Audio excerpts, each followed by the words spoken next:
The inner voice was overheard, and the whole court was eating melons together. Chapter 1 Palace Banquet. Open black lens bracket R. I can finally enjoy a feast today. Close black lens bracket. Host, calm down, don't act like an inexperienced person. Gua gua, look at this auspicious Dragon Phoenix, which is filled with Babylonian delicacies from land and sea. It makes me drool just by looking at it. And this rich peony is actually decorated with peony petals and jelly made of rose petals and honey.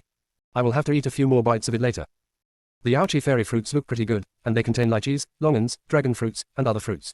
I've been in this world for more than 10 years, and I've almost forgotten what these fruits taste like. Close black lens bracket. Today is the Mid-Autumn Festival. A banquet is being held in the palace. The emperor has issued an edict requiring all officials above the 4th rank to bring their children aged 12 and above to attend the banquet. So, Minister Song and Madam Song had no choice but to bring their 2 sons and 2 daughters into the palace. In this way, Song Yaoyao entered the palace for the first time. The emperor, the empress and concubines had just taken their seats. After everyone greeted them, various delicious foods were served. As soon as Song Yaoyao saw these delicious foods, she screamed in her heart. Her voice echoed throughout the palace. Listening to these screams, Minister Song, Madam Song, and the other 3 children of the Song family all sat there steadily. They were no longer surprised by the screams over the past decade or so. Ever since Song Yaoyao was born, when she was still a baby, she often chatted with the melon-eating system. After so many years, they have long known that the so-called melon-eating system is a gossip system that knows a lot of unknown privacy. According to the observation of Minister Song and his wife, in the entire Song mansion, only Minister Song and his wife, and their other 3 children, could hear Song Yaoyao's voice. The old women, maids, and servants in the family could not hear it. After so many years of verification, the things mentioned in those voices are true. They wanted to remind Song Yaoyao not to gossip about others in her heart, but the words of the reminder were stuck in their throats and they couldn't say them out loud. Knowing so much about other people's privacy will definitely bring you fatal disaster. For the daughter's safety, Minister Song and his wife have kept Song Yaoyao locked up in their house and have not allowed her to leave for more than 10 years. But this time, the emperor issued an edict that Song, a minister of the 4th rank, could only enter the palace with his wife and Song Yaoyao, who just turned 12 this year, and other children. These days, Minister Song and his family have been extremely worried, not knowing whether this trip to the palace would be a blessing or a curse. I wonder how many people in this palace heard Song Yaoyao scream just now. Minister Song and his wife, as well as their other 3 children, raised their heads and carefully observed everyone present. I saw the emperor, empress and queen mother at the top all looking around in confusion, as if they were looking for something. Looking at the colleagues and ladies around him, some of them were looking around in the same way, while others were calm and composed. It seems that some people can hear Song Yaoyao's thoughts, while others cannot. The backs of Minister Song and his wife were already soaked. The 3 children of the Song family also saw the expressions of everyone present, and they were also frightened. They could only pray that Song Yaoyao would not say anything outrageous today. Song Yaoyao, who was here, didn't notice anything around her. She was enjoying the food while talking to Gua Gua. Gua Gua, these lychees, longans, and dragon fruits don't seem that fresh. It's good enough that there is something to eat, but you are still picky. You think we are still in modern society, where you can get it directly here by plane in just a few hours. Close black lens bracket. Yes, even with such a good quality, it was sent to the capital at full speed day and night. Indeed, it's good to eat some of them, so I won't be picky. Close black lens bracket. After saying this, Song Yaoyao put another piece of dragon fruit into her mouth. Everyone, what is modern society? What is the timekeeping method for hours? What is an airplane? Is it a flying chicken? Such a precious and fresh fruit, and yet there are still people who despise it. From the sound of it, it seems like he has eaten something fresher than this. Everyone was observing everyone present calmly. The emperor looked at everyone one by one. No one's mouth was moving just now. Where did the sound come from? Is this the voice of the heart? At this moment everyone realized that they had heard other people's voices. But they still haven't found it. Whose voice is this? Judging from the voice, the other party should be a young woman. At this moment, the inner voice sounded again. Didn't they say that there would be singing and dancing at the palace banquet, and a talent competition among the noble ladies? The banquet has been going on for a while, why is there nothing on the menu? You're not going to just let us sit there and stare at each other, are you? Close black lens bracket. This, even Gua Gua doesn't know. Everyone present reacted. They were so focused on finding the source of their inner voices that they forgot all about singing and dancing. The emperor coughed twice in embarrassment and said to the eunuch chief Wang Quan beside him, "Let the party begin." Wang Quan, the banquet officially begins. As soon as Wang Quan finished speaking, a group of dancers dressed in exotic costumes, wearing gold and silver jewelry on their heads and with graceful figures rushed in. As a long flute sounded, they began to twist their bodies, and every movement seemed to be telling an ancient legend. The dancers danced steps alight and full of mysterious power. They waved their arms to the rhythm of the music, as if summoning gods from afar. Song Yaoyao opened her bright big eyes and watched the performance without blinking. TSK, this little waist is twisting. If I were a man, my soul would be seduced away. Just imagine the feeling of hugging that little waist in my arms. Hee. When Song Yaoyao's voice sounded again, several people below were caught off guard and started coughing due to choking on the tea. Host, can you please stop laughing so obscenely? Remember your identity, you are a woman, women should be more reserved. Close black lens bracket. Open black lens bracket new. I was just mumbling a few words in my heart. No one could hear me. Close black lens bracket. But what to do? Many people present heard it. Everyone became even more curious about the owner of this voice. How could a woman be so bold and presumptuous? Why are they all coughing collectively? Is there something wrong with this tea? Close black lens bracket. Song Yaoyao quickly picked up the tea on the table, brought it in front of her, smelled it, and looked at it carefully. Host, I have tested it, there is nothing wrong with this tea. I see, if it wasn't a problem with the tea, then why did they all choke on the water? Gua thought for a while before saying. Perhaps they had some wild thoughts after seeing these dancers. That's what I told you. As long as he is a normal man, how can he not be attracted by these dancers? Close black lens bracket. The inner voice was overheard, and the whole court was eating melons together. Chapter 2. It turns out to be her, Song Yaoyao. Not choking on tea asterisk equals abnormal person. Chokes on tea asterisk equals normal person. The person who was choked by the tea reacted immediately. We were not seduced by the dancer, don't talk nonsense. Oh my, Gua, look at my slender waist and my green jade fingers. Wow, that dancer is so sexy, her breasts are just as turbulent as the waves. Close black lens bracket. Song Yaoyao looked down at her chest and sighed. Host, you are still young. After you grow up, you will be the same as them. Open black lens bracket. Hope so. Close black lens bracket. Everyone present didn't know what rough waves were, but based on the conversation between the two voices, it was not difficult to guess what it meant. Where is the place where women can develop? Isn't it the breasts? Many ladies and young ladies present blushed.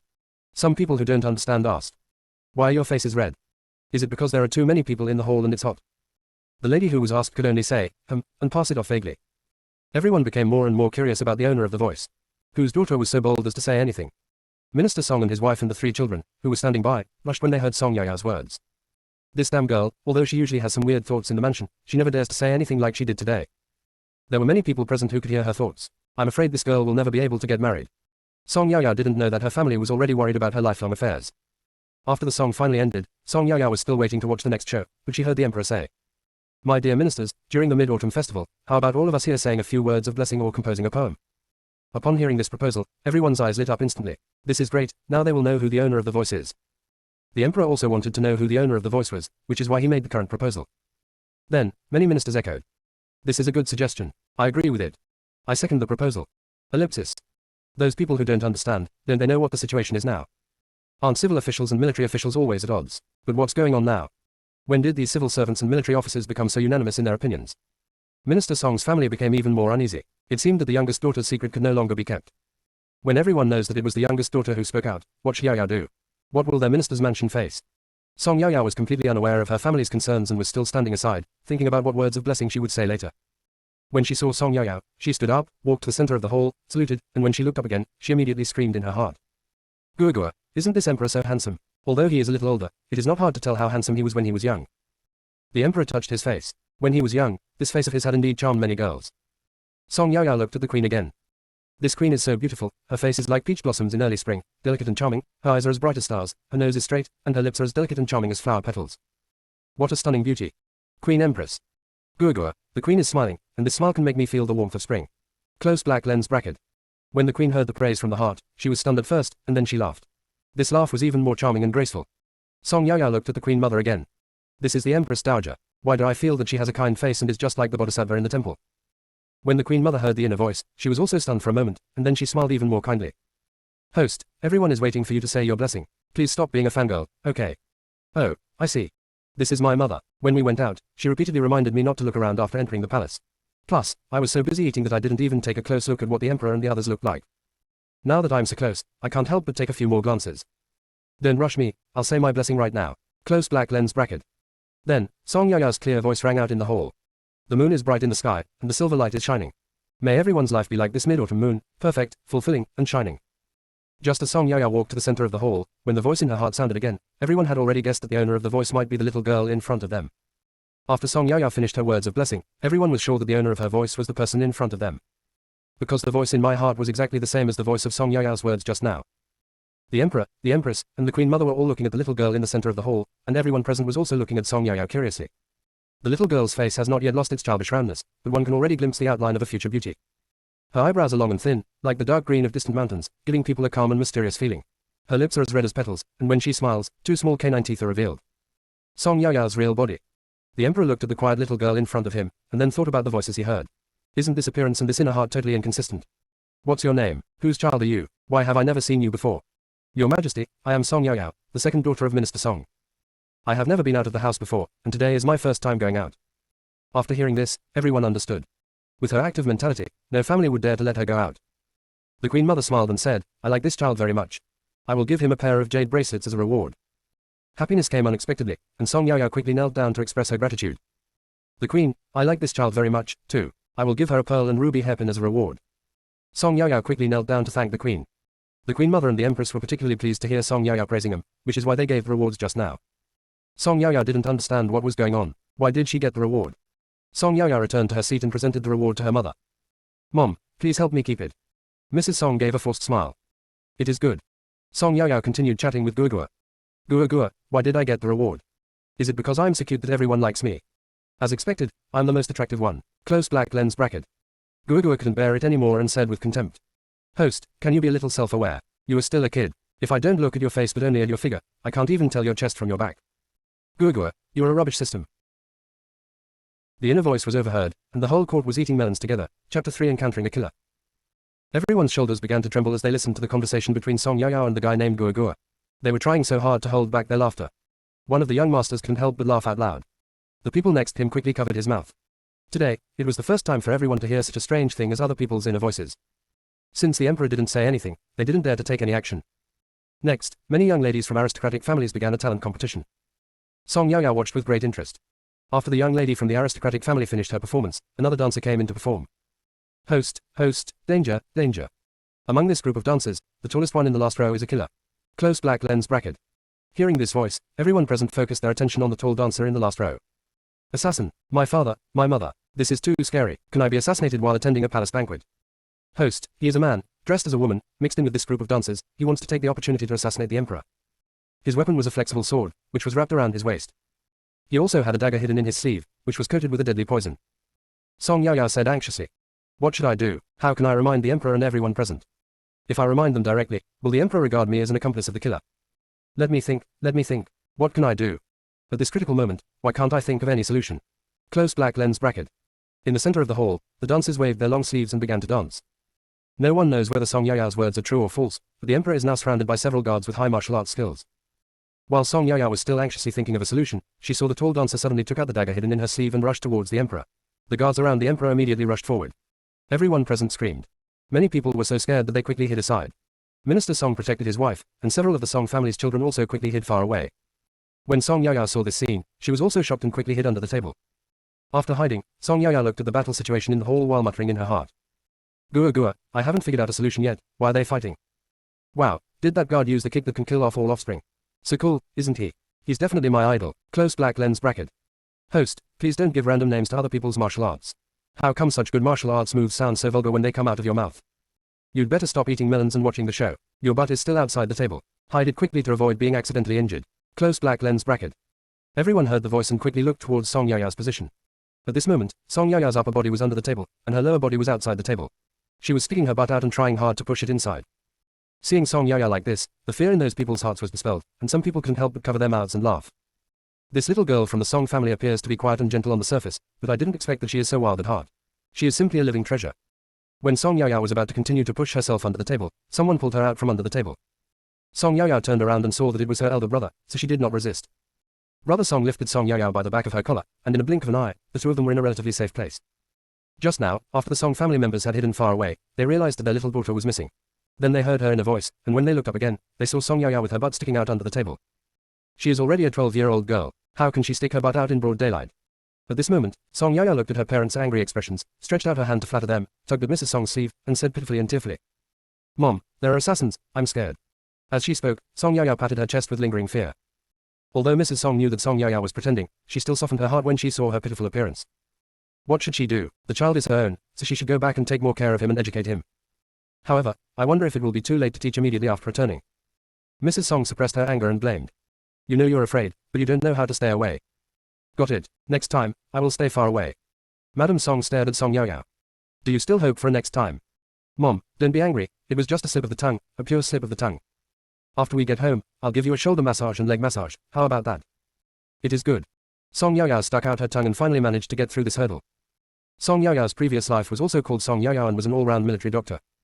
Song Yaoyao was abandoned at the gate of an orphanage when she was young and was picked up by the director's mother. Just like that, she grew up in the orphanage. Song Yaoyao was very smart since she was a child. At that time, she knew that if she liked something, she had to work hard to get it. Therefore, she studied very hard and always ranked first in the grade in every exam. During the college entrance examination, Song Yaoyao applied for her favorite military medical university with excellent results. He studied for 8 years for his bachelor's, master's and doctoral degrees. After graduation, he joined the army with excellent grades and became a military doctor.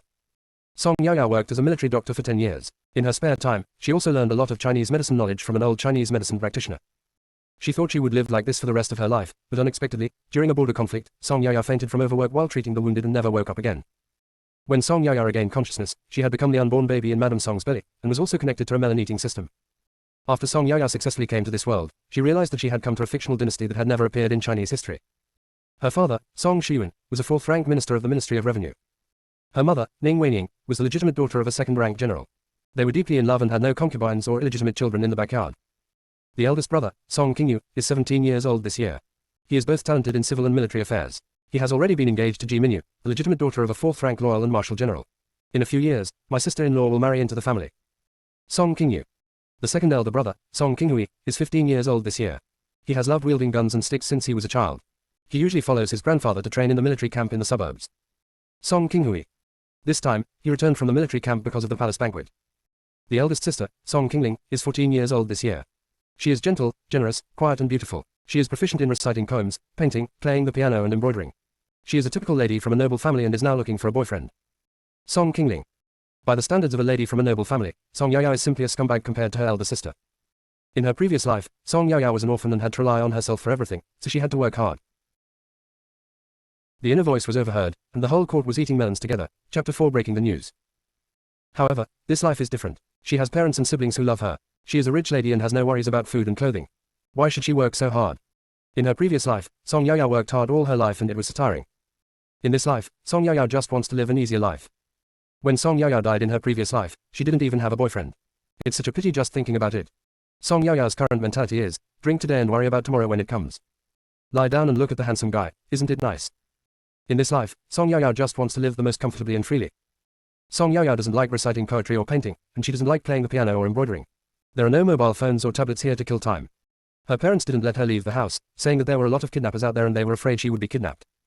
Okay, then don't go out. When Song Yaoyao was bored, she would take her small stool and get close to the maids in the mansion, take out the melon seeds she had prepared in advance, eat the melon seeds with them, and listen to the gossip. At first, the old women were very afraid of the young master who came over to them, but as time went on, they became familiar with each other. The old women also knew that the young master liked to listen to them talk about these things, so they talked more enthusiastically. Mrs. Song saw that her little daughter was so unruly. She beat her and scolded her, but it was all in vain. The youngest daughter is completely rebellious. This made Mrs. Song very worried. After this palace banquet, no one knows what outcome awaits their family. At this moment, the assassin had been subdued and was lying on the ground. The guard removed the assassin's jaw and took out the poison hidden between his teeth. After that, he searched the assassin's body for a while and took away the soft sword hidden at his waist. The most speechless thing was that the guard took out 2 big white buns from the assassin's chest. This is this. The assassin was taken away. After the assassin left, they turned their attention to Song Yaoyao again. The assassin was dressed as a woman, with a dagger hidden in his sleeve and a soft sword hidden on his waist. This matched exactly what Guogua had told Song Yaoyao before. Could it be that this Guogua had the ability to predict the future? If Song Yaoyao knew what everyone was thinking, she would definitely tell everyone that you are overthinking. Guogua is just a melon-eating system and does not have the ability to predict the future.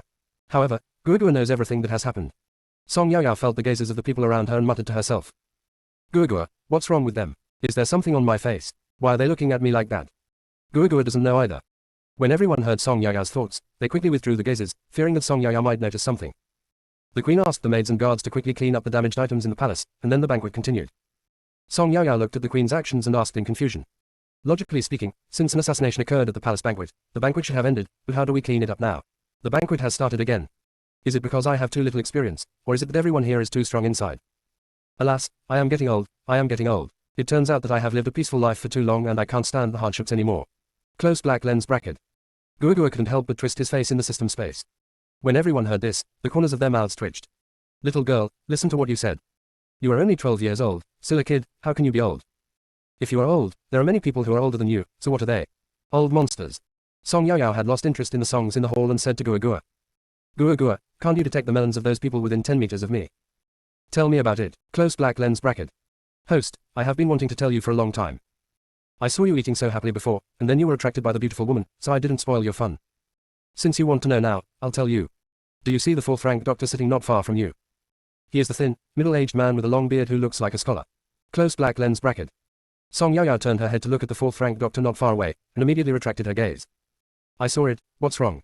Everyone's eyes turned to the family of the fourth-rank doctor, looking them up and down. The family of fourth-rank Tongyi doctor suddenly felt a lot of gazes on them. They didn't understand why, but they all nodded and greeted everyone who was looking at them.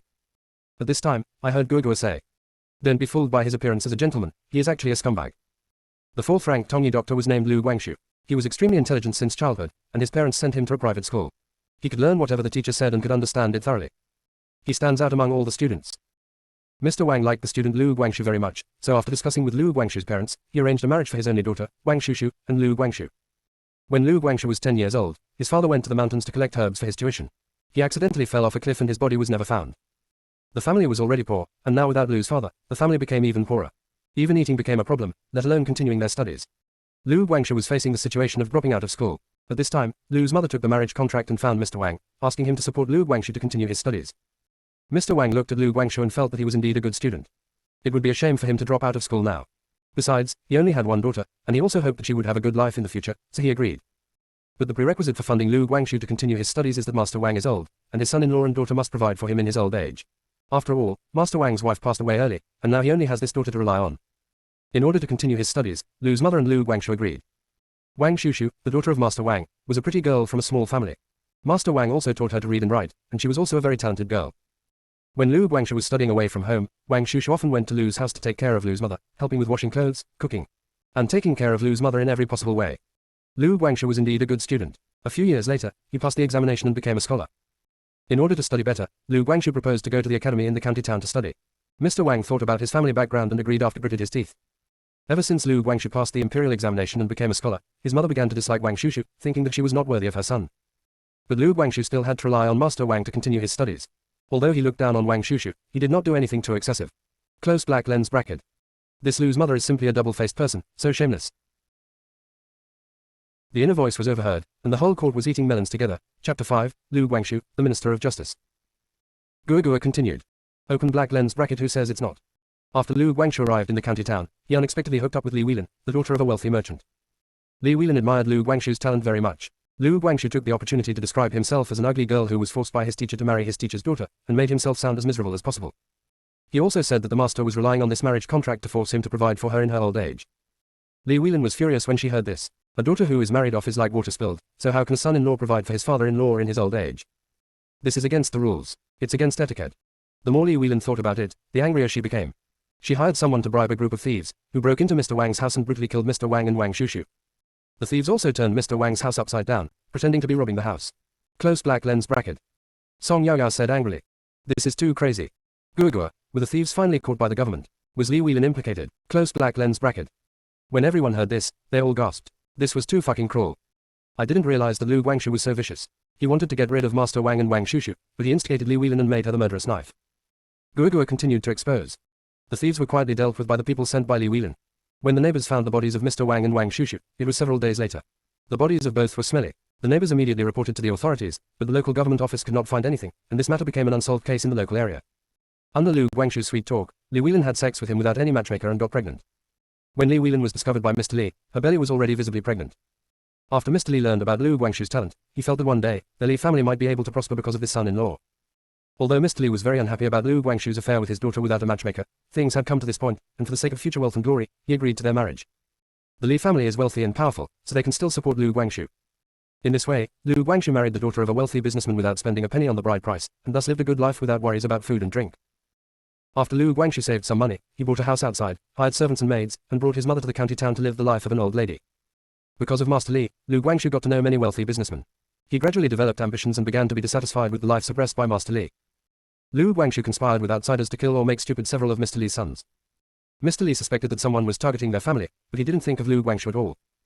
The main reason was that Lu Guangxu usually looked like a nerd who turned a deaf ear to the world outside and devoted himself to reading books of sages, which deceived Mr. Li.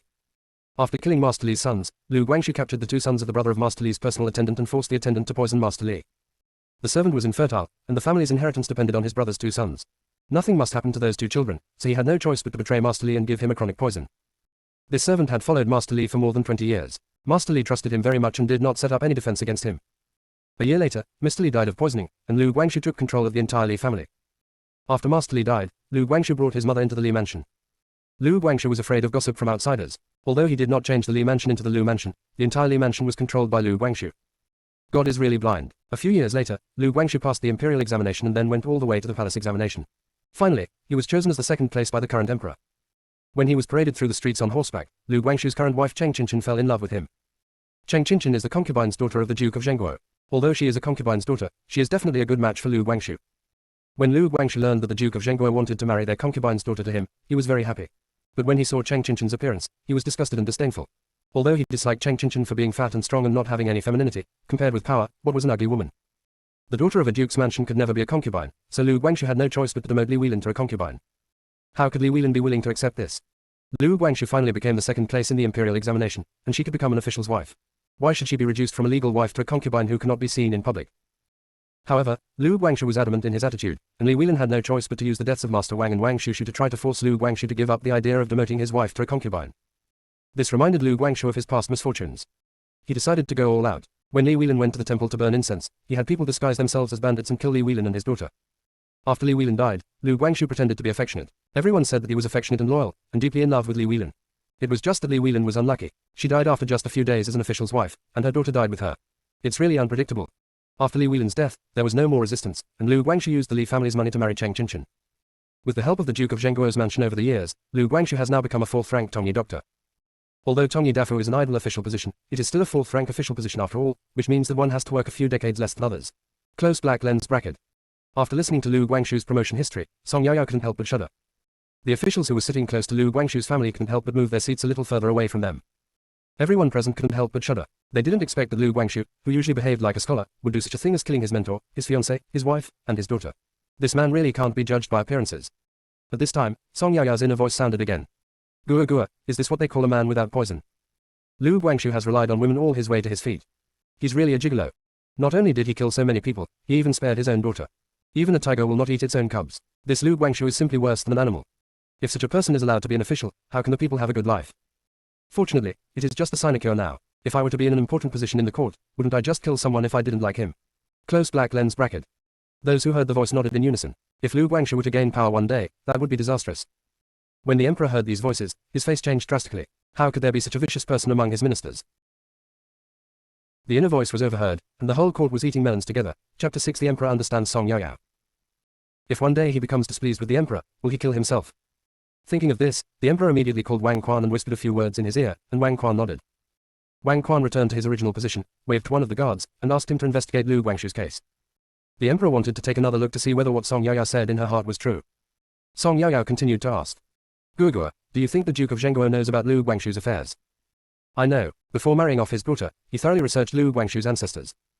Gua, you say, isn't the Zhengguo mansion afraid that after Lu Guangxu gains power, they will suffer the same fate as Master Li's family? The Duke of Zhengguo is very confident and doesn't take Lu Guangxu seriously at all, so of course he's not afraid. If you keep a wolf like this by your side, the Duke of Zhengguo will cry. Everyone looked at Lu Guangxu's family, then at Zheng Gugong's family. They looked calm, as if they couldn't hear Song Yaoyao's thoughts at all.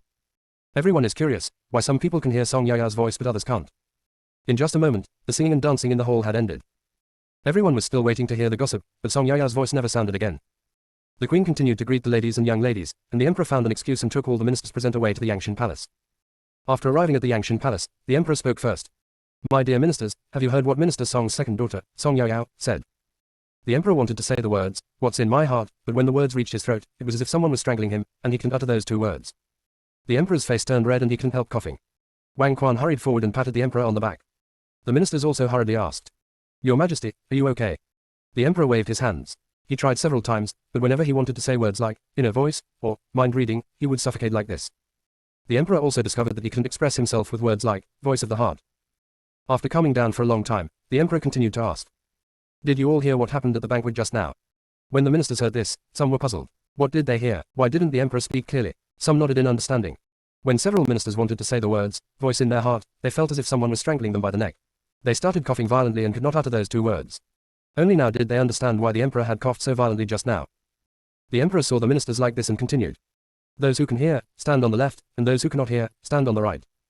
Soon the team split into two teams. Half of the people can hear, and half cannot. The emperor waved his hand. If you can't hear me, go back to the banquet hall. Yes. After the group on the right had left, the emperor turned his gaze to Minister Song. Minister Song. The minister is here. Tell me about Song Yaoyao's situation. Song Shuyun closed his eyes and took a deep breath. Yes. We have been able to hear the sex of our little daughter Song Yaoyao since she was born. My wife, I, and the other 3 children can all hear it, but the maids, old women, and servants in the house cannot hear it. The system called Gua has been with my daughter since she was born. From her conversations with Gua since she was young, we learned that my daughter was reborn into our family with the memories of her previous life. Also, we have verified many times over the years that everything my daughter and Guagua mentioned is true. After hearing these words, the people below started discussing. So, is it true that Lu Guangxu killed his mentor, fiancé, wife, and daughter? I can't believe Lu Guangxu is so cruel and ruthless. We all need to be more careful when serving in the same court as this kind of person. How can there be such a heartless person who is worse than an animal? This kind of person is not worthy of being an official. Ellipsis. The emperor waved his hand and the ministers immediately quieted down. The emperor continued to ask. Why can some people hear it? Why can't some people hear it? I don't know either. Since Song Yaya was born, you have been keeping her locked up in the mansion. Yes. That Guagua system knows too much about other people's privacy. For my daughter's safety, I have no choice but to do this. The emperor nodded and asked. How much do you know about Song Yaya's past life? Occasionally I would hear my daughter mention it once or twice. What she and Guagua said, I and my family could not understand at all, so I have no way of knowing what my daughter's past life was like. I'm curious, what is the airplane that Song Yaya mentioned today? Is it a flying chicken? I don't know. Forget it, there will be plenty of opportunities to figure it out later. As for the matter of Lu Guangxu, I have already sent people to investigate, and we will soon know whether the matter is true or not. Regarding the fact that everyone heard about Song Yaya XX, my dear ministers, when you go back, tell your family not to let her know, otherwise she will be executed without mercy. Yes. After leaving the Palace of Tranquil Longevity, the ministers returned to the banquet hall. The empress looked at the time and saw that it was already very late, so she asked everyone to disperse. After returning home, Song Yaya was ordered by her parents to stay in the house and not to leave. Song Yaya thought that she had already been to the palace today, and from now on, her parents would not restrict her anymore. However, she did not expect that it would be the same as before, and she felt very disappointed. Guagua, I just don't understand. I'm already 12 years old, why can't I go out? When I was a child, they said they were afraid I would be kidnapped, but now that I have grown up, they still use this excuse to evade me. Close black lens bracket. By the way, there are many cases of young girls being abducted, and your parents are doing this for your own good. Guagua, which side are you on? Of course I stand on your side, but your parents are right, think about it carefully. It seems so. There are many cases of trafficking of young girls. It is understandable that a beautiful girl like me, who is loved by everyone and makes flowers bloom wherever I go, would be targeted. It's all my damn charm, it's too attractive. Close black lens bracket. Guagua rolled his eyes at Song Yaya. She, the host, had no self-awareness at all and was being narcissistic again. Host, although your parents have good intentions, you still need to find a way to convince them to let you leave the house. We ate the melons of everyone in the mansion, even the melon of the dog at the kitchen door. If you don't eat new melons, you won't be able to replenish the energy of melons. Close black lens bracket. Got it, I'll find a way. Ellipsis. The inner voice was overheard, and the whole court was eating melons together. Chapter 7, Daily Living. During this period, Song Yaya found many excuses to tell her parents about moving out. The parents disagreed in unison and instead sent more people to guard the gate of the house. They also repeatedly told them not to let Song Yaya go. Song Yaya was so depressed. Guagua was still urging Song Yaya to find a way to go out, but the mansion was under strict security and she had no other choice. Alright, if you don't want to go out, then don't go out. Song Yaya took her little stool and went to the backyard to find those old women. Although listening to the gossips of the old women may accumulate little energy, it is better than nothing. A few days later, the people sent by the emperor to investigate Lu Guangxu came back. Lu Guangxu is also a celebrity in their hometown, and his affairs are easy to investigate. The emperor looked carefully at the results of the secret guard's investigation on the desk. Although he had already learned the truth of the matter from Song Yaya's voice, the emperor couldn't help but tremble in his heart when he saw the results of the investigation. What a vicious plan. The secret guards also investigated the Duke Zhengguo's mansion. Although they knew everything, their mansion had no involvement in Li Weilin's death. Fortunately, the Duke of Zhengguo's mansion was not involved, which gave the emperor some comfort. The emperor closed the investigation results. It seems that what Minister Song said was true. As long as Song Yaya and the Guagua mentioned something, it must be true. The emperor ordered the commander of the imperial guards to lead his men to surround Lu Guangxu's mansion. Afterwards, Wang Quan brought the imperial edict and put Lu Guangxu and his family members in jail, and then raided Lu Guangxu's house. When the court officials received this news, there was nothing they could not understand. Lu Guangxu's affair should be confirmed. After Lu Guangxu was put in jail, he still held on to the hope that the Duke of Zhengguo's mansion would come to his aid. The Duke of Zhengguo was not stupid either. Although his family did not hear Song Yaya's voice that day, when they saw the emperor's swift and decisive attitude in dealing with Lu Guangxu, they knew that he had violated the emperor's taboo and no one could save him. The Duke of Zhengguo sent a message to Cheng Qinchin, asking them to divorce. If they didn't, she would surely die. Cheng Qinchin was scared and started to ask for a divorce from Lu Guangxu. Lu Guangxu also thought that after the divorce, the Duke of Zhengguo's mansion would be able to save his children for the sake of Cheng Qinchin, so he agreed and signed the divorce agreement. After receiving the divorce papers, Cheng Qinchin left without hesitation and abandoned her children. This was something Lu Guangxu had never expected. These children are all Cheng Qinchin's biological children. How could she be so cruel? Cheng Qinchin had barely managed to escape the fate of being beheaded, so how could she care about so many things? You can have another child if you lose one. Compared with having a child, Cheng Qinchin feels that her own life is more important. Lu Guangxu was sentenced to immediate execution, but his children, who were too young, were not beheaded but sold as official slaves. After dealing with Lu Guangxu, the emperor was also worried. The appearance of Song Yaya as a variable in their Tianfeng dynasty, is it a good thing or a bad thing? The emperor thought of a person, Master Liangren, who was an accomplished monk who would definitely be able to answer his questions. Thinking of this, the emperor waved his hand, and a secret guard instantly appeared in front of him. Go to Bayan Temple outside the city and ask Master Liangren to come. I have something urgent to deal with and I need your help. Yes. The next afternoon, the emperor met Master Liangren. Master Liangren, long time no see. Amitabha, Your Majesty, long time no see. I have figured out what the emperor wants to ask. As early as 12 years ago, I observed the sky at night and knew that a lucky star was born in the Tianfeng dynasty. What, you observed it 12 years ago, but why didn't you tell me? At that time, although Fuxing was born in the Tianfeng dynasty, she was still a baby. It was not the right time for her to meet Your Majesty. If you force them to meet, it may cause Fuxing to die early. That's why I didn't tell Your Majesty. Who is the lucky star? Hasn't Your Majesty already met her? Besides, Your Majesty invited me here today, isn't it for the matter of Fuxing? You mean, Song Yaoyao is the lucky star? Good. The lucky star will bring unprecedented fortune to the Tianfeng dynasty. Your Majesty, please make good use of this good fortune to benefit the people. Will the special features of Fuxing be discovered by the other 3 countries? Don't worry, Your Majesty. We won't be discovered. Everything has already been predetermined. I understand. After seeing Master Liangren off, the emperor repeatedly pondered Master Liangren's words. I already have an idea of how to place Song Yaoyao. The next day, after lunch, Wang Quan came to the minister's mansion with an imperial edict. Eunuch Wang named Song Yaoyao and asked her to receive the order. When Song Yaoyao heard that she was asked to receive the imperial edict, she was also confused. What did she do? Why did she have to accept the order? Song Yaoyao thought about what happened in the past few days. Apart from attending a palace banquet, she did nothing. In this dynasty, one had to burn incense and bathe when receiving an imperial edict. The maid Bai Tao was particularly anxious when she saw the dazed look of the second young miss. The second young miss was usually not in tune with the world. But this time, she still looked absent-minded. She urged, Miss, hurry up and burn incense and take a bath. Eunuch Wang is waiting outside. Song Yaoyao was brought back to her senses. Okay. By the time Song Yaoyao burned incense, bathed, and dressed up, half an hour had passed. When Eunuch Wang saw Song Yaoyao coming, his face instantly smiled like a chrysanthemum. Miss Song is here, so let's accept the order. After everyone knelt down, Eunuch Wang opened the imperial edict and read it. The emperor, in compliance with the will of heaven, proclaims, I have heard that Song Yaoyao, the daughter of Minister Song, is both talented and virtuous, and is a role model for women. I hereby appoint her as a 6th rank attendant, and she will attend court with her father the next day. I decree this. Minister Song and his family were stunned when they heard this imperial edict. Song Yaoyao didn't know what the official position of the attendant was, but everyone else in the family knew it. What does this mean, Your Majesty? What is the position of the emperor? He is responsible for recording the emperor's daily words and deeds, including attending court, handling government affairs, discussing with ministers, etc. Yaoyao is only 12 years old. What is the emperor trying to do by letting a little girl follow an old man every day? Everyone was so preoccupied that they forgot to express the gratitude. Wang Quan reminded them. Master Xiao Song, please accept my order. Song Yaoyao was also confused at this moment. Why was she going to live the life of a worker? But he still said, your servant Song Yaoyao accepts the order. Wang Quan, congratulations, Mr. Xiao Song. Congratulations, Mr. Xiao Song. Minister Song quickly pulled Wang Quan aside and stuffed a red envelope into his hand. The inner voice was overheard, and the whole court was eating melons together. Chapter 8 Don't want to go to work. Wang Quan pinched the red envelope. It was so thin, but he knew it contained banknotes. His smile became more sincere. Minister Song asked cautiously and tentatively. Eunuch Wang, what does the emperor mean by this? Our Yaoyao is only 12 years old. She follows the emperor every day and records his words and deeds. This. Wang Quan smiled and said.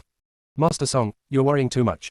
The emperor asked me to tell you something. Master Song is only responsible for recording the emperor's words and deeds during court sessions and the discussions he had with the ministers. You don't need to worry about the records of other times. That's fine, that's fine. Minister Song wiped the non-existent cold sweat from his forehead. After Eunuch Wang left, Song Yaoyao had a bitter face. Dad, please talk to the emperor. I don't want to go to court. Besides, the female officials in the palace all stay in the harem and are at the disposal of the empress. There is no other woman in the court except me, so I don't want to go. Minister Song sighed. Yaoyao, there is no way the emperor will take back his order. Just follow your father to court obediently. You are only responsible for recording the emperor's words and deeds during court sessions, and his speeches when discussing state affairs with ministers in the court. The job is relatively easy. Dad, this is not a question of whether the job is easy or not. I'm only 12 years old and I really don't want to go to work. Dad, I beg you, please go talk to the emperor and ask him to revoke his decision, okay? What does the emperor like about me? Can't I change it? The imperial decree has been issued, and you have no right to disagree. Minister Song felt a headache when he saw his unreliable little daughter. He just threw his sleeves and left. Dad is gone, but Mom is still here, right? Song Yaoyao seemed to have no bones, hanging on Madam Song. Mrs. Song poked Song Yaoyao's forehead with her finger and said, how old are you? You can't sit properly or stand properly. Can you stand properly? Can't. I just like leaning on Mom. I just like leaning on Mom. Mother, can you ask Dad to talk to the emperor? Before Song Yaoyao finished speaking, she was interrupted by Madam Song. No, once the imperial decree is issued, even if the King of Heaven comes, you have to go to court. Okay, Mom will ask the kitchen to make you your favorite braised pork tonight, is that okay? Mom, I still want to eat squirrel mandarin fish. Okay, I'll do it for you tonight. Okay. Song Yaoyao also knew that the imperial edict had been issued, and no matter how reluctant she was, she had to go to court obediently. She is only 12 years old. How can she have to live the life of a worker without knowing it? Yaoyao is so depressed. Yaoyao is so sad. What should I do? Serve it cold. Serve it dry. You name it. In the evening, Song Yaoyao got to eat her favorite braised pork and squirrel fish as she wished. After dinner, Song Yaoyao went straight back to her room, walked to the bed, took off her shoes, and lay down on the bed. She took out a book from under the pillow. On the cover of the book, there was a line of words written, a few things that must be talked about between the elegant scholar and the pretty young widow. Gua Gua looked at the book that the host took out, and his eyes twitched involuntarily, but he still asked curiously. Host, did you ask the shopping woman to buy this book from outside? Yes, Gua Gua, let me tell you, this pretty widow is very fierce. She directly pushed the handsome young scholar next door against the wall. When she teased the scholar so much that his heart was fluttering, she pulled away.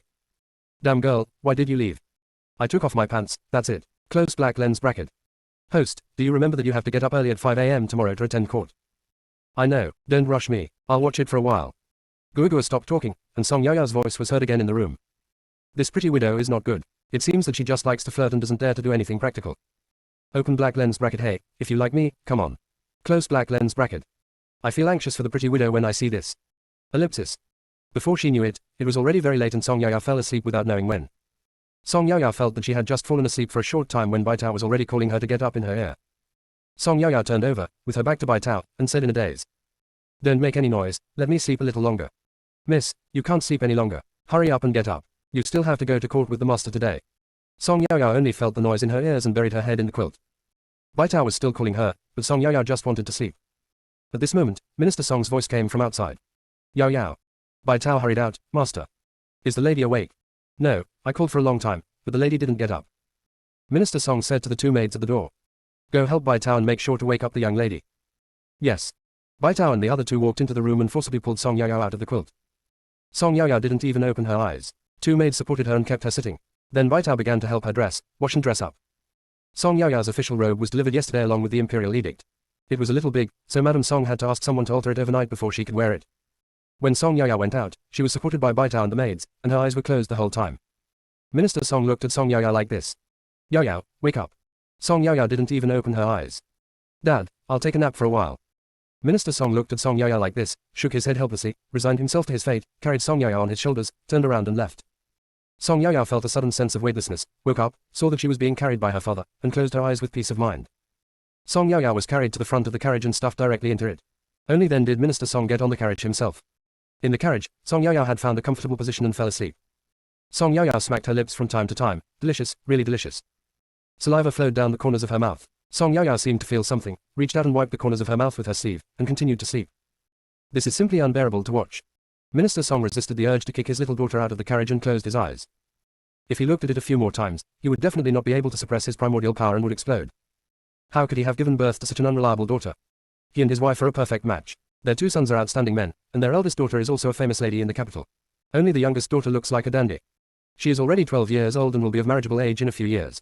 Can she still get married in her current state? I can't think about it, it gives me a headache. The carriage swayed forward, and Song Yaoyao slept even more deeply due to the swaying. After driving for an unknown amount of time, the carriage finally stopped. The inner voice was overheard, and the whole court was eating melons together. Chapter 9, Fighting at the Palace Gate. As soon as the carriage stopped, the servant outside the door said, Master, we're here. Minister Song reached out and pushed Song Yaoyao. Yaoyao, wake up, we're here. Song Yaoyao was extremely sleepy. She knew her father was calling her, but she ignored him and continued to keep her eyes closed, looking like she couldn't be woken up no matter how hard he called her. After Minister Song resigned himself to his fate and got out of the car, he carried Song Yaoyao on his shoulders. The place where the carriage stops is some distance away from the palace gate, so you need to walk there. Wait until you reach the palace gate and then wake up Yaoyao. There were several other carriages nearby, which also stopped one after another. Several adults came down from above. When they saw Song Yaoyao being carried on Minister Song's shoulders, they were also speechless. The news that Song Yaoyao was appointed as a sixth rank attendant by the emperor has spread throughout the capital. Song Yaoyao was the first woman to attend court. Some people are envious, some are jealous, but none of them have the ability that Song Yaoyao has. Presumably, the reason why the emperor conferred an official position on Song Yaoyao was because of her special abilities.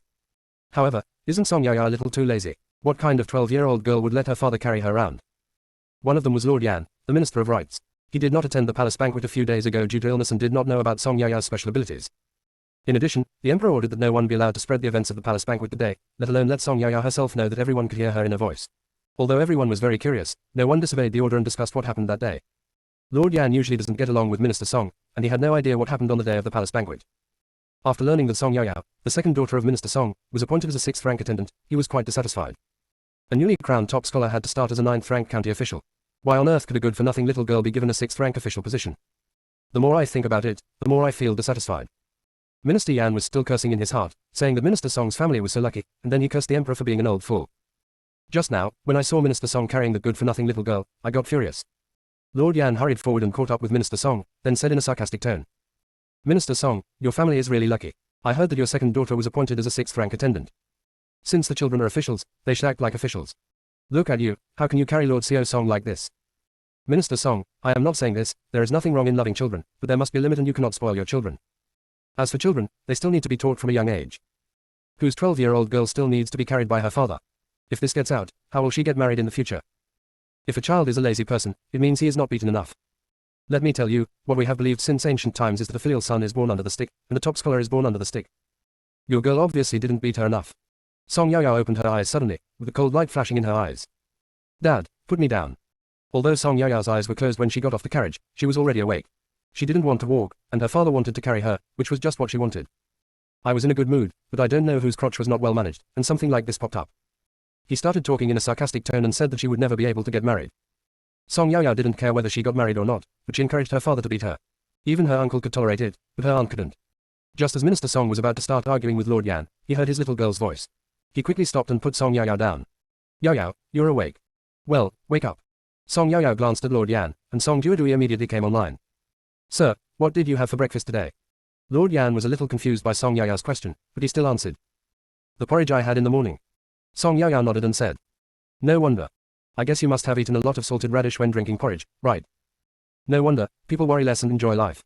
It turns out that I ate too much salty radish and needed to relieve the saltiness. Lord Yan's face turned red with anger. You are bold, you are outrageous. What you? I also released 5 and 6. You are really eating your own food but worrying about other people's affairs.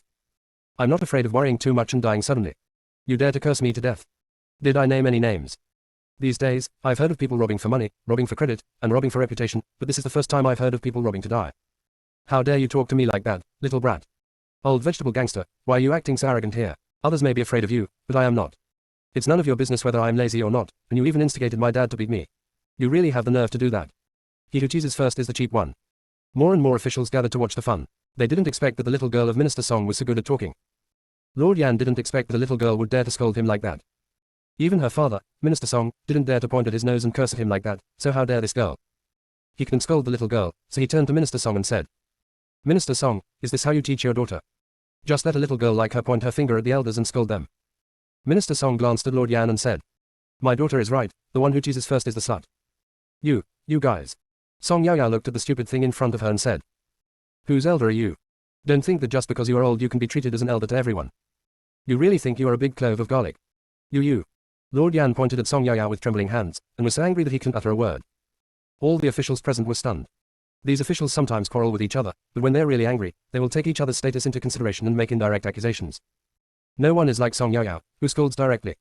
Moreover, there are no dirty words in every sentence. Seeing that the man was so angry that he couldn't speak for a long time, and looked like he was about to throw up, Song Yaoyao said to Minister Song. Dad, let's go quickly. Is this guy going to lie on the ground and try to scam me? What should we do if he says that we made him faint and tries to extort money from us? This is only my first day at work, and I haven't received my monthly salary yet. Minister Song also said as if it was a matter of fact. Well, it looks like he's ready to lie on the ground. Yaoyao, let's go quickly. You must be careful about money matters. You can't let anyone blackmail you. When Song Yaoyao heard this, she walked away, and Minister Song followed closely behind her. The officials standing by were all mouths wide open. How could someone be so insulting? This Lord Song is really sharp-tongued. Lord Yan was so angry that he almost fainted, but after hearing Lord Song's last few words, he managed to get back on track. The inner voice was overheard, and the whole court was eating melons together. Chapter 10, First Day of Work in Ancient Times. Everyone looked at Lord Yan with sympathy. Someone even patted him on the shoulder and told him to fend for himself. Then they walked past Lord Yan and headed towards the palace gate. From what happened just now, it can be seen that Song Girl is a vengeful person. If you mess with her, that girl will work with that system called Guogua to strip you of all your underwear. Lord Yan, you are so blind to offend such an ancestor. But now it's time to watch some fun. What happened at the palace gate soon reached the emperor's ears. After hearing what the secret guard said, the emperor burst into laughter and then said, These old guys just like to go against me all day long. They make me angry to death in the court, but I can't do anything about them. Now that you have such a tough girl, you feel humiliated, right? With this girl, the court and even the capital city will be lively in the future. Oh, send 4 secret guards to protect that girl, don't let anyone harm her. Yes. Song Yaoyao and Minister Song walked very quickly, as if they were afraid of being blackmailed. From time to time, someone would look at the father and daughter, especially Song Yaoyao. Song Yaoyao had already noticed other people's stares. She had experienced so much in her previous life, there was nothing she hadn't seen. Song Yaoyao didn't care at all about this kind of gaze. Watch it if you want, it won't cost you anything anyway. When they arrived at the Hall of Supreme Harmony, a eunuch saw Song Yaoyao and immediately came forward to greet her. Master Xiao Song, I have been waiting for a long time. I will take you to see Master Jiang now. Minister Song nodded to Song Yaoyao. Only then did Song Yaoyao follow the eunuch. Song Yaoyao knew at once that Lord Jiang was probably her immediate superior. Lord Jiang is an old man in his 50s, with kind eyes, a long beard, and a typical scholar's attire. Song Yaoyao had an innate sense of awe towards her boss and quickly greeted him. Hello, Lord Jiang. Lord Jiang looked at the little girl in front of him and asked. Are you Song Yaoyao, the second daughter of Minister Song? Yes. Okay, she's a smart girl. Come here and I'll tell you about your job. Yes. Ellipsis. After explaining the work that Song Yaoyao had to do, Lord Jiang was still a little worried. The main reason was that this girl looked too young. If she didn't do her job well, being punished would be a small matter. If the emperor was unhappy, she might lose her head. So he said. Today is your first day on duty. You can just stand aside and watch how I record. Starting tomorrow, you will have to start recording on your own. Yes. Song Yaoyao knew that Lord Jiang meant well, so she agreed humbly. At this moment, a shrill voice was heard. The emperor has arrived. All the ministers knelt down and shouted. Long live my emperor, long live. Song Yaoyao also knelt down. Everyone loves you. As soon as the minister stood up, Lord Yan stood up. Your Majesty, I have a memorial to make. It is inappropriate for women to enter the court. There has never been such a precedent since ancient times. Lord Yan completely hated Song Yaoyao. When had he ever been scolded before, let alone being scolded by a little girl? This was simply a great humiliation. Lord Yan simply couldn't swallow this humiliation, so he started to make trouble as soon as he entered the court. After hearing what Master Yan said, Song Yaoyao cursed in her heart. As soon as I entered the court, this old bastard jumped out. He bit me like a mad dog and wouldn't let go. I hadn't even bothered him yet, but unexpectedly, he came to me on his own initiative. Isn't it good to be alive? Why do you have to rush to seek death? Since you want to die so badly, I won't be polite. Close black lens bracket. Host, this old bastard jumping up and down is a mad dog. Host, fight him. Gua, who is this person? I don't even know who he is, and today is the first time I've seen him, so why is he so persistent in pestering me? Close black lens bracket. The court officials suddenly heard the rough conversation between Song Yaoyao and Gua. Those who had heard Song Yaoyao's inner thoughts before had long been accustomed to her rough and uninhibited words. When they heard her inner thoughts again, they suddenly perked up and pricked up their ears without making any expression. This Lord Yan is courting death. Why did he have to pick on this girl when there were so many people he could pick on? Now he's going to be stripped naked until not even his underwear is left. There were also those who heard the conversation between Song Yaoyao and Gua for the first time. Although they were curious about who was so bold as to make such a big noise in the court. However, seeing that the emperor and the ministers around him all looked as if nothing had happened, they suspected that they were hallucinating. The voice just now was clearly that of a woman. The only woman in the court was Song Yaoyao. But just now, Song Yaoyao clearly didn't open her mouth to speak. So this is what the girl is thinking. Thinking of this, everyone turned their eyes to Song Yaoyao. Lord Yan also heard the conversation just now and was furious. The conversation just now was obviously between that damn girl and a guy named Gua. There's Lao Baidong on the left and Lao Baidong on the right. Although he doesn't know what Lao Baidong means, it's definitely not a good thing. He just stared at the girl for a long time, and she clearly didn't open her mouth. That conversation. What is going on here? Is it the voice of the heart? Thinking of this, Lord Yan couldn't help but raise his head and look at Song Yaoyao again. The emperor also pricked up his ears. He wanted to see what kind of monsters these ministers of his were. The conversation continues. Host, my name is Yan Quan, and he is the Minister of Rights. Like your father, he holds a 4th rank official position. Yan Quan and your father have always been at odds with each other. He was looking for trouble at the palace gate today because he was jealous of your father and you. Close black lens bracket. Gua, this guy is so shameless. He is jealous for no reason. If you want to blame someone, blame him for not being able to give birth to a child as outstanding as me. I should take a closer look to see if there is something wrong with my genes. Close black lens bracket. Gua continued. Open black lens bracket yes. Close black lens bracket. They didn't understand what genes were, but this time everyone saw clearly that Song Yaoyao did not open her mouth. What happened just now was exactly what Song Yaoyao was thinking. Minister Song was so embarrassed that he wanted to hide himself. How could this little bastard, a girl, speak so foul language? Others thought that this was how he and his wife usually taught their children. People will definitely suspect that there is something wrong with the family tradition of the Song family. Song Yaoyao was a military doctor in her previous life. She was familiar with the soldiers and had heard all kinds of dirty talk. Where is this? Under the emperor's hint, the court officials also knew that the emperor did not want Song Yaoyao to know that they could hear her thoughts. So now, while the court officials were engaged in a heated debate on whether women should attend court, they also had to prick up their ears and listen carefully to see if Lord Xiao Song could reveal any big news. The inner voice was overheard, and the whole court was eating melons together. Chapter 11, Overthrow Master Yan. Sure enough, everyone was not disappointed. Next, Song Yaya asked. Gugua, can you tell me anything about the gossip posted by this old bitch? That'll make me happy too. I have thought it through. Once I know Lao Bai Deng's secret, I will write down his story and sell it to a storyteller. Then everyone in the capital will know about it. Close black lens bracket. After hearing this, the court officials couldn't help but gasp. Cruel, this girl is still the most cruel. I never thought of leaving a chance for Lord Yan to survive. Open black lens bracket sum.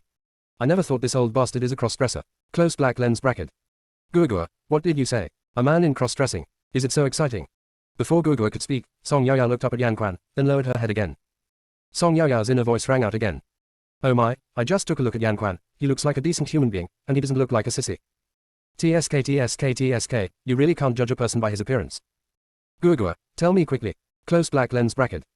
No one understood what a cross-dresser was, but after hearing Song Yaya's excited voice, they knew that this must be a big news. Everyone pricked up their ears, waiting for Song Yaya and Gugua to answer their questions.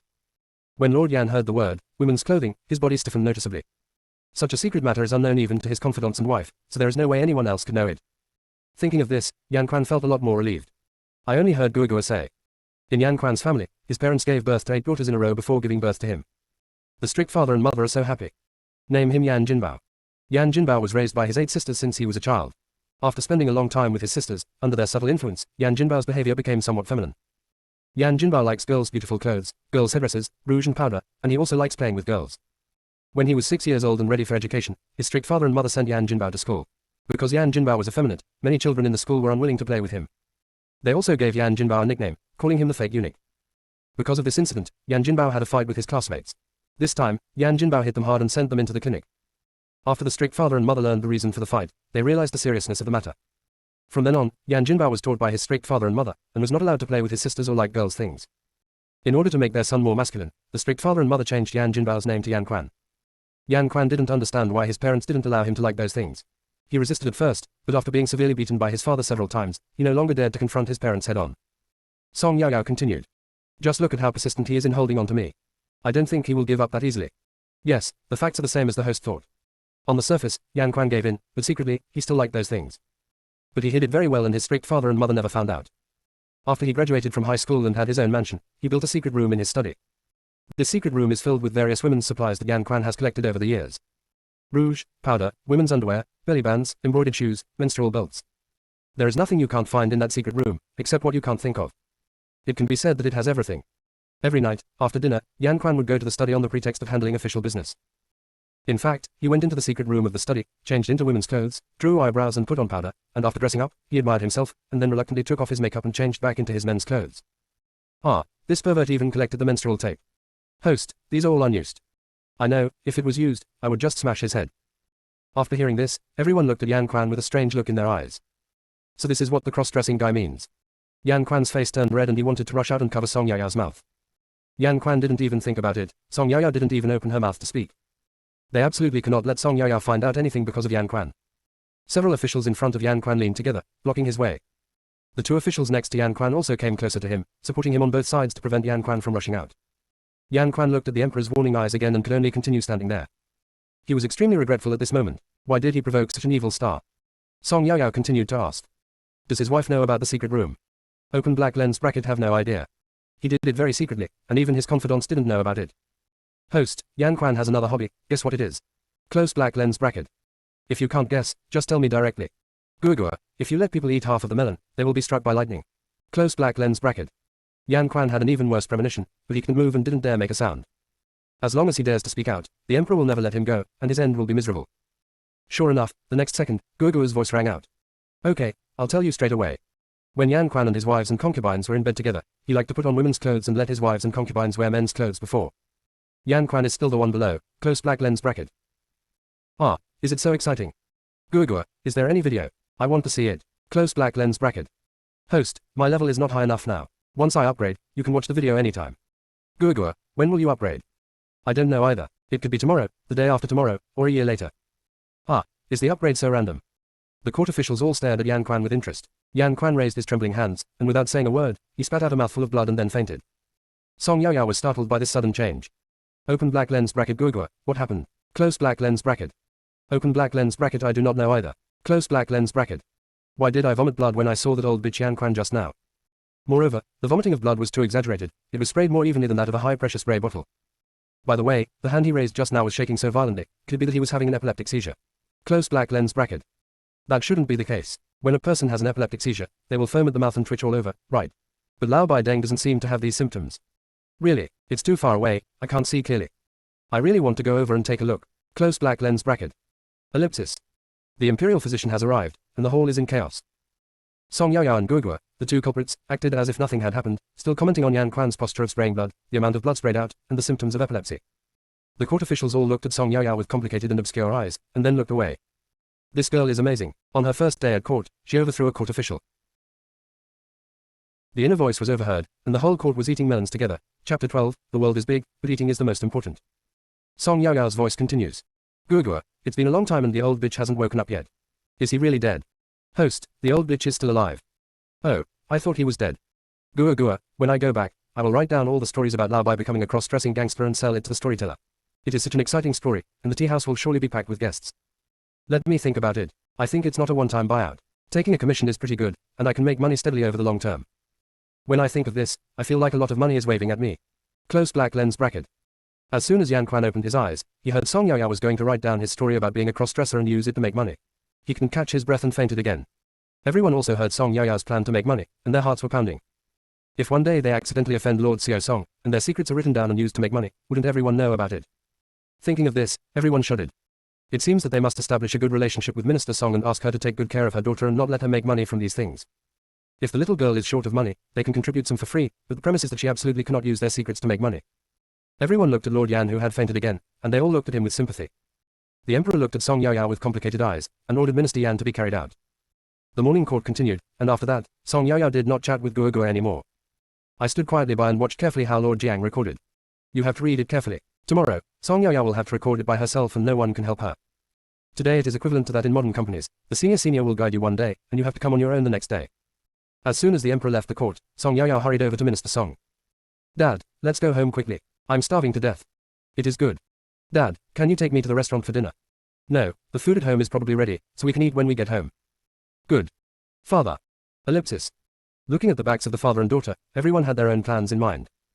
After returning to the mansion, Song Yaoyao changed out of her official uniform immediately and then rushed straight to the dining room. Sure enough, the food was ready. Except for the second brother Song Qinghui who went to the military camp, everyone else was there. After Song Yaoyao sat down, she picked up the bowl and started eating. Mrs. Song looked at her little daughter who was eating voraciously and said, "Slow down, no one is competing with you." Song Yaoyao stuffed her mouth full of food. After swallowing it, she said, "Mother, this emperor is really something. He ordered the court to start at 5 a.m., but I had just fallen asleep for a short while when Bai Tao woke me up. This is getting up earlier than the chickens. Isn't it true? The fifth watch, according to modern time, is from 3 to 5 in the morning. That is, one must arrive at the Hall of Supreme Harmony at 3 a.m. to start court, so one must get up at least 2 hours earlier. Today, Bai Tao woke Song Yaoyao up at 1 a.m. After washing up, I got on the carriage and arrived at the palace gate. After the carriage stopped, I drove for another 40 minutes before reaching the Hall of Supreme Harmony. I was so exhausted. Whose rooster crowed at 1 in the morning? Isn't it getting up earlier than the chicken?" After hearing this, Mrs. Song scolded. "You kid, you have no control over your words. What nonsense are you talking about?" Song Yaoyao said unconvinced. "That's what it is." Madam Song stared at Song Yaoyao. "You still said. If someone heard this, who knows what kind of trouble it would cause." Song Yaoyao also knew that she had said something inappropriate, and said, "Understood." After saying this, he lowered his head and continued eating. The world is big and the food is the biggest. After finishing the meal, Song Yaoyao said, "Mom, Dad, big brother, big sister, I slept late last night, I'm going back to catch up on some sleep." Minister Song waved his hand. "Go." After Song Qingyu and Song Qingling left one after another, Madam Song asked Minister Song beside her. "Today is Yaoyao's first day in court. Did she cause any trouble?" After hearing this, Minister Song sighed deeply and told everything that happened today. Then he said, "Master Yan was carried out of the hall. I don't know how he is now." Mrs. Song listened with disgust. "This Lord Yan is so shameless. He is so old, but he still bullies our Yaoyao. Yaoyao is just 12 years old. He is so shameless, he deserves to be angry to death. You deserve it. Master, you better stay away from that Lord Yan in the future, he is so disgusting. He also secretly collects women's things, even menstrual belts, he is simply a pervert." "I see. This time, Master Yan's past was exposed by Yaoyao, and he will probably be too embarrassed to see anyone in the future. That's what he deserves. Who told him to keep biting Yaoyao?" Minister Song sighed and said worriedly, "Madam, if we continue like this, won't we offend all the court officials to death?" Mrs. Song also had a sad look on her face. "Yeah, I'm worried about that too. But there is nothing we can do about it. We simply cannot remind Yaoyao. Besides, everyone has their own voice. How can you control what others think?" Well, that's true, but... Oh, forget it, let's just take it one step at a time. Other people's daughters are the parents' little cotton-padded jackets, but our Yaya is a big, leaky jacket that is here to trick us. Ellipsis. Unlike Minister Song and his wife who was sighing, Song Yaya had already gone to see Duke Joe. Song Yaya dreamed about her past life again, where she was working and studying at the same time. Then the scene changed and it was her saving people in a hail of bullets. There were wounded soldiers everywhere, broken limbs everywhere, and blood everywhere. Song Yaya was awakened all of a sudden. She wiped the cold sweat from her forehead, looked at the surroundings, and her mood slowly calmed down. Song Yaya has had this kind of dream many times. It's like this every time, I'm awakened by such a horrifying scene. Song Yaya asked Guagua. Guagua, what time is it now? Host, it is 10 o'clock in the morning. Ah, I woke up from a nap and it's only 10 o'clock in the morning. Yes, host. Didn't the ancients go to bed early and get up early? Close black lens bracket. Open black lens bracket understood. Close black lens bracket. Song Yaya shouted to the outside of the door, Bai Tao. When Bai Tao heard the voice, she immediately pushed the door open and walked in. Miss, are you awake? Well, help me prepare the bath water. I'm sweating all over. Yes. After Bai Tao left, Song Yaya slowly stood up and leaned against the head of the bed. The inner voice was overheard, and the whole court was eating melons together. Chapter 13 agreed to leave the house. By the time Song Yaya finished her bath, half an hour had passed. Song Yaya wore a goose yellow long skirt with blue irises embroidered on the hem. She had 2 buns on her hair, and she looked playful and lively. Host, you are dressed so beautifully, are you going out? Well, I want to go out for a walk. Host, can your parents agree? It should be okay, right? I am already an official, can my parents still keep me under house arrest? Close black lens bracket. Host, come on. While talking to Guagua, Song Yaya walked towards Mrs. Song's yard. Before anyone arrived at the yard, Song Yaya's thoughts were heard first. Guagua, what do you think my mom is doing right now? She's not with my dad. He. Host, what are you thinking about? It's broad daylight. The ancients believed that one should not indulge in sexual activities during the day. I see. I was overthinking. Mrs. Song gasped for breath and really wanted to pry open her little daughter's head to see what a little girl was thinking about all day long. How come even my own parents are involved in this conspiracy? How lawless. After entering the house, Song Yaya called out flatteringly, Mom. Mrs. Song didn't even raise her head, her eyes were fixed on the account book, and she only replied with one word, yes. Song Yaya walked behind Madam Song and massaged her shoulders. Mom, you've worked so hard for this family. I'll give you a shoulder massage. If you have never heard Song Yaya's inner voice, you would definitely think that she is a very quiet and sensible girl. But as soon as you hear her unrestrained voice, the whole image of her would instantly shatter into pieces. Mrs. Song didn't say anything and let Song Yaya massage her shoulders. Song Yaya was still waiting for me to ask her a question. Normally, if she was so attentive, I would definitely ask her what she wanted. What happened today? I didn't say a word. If I don't accept the challenge, how can I continue this play? If the mountain doesn't come to save me, I will go to save the mountain. So, Song Yaya called out sweetly again, Mom. Mrs. Song put down the account book in her hand and said, if you have something to say, just say it. Don't keep calling me Mom. Ah, if not Mother, what should I call her? Mother. Mrs. Song, who was still furious, picked up the account book in her hand and threw it at Song Yaya after hearing this. Song Yaya saw that something was wrong and quickly took a big step to the left and dodged. The account book fell to the ground, and Song Yaya patted her chest and said thankfully, oh my, luckily I dodged quickly and didn't get hit. As soon as Song Yaya finished speaking, Madam Song shouted. Song Yaya. Song Yaya was a person who could read the expressions of her mother. Seeing that my mother was really angry, she quickly ran over, picked up the account book on the ground, patted the dirt off it, and quickly walked to my mother, carefully placed the account book on the table, and said indignantly, Mom, what's wrong with you? Don't be angry. Which blind person made you angry? Tell me, and I'll beat her up for you. Can Mrs. Song say, it was you, the blind man, who made me angry? Mrs. Song looked at Song Yaya, who was very angry and ready to stand up for herself. She waved her hands tiredly and asked, tell me, what's the matter with you coming to my yard? Song Yaya pulled Madam Song's sleeve and shook it. Mom, I've grown up so big, but I've never left the house. I am now an official, and I don't know what the capital is like. I want to go out for a walk. Is that okay? Mrs. Song thought for a moment. Become. Go to the accounting office and withdraw 50 taels of silver. You can buy anything you like. Let your elder sister go with you, and remember to bring more guards. Yes. Song Yaya didn't expect that it would be so easy for her mother to agree. In the past, even if she threw a tantrum, her parents would not give in. Why did you agree this time? No matter what the reason is, my mother promised that I could leave the house, so the result is finally good. Song Yaya stood on tiptoe and kissed Madam Song on the cheek. Mom, you are the best, I love you the most. After saying this, before Mrs. Song could react, the man had already run away. Mrs. Song touched her cheek and suddenly smiled. This kid. Mrs. Song's idea was very simple. Many people now knew her youngest daughter's secret. It was not a solution to keep the child locked up in the house and not let her go out. Besides, Song Yaya went to court every day and would dig up the secrets of court officials from time to time, and the couple could not stop it at all. Now that things have come to this, there is no need to keep the child detained. Just as Song Yaya herself said, she was already 12 years old and had never seen what the capital city looked like. Seeing her pitiful appearance, Mrs. Song also felt sad. Forget it, if it is a blessing, it will not be a disaster. If it is a disaster, you can't avoid it. Ellipsis. Song Yaoyao ran to her elder sister Song Qingling's yard with sparks and lightning. Sister, mother has agreed to let me leave the house. Really? Well, I just came out of my mother's yard and came to look for you. However, my mother asked you to go with me, and asked us to go to the account office to withdraw 50 taels of silver so that we can buy some things we like. Okay, wait for me, I'll pack up and we'll go. It is good. Seeing her younger sister's excitement, Song Qingling quickly put away what she was embroidering and said, all right. When the two of them left the mansion, the carriage was already waiting at the gate. After getting on the carriage, Song Yaoyao asked excitedly, Sister, where are we going? I'll take you to the clothing and jewelry shops, and then we'll go to the restaurant for dinner. It is good. The entire capital city is unfamiliar to Song Yaoyao, and it doesn't matter where she goes. The carriage moved forward, Song Yaoyao opened the curtain and looked out. Song Yaoyao's inner voice also rang out. Guogua, this is the street in ancient times. Yes, host. The place where you are is the residential area for officials, and all the dignitaries live here. The population is relatively small and the streets are clean. When we got to the downtown area, it was crowded and lively. Close black lens bracket. Guogua, this ancient building is so exquisite. How do you describe this? I feel a little at a loss for words. How does the internet slang say, I'm uneducated, so I can only say, wow, to everyone. Close black lens bracket. Host, if you want to swear, just say it directly, don't make excuses for yourself. How could it be possible that you, a top student who has completed undergraduate, master's and doctoral degrees, are at a loss for words? Who are you kidding? Close black lens bracket. Okay, Guogua found out. However, a hero never brags about his past achievements, as those are things from the previous life. In this life, I just want to eat and wait for death, to be a salted fish that eats melons while sitting around. Close black lens bracket. Host, when you are playing as a salted fish, remember to bring Guogua with you.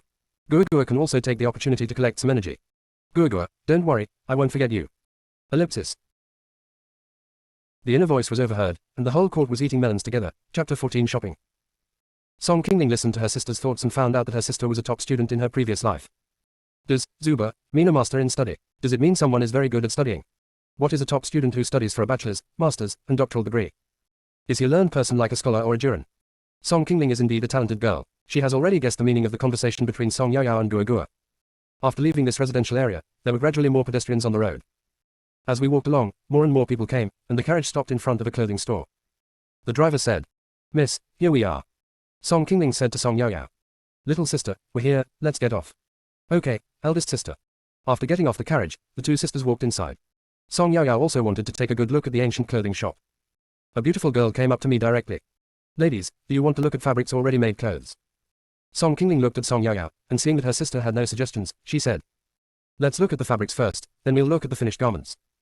Okay. Downstairs is fabric and upstairs is ready-made garments. Please take your time to read it. If you need anything, just call me directly. Song Qingling nodded, and the waiter went to greet other guests. Song Yaoyao looked around and couldn't help but say to Guogua, Guogua, there are so many fabrics here. The waiter's service attitude is also good. Close black lens bracket. Host, this is the largest clothing store in the capital. There are hundreds of kinds of fabrics on the first floor, and there are also many finished products on the second floor. The waiters here also undergo training and are qualified before they can take up the posts. Close black lens bracket. Guogua, I didn't expect that the owner of this store is such a good business owner. Let's not talk about whether the fabrics and clothes are good or not, the service attitude alone is great. Close black lens bracket. At this moment, Song Qingling asked, Little sister, do you have any favorites? Song Yaoyao waved her hand. Sister, let me take another look. After looking downstairs, the two went upstairs. After looking at all the finished clothes, Song Yaoyao had an idea in her mind. Guogua, there may seem to be a lot of these ready-made clothes, but there are actually only about a dozen styles. The reason why it looks like there are so many is that clothes of the same style but different colors are all hung out. Close black lens bracket. Open black lens bracket. Well, Guogua also discovered it. Close black lens bracket. Finally, Song Qingling picked out 2 pieces of cloth and bought them. The two came out of the clothing store and walked towards the jewelry store. Song Qingling took a fancy to a hairpin, took it in her hand and looked at it carefully. The lady boss introduced. You have a really good eye, miss. This hairpin is called begonia jade hairpin. Begonia is one of the most colorful flowers. This hairpin is emerald green all over and shaped like a crabapple, hence the name crabapple jade buyao. You see, there are 12 gems inlaid on the hairpin, mainly red, blue and purple, and each gem has a different color. The hairpin is carved with a crabapple pattern, which is exquisite, gorgeous and lifelike. The entire hairpin is decorated with crabapple colored gems, making it sparkle and shine beautifully. Miss, this hairpin suits you very well. Before Song Qingling could speak, a voice came from the door. I want this hairpin. Song Yaoyao looked in the direction of the voice and saw a pretty woman in a light red dress walked in. When Song Qingling saw the person coming, his expression changed. Wrong Fifei, don't go too far. We were obviously the first to see this thing. The woman approached, glanced at Song Yaoyao, then looked at Song Qingling, and said disdainfully. Have you paid the money? If you don't pay, it's not yours. Song Yaoyao couldn't help but ask Guogua. Guogua, who is this woman? Why is she so arrogant? Behind this woman, several girls of similar age came in. When some of them saw Song Yaoyao, their eyes flickered, but they still greeted her. Meet Master Xiao Song. The other women followed suit and saluted. Hello, Master Xiao Song. Song Yaoyao nodded. Hello. Among these people, there were a few that Song Yaoyao had only met at the palace banquet a few days ago, and they were the girls who first greeted Song Yaoyao. The woman named Rong Fifei took another look at Song Yaoyao and felt that there was nothing special about the little girl in front of her, so she continued to talk about the hairpin. Madam, I want this hairpin. Please wrap it up for me. Rong Fifei, you. Ellipsis. At this moment, Guoguo's voice rang out. Host, this woman in aqua red clothes is the concubine daughter of the left Councillor Rongping. Her name is Rong Fifei. Her father is of the same rank as your father, both the 4th rank. Song Yaoyao was stunned for a moment, and couldn't help but ask in her heart. Guoguo, how can a concubine's daughter be so arrogant? Although Song Yaoyao did not look down on illegitimate sons and daughters, in the ancient times with a strict hierarchy, the distinction between legitimate daughters and illegitimate daughters was very clear. Besides, Rong Fifei's father and her own father hold the same official rank, and she is a concubine's daughter. Logically, she should bow when she meets her elder sister.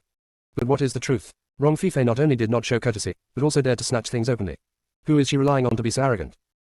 The women who came in with Rong Fifei had heard before that the reason why Lady Xiao Song was given an official position was because she was different from others, but everyone was hesitant and refused to say how exactly she was different. When they met Master Song today, they had been observing Song Yaoyao intentionally or unintentionally. When Song Yaoyao and Guoguo's inner voices rang out, they clearly saw that Song Yaoyao did not open her mouth, but Song Yaoyao's voice rang in their ears. Is this what makes Lord Xiao Song different? At this time, Guoguo also explained to Song Yaoyao. Rongping's legitimate daughter Rong Miao Miao married the 3rd prince as a concubine and was very much loved by him. Song Yaoyao asked in confusion. In the Rongping family, do the legitimate daughter and the illegitimate daughter have a good relationship? Rong Fifei is relying on the power of her elder sister Rong Miao Miao. Close black lens bracket. Host, you are wrong about this. In Rongping's family, the relationship between the legitimate daughter and the illegitimate daughter is very bad. It can be said that they have reached the point where they are incompatible. The reason why Rong Fifei was so arrogant was that she had been hooking up with her brother-in-law, the 3rd prince, behind her elder sister's back. The two of them did everything they shouldn't have done. The 3rd prince promised her that he would bring her into the palace after some time. Rong Fifei felt that she was already the 3rd prince's person, so of course she was relying on the 3rd prince's influence. Close black lens bracket. Song Yaoyao couldn't help but exclaimed. This, a pure and innocent girl, why would she fall in love with anyone else but actually have an affair with her own brother-in-law?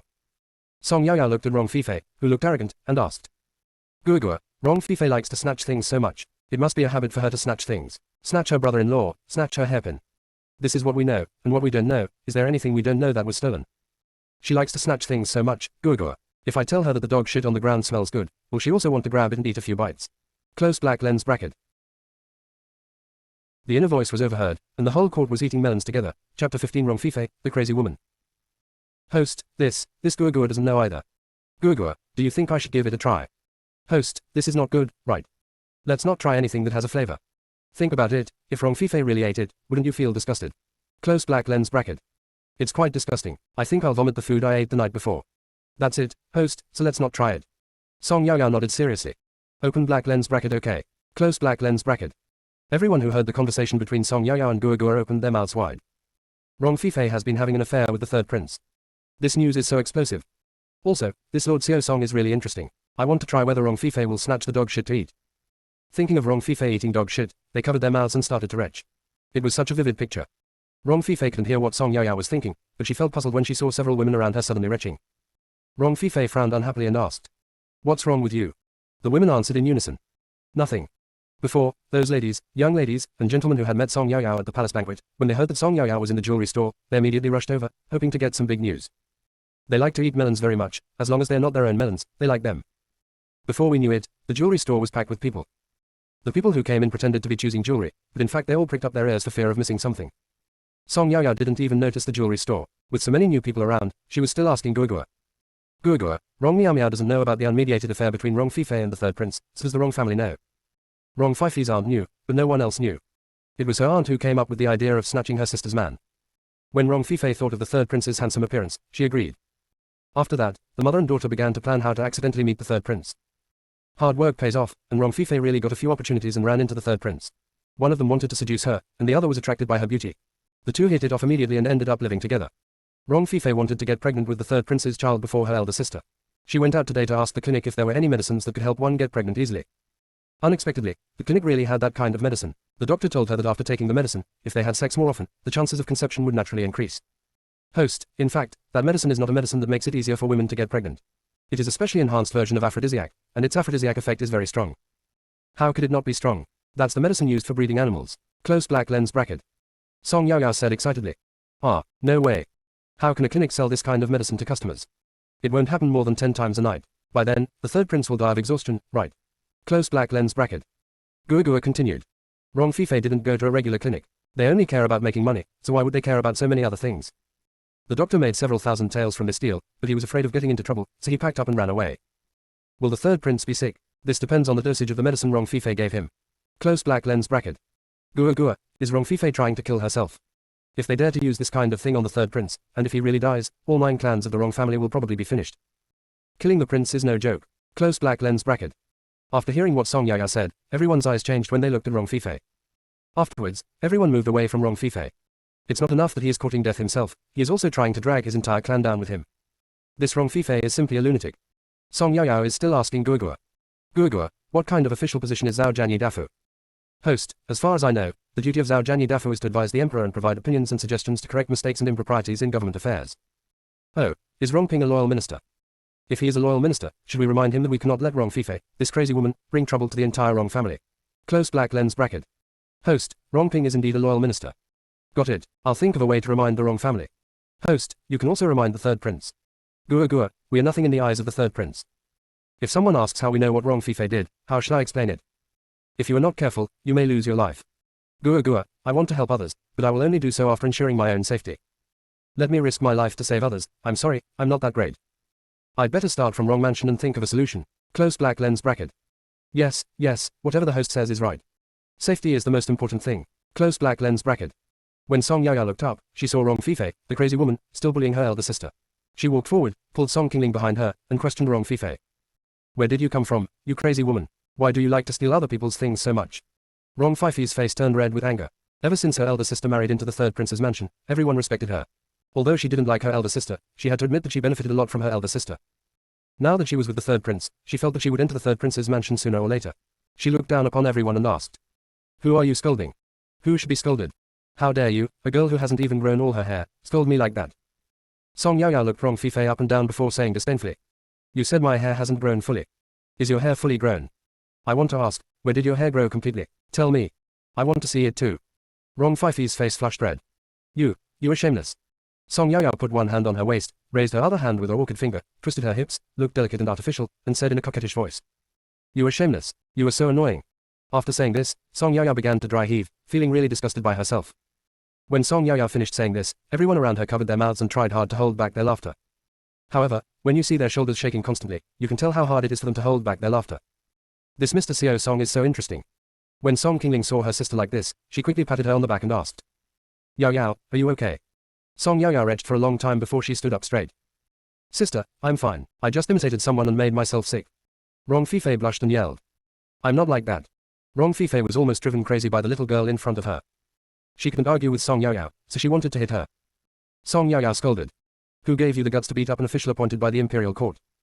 If you slap me like this, I will lie on the ground immediately and won't get up. Song Yao said to Song Qingling. Sister, if she dares to hit me, I will lie on the ground, and you will go to Jingzhou Prefecture to report to the authorities and say that someone beat up an official of the imperial court and I was beaten unconscious. The inner voice was overheard, and the whole court was eating melons together. Chapter 16, going to a restaurant for dinner. Rong Fifei became even more angry. How dare you blackmail someone so blatantly? Song Yao said disdainfully. If you dare to hit me, I will blackmail you. If I can't blackmail you to death, I'm not called Song Yao. If you don't believe me, you can give it a try. Quote. The news has spread throughout the capital in the past few days that Song Yao has been appointed as a 6th rank attendant, and Rong Fifei certainly knows about it too. In this ancient time when classes were divided, if a commoner dared to beat an official appointed by the imperial court, he would be punished by being sliced into pieces. Rong Fifei doesn't dare to gamble with her life. Unable to argue with Song Yao, and unable to hit her, Rong Fifei felt extremely ashamed. You sharp-tongued little girl, if you keep doing this, you might not be able to get married. Song Yao sneered. Whether I get married or not is none of your business. You keep talking about getting married. Do you hate getting married so much? Why do I hate getting married? If you don't hate getting married, just shut up. A girl who keeps talking about getting married, people who don't know her would think you are in love. You damn girl. How could I be dead? I'm clearly alive and well. You must be mad at me. You. I don't want this hairpin anymore. Rong Fifei threw the hairpin that she had snatched from Song Qingling onto the counter, and the hairpin broke. When Song Yao saw this scene, she couldn't stop smiling. Oh my, the hairpin is broken. Now it's just what you wanted. Now the hairpin finally belongs to you. Song Yao looked at the boss beside her. Madam Boss, didn't you just say that this hairpin cost 3,000 taels? Make this crazy woman pay for it now. If she doesn't pay, I'll send her to court. Rong Fifei pointed at Song Yaoyao. How can this hairpin be worth 3,000 taels? Song Yaoyao smiled and said. It wasn't worth it before, but now that it's broken, it's worth the price. The landlady smiled and said. How come this hairpin is not worth 3,000 taels? It is obviously worth this price. Pay the money quickly. To be able to open such a large jewelry store in the capital, there must be someone behind him who would not be afraid of a concubine's daughter of a fourth-rank official. The proprietress also looked down on Rong Fifei's arrogance and her behavior of snatching the hairpin, so she just deliberately followed Song Yaoyao's words. This jewelry shop is the property of the second prince, so there is no need to worry that she will not pay back. I don't have that much silver on me. That's easy, I'll send someone to follow you to your house to get it. Rong Fifei had no choice but to take people back home to get the silver. After returning home, he did not dare to tell his father and stepmother, and went directly to find his aunt. Although the aunt was angry at her daughter's stupidity, if her daughter could marry the third prince, then her good days would still be ahead. Now, I can't let my daughter feel disappointed. Thinking of this, she took out her own private money and gave it to Rong Fifei. Rong Fifei kept cursing Song Yaoyao and Song Qingling in her heart. She was also thinking about how she would take revenge on the two of them after having sex with the third prince for the past 2 days and entering his mansion early. But what Rong Fifei didn't know was that her good days were about to end. In the jewelry shop, when the proprietress sent someone to escort Rong Fifei back to the wrong mansion to get money, Song Yaoyao turned around and found that there were many more people in the shop. Song Yaoyao said to Guogua. Guogua, why are there so many people in this jewelry store? Host, this should be the person you attracted when Rong Fifei bullied your elder sister. Oh, I see. It's true, there is always a crowd of people watching the show. Close black lens bracket. Song Yaoyao had no doubt at all that these people were coming for her. Yes, host, in this ancient time, we can't browse the internet with our mobile phones, isn't this boring? Eating melons and watching a play can also help to kill time. Open black lens bracket Guogua, you are right, close black lens bracket. At this moment, Song Qingling said to Song Yaoyao. Little sister, are you hungry? How about I take you to a restaurant for dinner? Okay. I only ate a little when I came back from court, and now I'm hungry. The two sisters finally left the jewelry shop and headed towards the largest restaurant in the capital, Fumanlu. What Song Yaoyao didn't know was that when everyone heard that she was going to the restaurant to eat, after she left the jewelry shop, they also left one after another and followed them from a distance. There is a constant stream of people coming to Fumanlu. Song Yaoyao raised her head and looked at the building in front of her. It was extremely exquisite with carved beams and painted rafters. Song Yaoyao couldn't help but ask Guogua. Guogua, this restaurant is really magnificent. That's right, this is the largest restaurant in the capital, and its boss behind the scenes is the current emperor. Guogua, is this the emperor's private property? Guogua continued. Yes, all the profits from this restaurant went into the emperor's private treasury. This restaurant is divided into 4 floors. The first floor generally entertains ordinary people, the second floor entertains wealthy businessmen, and the third and fourth floors entertain officials and their families. Song Yaoyao couldn't help but sigh. Well, this division is quite clear. As they were talking, Song Qingling had already brought Song Yaoyao into the restaurant. Seeing the person coming, the waiter came over and said, Ladies, have you reserved a seat in advance? No. Mrs., unfortunately, the restaurant is now full. Would you like to wait a while? Some people eat very slowly, and it takes them 1 or 2 hours to finish a meal. They can't wait. Song Yaoyao just wanted to take her elder sister away and go to other places to eat. At this moment, Song Qingling and Song Yaoyao saw Song Qingyu coming in, and Song Qingling shouted happily. Big brother.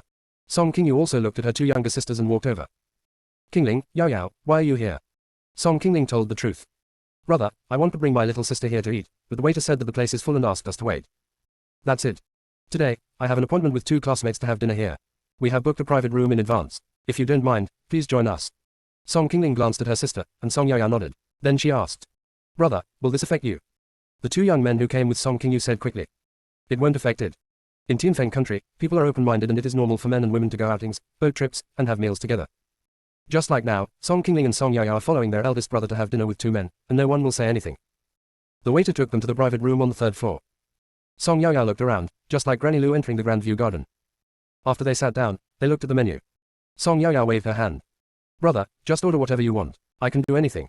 Song Qingyu knew that her sister liked to eat meat, and she liked all meat dishes, so she ordered several meat dishes. After ordering the dishes, Song Qingyu introduced them to each other. These are my 2 classmates. The one in white is Xiao Minglang, the grandson of the current Grand Tutor. The man in the blue shirt is Gao Jiayu, the son of the minister of the Central Secretariat. The inner voice was overheard, and the whole court was eating melons together. Chapter 17 My brother's classmate. Minglang, Jiayu, these are my sisters, Song Qingling and Song Yaoyao. Hello. Hello. After introducing each other, everyone started chatting. What Song Yaoyao didn't know was that after she entered the private room, several wives of officials also came to the restaurant with their children. They had booked private rooms in this restaurant all year round and could use them whenever they wanted. Their private room was not far from Song Yaoyao and her roommates, so they could just hear her thoughts. Those who had not booked a private room followed in after discussing with those who had. The private rooms that were booked all year round were packed with people. They ordered melon seeds and snacks, and waited quietly for Song Yaoyao's voice. Here, Song Yaoyao was not familiar with her eldest brother's classmates. She sat there quietly, but her eyes were looking at the 2 people opposite her. Gua, these 2 classmates of yours are really good looking. Xiao Minglang, dressed in a white robe as white as snow, with narrow eyes like rippling spring water under his sword-like eyebrows, which make him feel warm as if bathed in the spring breeze. His nose is like a hanging gallbladder, standing straight like a distant dark green mountain. His lips are thin, the color is light, and the corners of his mouth are slightly raised. Look at him, at this moment, holding a white jade teacup in his hand, with a few strands of black hair casually scattered in his hair. Every smile of his is like a blooming spring flower, warm and vivid. He is such a gentle and graceful gentleman. Closed black lens bracket. In the private room, Song Yaya's voice was heard unexpectedly.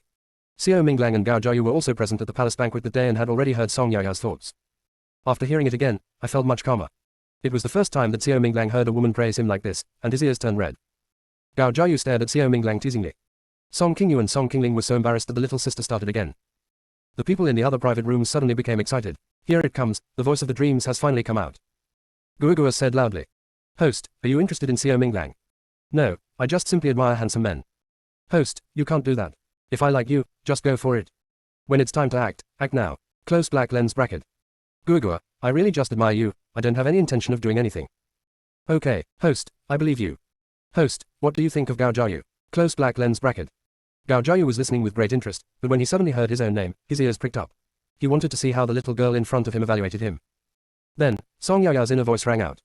Gao Jiayu, his face is as white as jade, his eyes are like stars, his clear pupils are shining with light, and when he relaxes his brows and smiles, it is like sunshine that melts into people's hearts. When talking, he spoke softly, looked at the other person intently, and the gentle look between his eyebrows made him seem approachable and exuded the aura of a modest gentleman. Closed black lens bracket. Host, you are good at judging. That is, the books I read in the past 20 years were not read in vain. Everyone present, including those in other private rooms, were shocked when they heard this.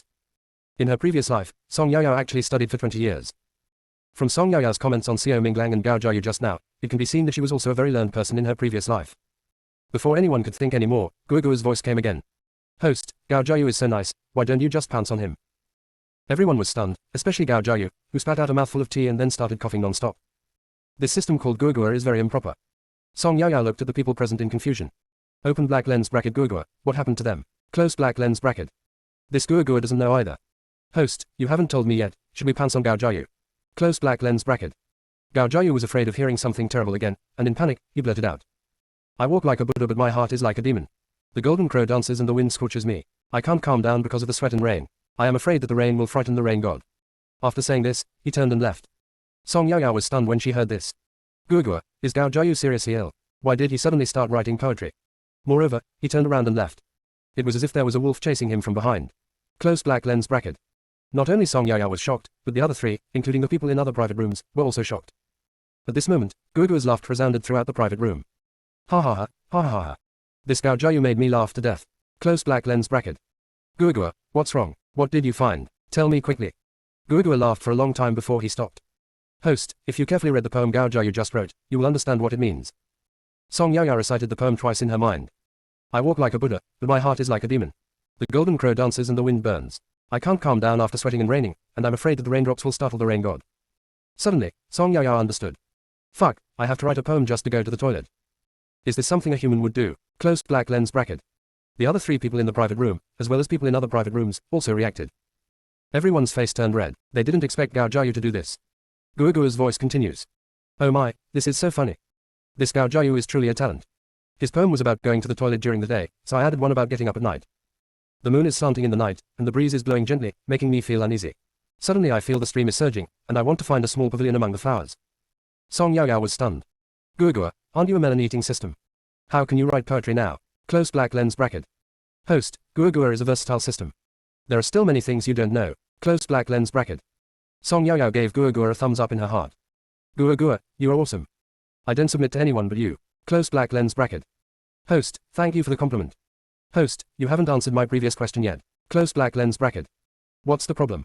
I had totally forgotten about this interruption. Closed black lens bracket. It's about what I asked you before, whether you want to pounce on Gao Jiayu. This matter. My definite answer is, no. Tell me, Gao Jiayu writes a poem when he goes to the toilet. Will he write a poem when he farts, sleeps, and eats? Just thinking about that scene drives me crazy. People like us are not worthy of a man like him. He is only suitable for viewing from a distance, so we just need to appreciate him. Don't even think about the rest. Closed black lens bracket. Open black lens bracket all right. Closed black lens bracket. Guogua, I'm very curious about how the Zhengxiling family usually educates the children. What do they usually do? Do they like to write poetry? Closed black lens bracket. Guogua didn't find out about this. I guess the Zhengxiling fu doesn't have the habit of composing poems all the time. Song Yaya sighed. That is to say, the Zheng Shiling family has produced such a rare talent as Gao Jiayu. Open black lens bracket host, it seems so. Close black lens bracket. What Song Yaya didn't know was that Gao Jiayu was not usually like this, and he was just scared by Gua and her. In fact, several people present and in other private rooms were also curious about how Minister Song and his wife educated the children. The inner voice was overheard, and the whole court was eating melons together. Chapter 18 reminded Mr. Rong. How come there was such a weirdo like Song Yao? Afterwards, the food was served and Gao Jiayu also came back. Song Yao was busy eating, and her thoughts were all about her comments on the food, without mentioning anything else. After finishing their meal and leaving the restaurant, Xiao Minglang and Gao Jiayu left first. Song Qingyu wanted to send her two sisters back home first and then go back to the academy. What they didn't know was that as soon as they left the restaurant, the people in the other private rooms also left one after another. Follow Master Xiao Song and you can always eat fresh melons. Today's trip was not in vain. They're still hungry because of eating melons. As soon as Song Yaya left, the crowd of onlookers quickly dispersed. They have to find a place and fill their stomachs first. There are not as many people in the restaurant as before, and many private rooms are empty. Some people order dishes directly in the restaurant and decide to go back after they're full. Some people went straight back to their mansion after the party. There was everything in the mansion and they could eat as soon as they got home. However, the news that Gao Jiayu, the legitimate son of the minister of the Central Secretariat, would write poems even when going to the toilet spread. Some people think that Gao Jiayu is just a nerd. The word, going to the toilet, is so simple, but he has to make up a poem about it, making people guess for a long time before they can understand his intention. If a girl marries such a nerd, how will she live her life in the future? Gao Jiayu writes a poem from time to time, but anyone with a slow brain wouldn't know what he is talking about. But some people also say that a scholar should behave like a scholar, and using poetry to express the meaning of respect is so elegant. Gao Jiayu is a true talent. Ellipsis. In short, there are all kinds of opinions. The poem about defecation written by Gao Jiayu also spread among everyone. Since today, when people see Gao Jiayu, they always tease him. Brother Gao, have you written any poems today? Brother Gao, did you feel like writing poetry again when you went to the bathroom today? Ellipsis. Gao Jiayu just felt so embarrassed. But there was no way, the poem was indeed written by him, and he couldn't deny it at all. Moreover, with so many people making fun of him, he was alone and weak and couldn't beat them. Also, a gentleman uses his mouth, not his hands, so how could he hit someone? If the teachers and deans knew about this, I wouldn't know how to deal with them. In the carriage, Song Yaya hesitated and thought about it again and again before saying to Song Qingyu. Brother, I got a piece of news. The concubine of Zhao Jianyi Dr. Rong Fifei bought a medicine. She wants to use it on the third prince. Neither Song Qingyu nor Song Qingling said anything, just listened quietly to their sister's story. Song Yao continued. Lord Rong Pingrong, the left chancellor, is a loyal minister. I want to remind him that if anything happens to the third prince, the 9 members of the Rong family will probably die. But I don't know how to remind him. Song Qingyu rubbed Song Yaya's head. Don't worry about this, leave it to my brother. Brother, why don't you ask me where I got the information? When I want to tell you, I will tell you. Song Qingyu guessed that it was the system called Gua that told Song Yao. After so many years of testing, everything Gua says must be true. Of course, what Rong Fifei said is also true. Song Yao smiled sweetly. Thank you, brother, for believing in me. Since Big Brother has said so, then I'll leave it to Big Brother to remind Lord Rong. After returning to the mansion, Song Qingling and Song Yao returned to their respective courtyards. Song Qingyu went to find Minister Song and told him about Rong Fifei's matter, and also told him that Song Yao wanted to help Rong Ping. Song Qingyu asked. Dad, should we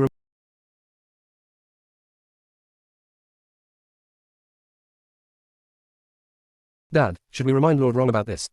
Minister Song was silent for a moment before he said. Lord Rong is indeed a good official. It is a pity for the court to lose such an official.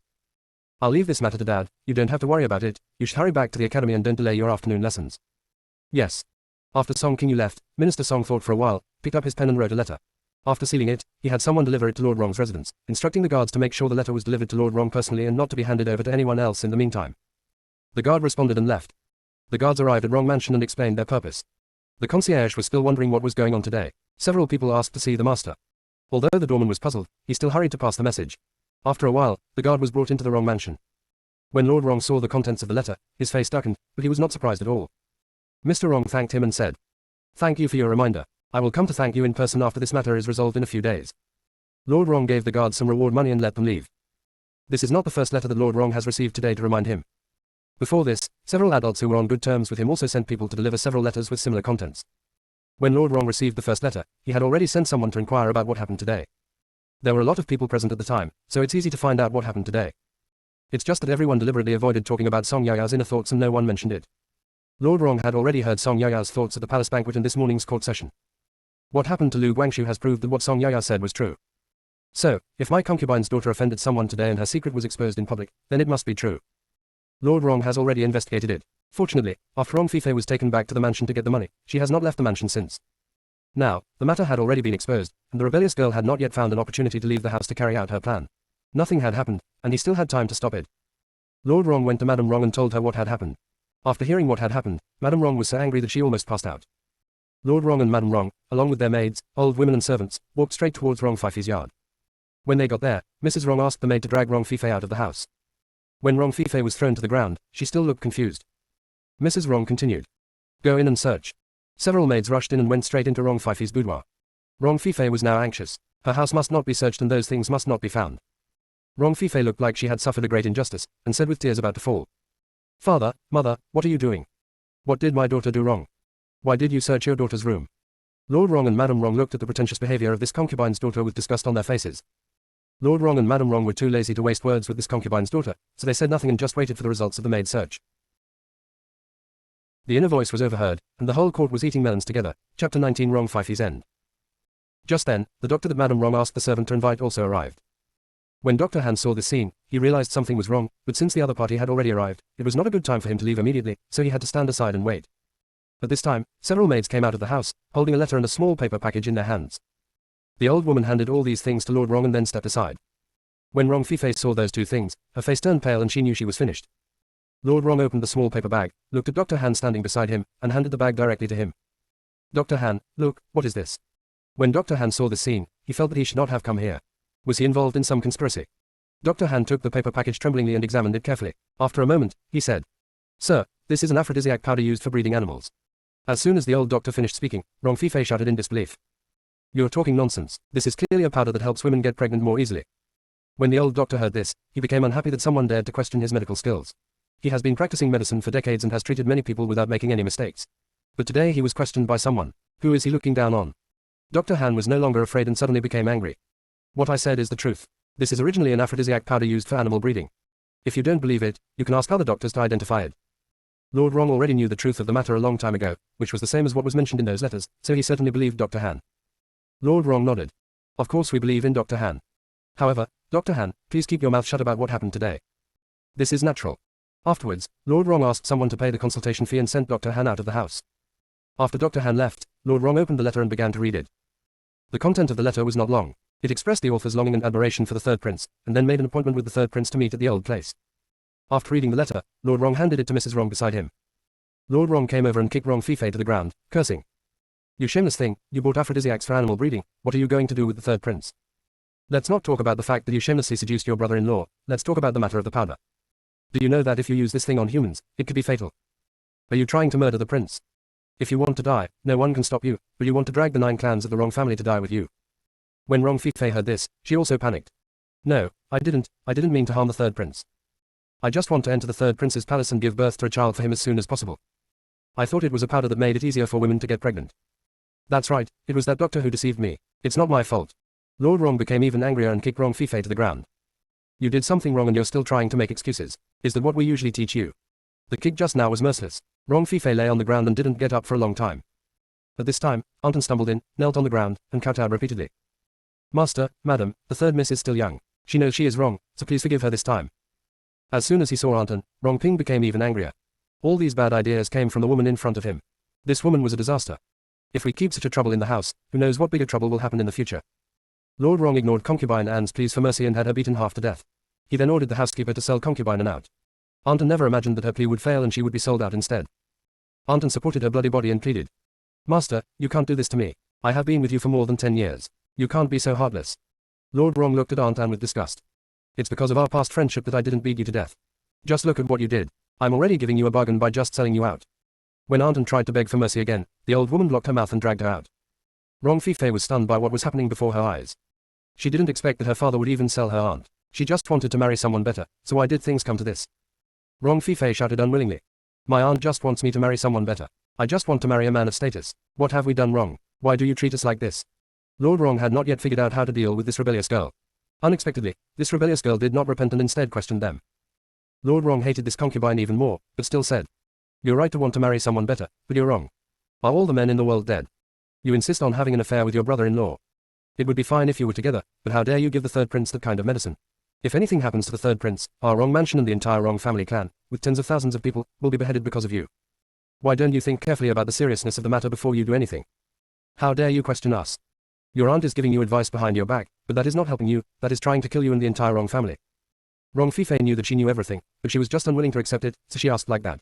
After being ruthlessly exposed by Lord Rong, she lay on the ground and cried inconsolably. Lord Rong instructed Madame Rong beside him.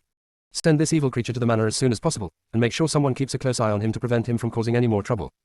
Yes, sir. Madame Rong also hated this concubine's daughter to death. Why did she have to compete with her daughter for her husband? She almost caused trouble for the Rong family. Now that her husband has spoken, and this bitch is in her hands, don't blame her for being cruel and ruthless. The next day, Rong Fifei was sent to the farm. In addition to a personal maid, she was accompanied by 6 fierce old women. Madame Rong was really ruthless this time. She picked out a few strong maids and ordered them to serve the third young lady well when they arrived at the farm. These old women were also very smart. They promised that they would take good care of the third young lady. They may not know anything else, but they have come up with endless ways to torture people, and they are very good at this. Rong Fifei wanted to resist, but her hands and feet were tied and she was thrown into a carriage. The day when Rong Fifei's life would be worse than death is about to come. The inner voice was overheard, and the whole court was eating melons together. Chapter 20. Yan Quan comes to apology. She still couldn't figure out how her father found out about what she had done. Rong Fifei began to doubt the people around her, and she became suspicious. The third prince hadn't seen Rong Fifei for a few days and was itching to find out, so he asked the secret guards to find out. Only then did he know that Rong Fifei had been sent to the manor. She told the third prince everything she had found out. After hearing the whole story, the third prince's face turned completely gloomy. How dare they give him that kind of medicine? Are they trying to cripple him? Thinking of the possibility that he might die because of this, he angrily dropped the teacup in his hand to the ground. This Rong Fifei deserves to die. She dared to plot against me like this. She really doesn't want to live. The third prince now felt that Lord Rong had gone too lenient by not killing Rong Fifei outright. The person had already been sent away, and upon learning that there were several fierce old women traveling with them, the third prince did not take any further action. Letting Rong Fifei live a life worse than death is more satisfying than killing her directly. Here, Song Yaya returned to her yard and couldn't help yawning, so she said to Bai Tao. Bai Tao, miss, I'm sleepy and want to sleep for a while. Miss, didn't you come back from court and take a nap? Yes. So you went out for a while, and now you want to sleep again after coming back? Song Yaya answered while changing her clothes. Well, I'm sleepy again. Bai Tao, don't you know? Spring is sleepy, autumn is tired, summer is napping. Bai Tao couldn't help but pout. The second miss was obviously lazy, so she asked. Miss, but you are like this in winter too. Bai Tao, you don't know this, right? Winter is called hibernation. Okay, go out now, don't disturb me, your lady, I need to rest. Yes. Bai Tao has become accustomed to the second miss's heresy. She has only heard that bears and snakes hibernate, but has never heard that humans hibernate. Forget it, let's just go out. Song Yao fell asleep just like that. I don't know how long it took, but I heard Bai Tao's voice. Miss, hurry up and get up. There are guests at home. The master wants you to go to the front hall. Song Yao heard this voice in a daze. If guests come to our house, they can come. It's not like they haven't come before. My father is here, why do you want me to go? I don't go. Song Yao turned over, covered her head with the quilt, and prepared to continue sleeping. Miss, you better get up quickly. The messenger said, the master said that if you don't go, the accountant will deduct your salary for this month. When she heard that her pocket money was going to be deducted, Song Yao sat up immediately. It is absolutely not okay to deduct your own pocket money. Song Yao said to Bai Tao beside her. Okay, go get a basin of water. I need to wash up before I go meet the guests. Bai Tao laughed happily. How could I not be happy? Every time I wake up the young lady, it takes at least half an hour. It's the first time that she got up so quickly today. The master is really powerful. He has the young lady under his control with his monthly salary. After Bai Tao left, Song Yao asked about Gua Gua. Gua Gua, who's here in the mansion? Host, that old bitch Yan Quan has arrived. Song Yao asked puzzledly. Oh, why is he here? Isn't this guy vomiting blood and unconscious? Woke up so soon. Close black lens bracket. Host, maybe when Lao Bai Deng was vomiting blood, the amount of blood loss was not that much, so he woke up so quickly. Song Yao said with some regret. That's such a pity. I thought he was going to die. How can this be okay? Close black lens bracket. Host, don't think about it, I'm living well. Isn't this in line with the saying, good people don't live long, but evil deeds last for thousands of years? Song Yao has already labeled Yan Quan a disaster.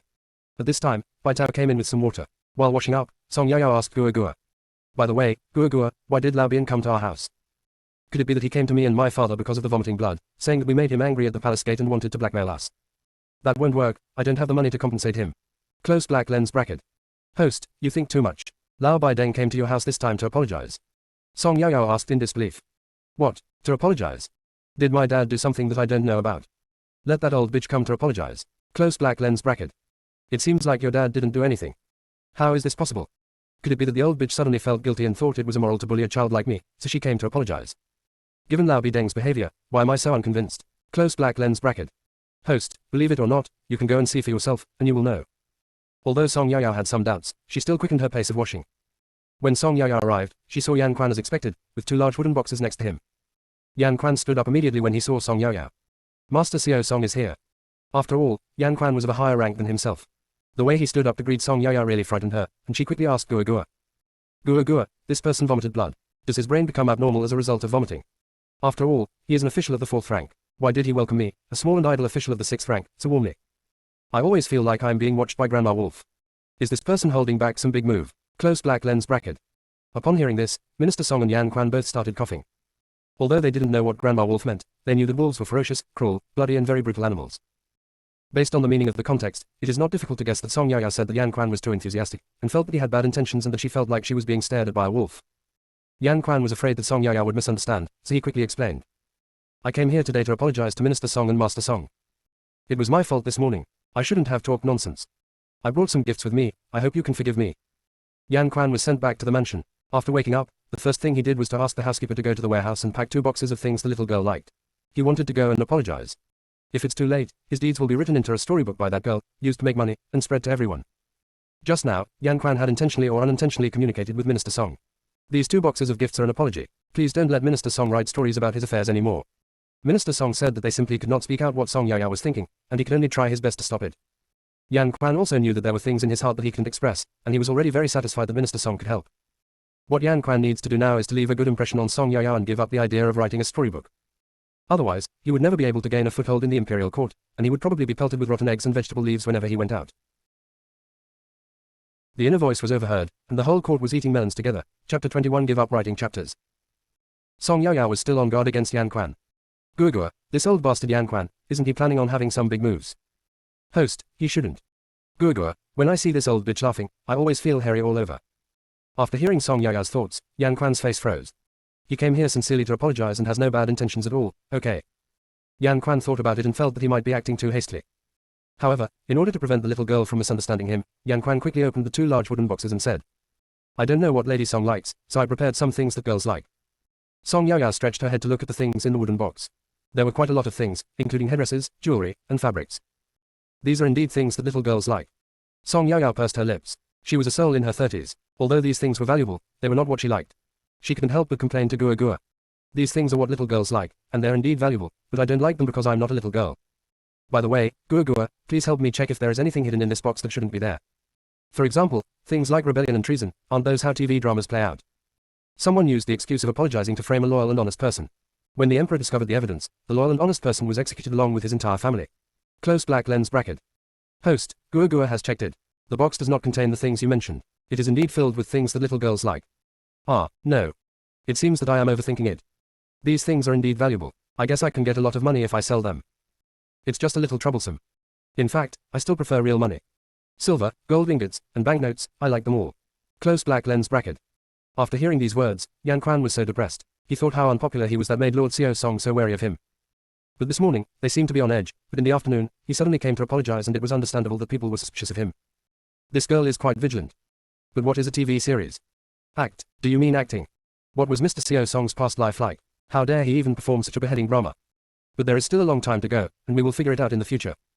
Yan Quan took out a stack of banknotes from his sleeve pocket and handed them to Song Yaya. Master Xiao Song, I don't know if you like these things. If you don't like them, I have prepared some silver notes here.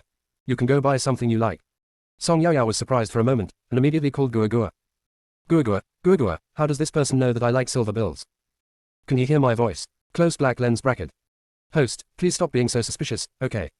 As an apology, he prepared 2 boxes of things. He didn't know whether the girl would like them or not. He was afraid that she would not like them, so he also prepared some banknotes. Isn't this a normal thing to do? What's the fuss? Close black lens bracket. Gua Gua, are you telling the truth? Am I really making a fuss out of nothing and seeing enemies everywhere? Close black lens bracket.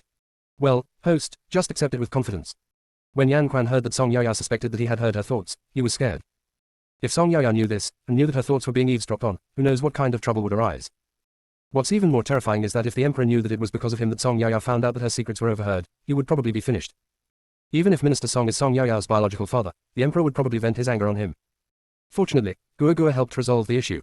They were both scared to death. The conversation between Song Yaya and Gua Gua continues. Gua Gua, it would be bad if I accepted so many banknotes, right? If people knew that I accepted bribes on my first day in office, would they report me? Close black lens bracket. No, 1,000 taels is a lot for you, but it does not reach the standard for accepting bribes in this dynasty. As far as I know, in this dynasty, accepting 1 taels of silver is considered accepting bribes. This doesn't count. Some elders give this much money to their juniors. Close black lens bracket. Is that so? Then I will accept it with confidence. By the way, are all officials of this dynasty so rich? Is one tails considered as accepting a bribe? Close black lens bracket. Which official nowadays doesn't have a few farms and shops in his mansion? If we only rely on their monthly salary, how can we support the people in the whole prefecture? Close black lens bracket. Open black lens bracket. That's true. Close black lens bracket.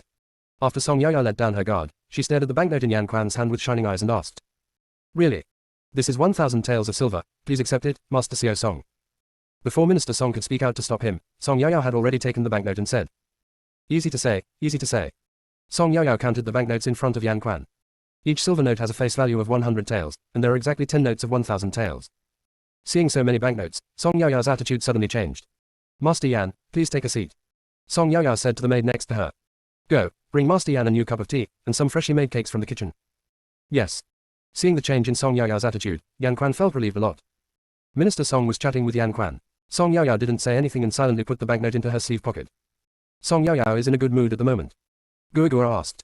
Host, didn't you want to write about Lao Bai Deng's affairs into a storybook? Are you still writing it now? Song Yaya corrected seriously. Gua Gua, now that we have accepted the apology, we should stop calling him old bitch and call him Lord Yan. Do you understand? For the sake of 1,000 taels of silver, I will not write the storybook. As for the 2 boxes of things, I let my eldest sister pick out the ones she liked, and leave the rest to my mother. As for the 1,000 taels of silver, they're mine, and no one can take them away. Close black lens bracket. Hearing this, Yan Quan finally felt relieved. This time, he came to the right place, and Master Xiao Song finally gave up writing the storybook. Yan Quan was not worried about other officials talking nonsense. It was just his bad luck today as Song Yao had dug up all his secrets. Who will be targeted by Song Yao tomorrow? How many people in this dynasty are clean? The dirty deeds are probably horrifying. Today they can talk about themselves, and tomorrow when they know about their affairs, they can go out and tell everyone. Therefore, after the court session today, everyone has reached a consensus that the court officials will not go out and talk about the things between each other. As long as they deal with Song Yao, the source of trouble, and prevent her from going out and talking nonsense, that will be enough. The inner voice was overheard, and the whole court was eating melons together. Chapter 22, Hidden Silver Notes. Gua Gua rolled his eyes at the speed at which Song Yao changed her expression. Host, do you still have any moral integrity? Just a little money, and I brought you over. Close black lens bracket. What do you know? This is what I call cultured and ethical, okay.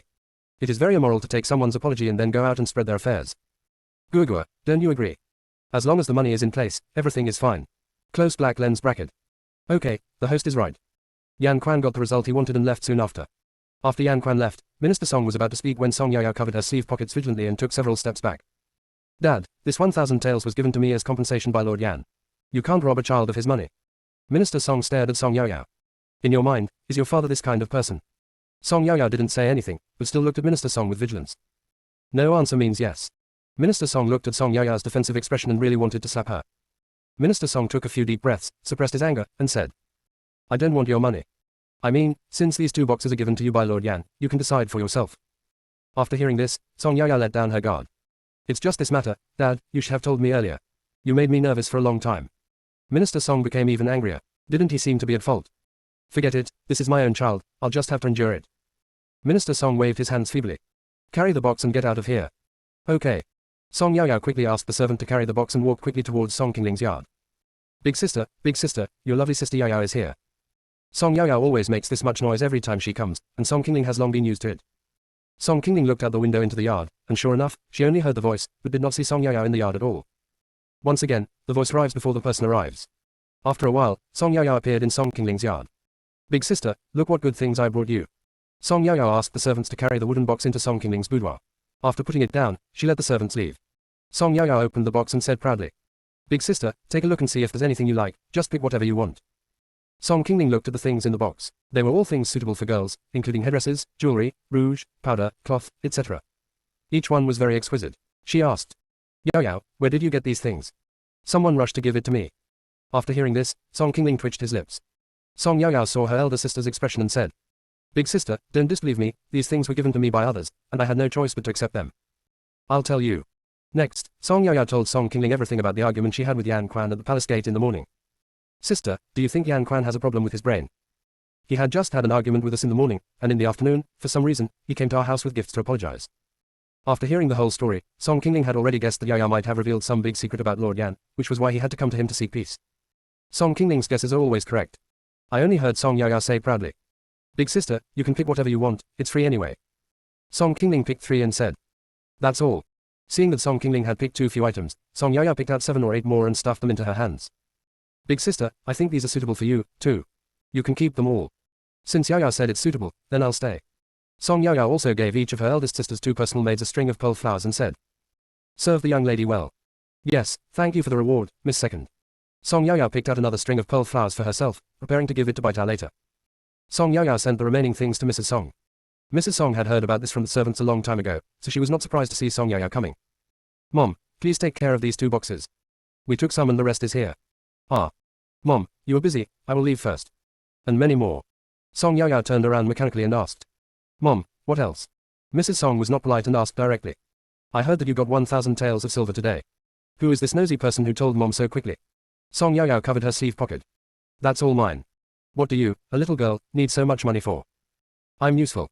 "What are you for?" "Anyway, I'm useful." After saying this, Song Yaoyao ran away. Mrs. Song shouted from behind, "Come back here." Song Yaoyao ignored Mrs. Song's calls and ran faster and faster, her legs almost sending out sparks. He ran into his yard in one breath, and without stopping, he rushed into his boudoir, immediately closed the door and the window, and then began to look for the place where he had hidden the banknotes. While Song Yaoyao was looking for a place, she cursed in her heart. "Gua Gua, your system is rubbish. Other people's systems have space and storage functions, but you have nothing. Look at you now, what should we do? Where should we hide this banknote?" Close black lens bracket. Host, Gua Gua's level is too low now. When your level is higher, you will have everything. When can you upgrade? This Gua Gua doesn't know either. I told you that you're a rubbish system, but you still refuse to admit it and you know nothing about anything.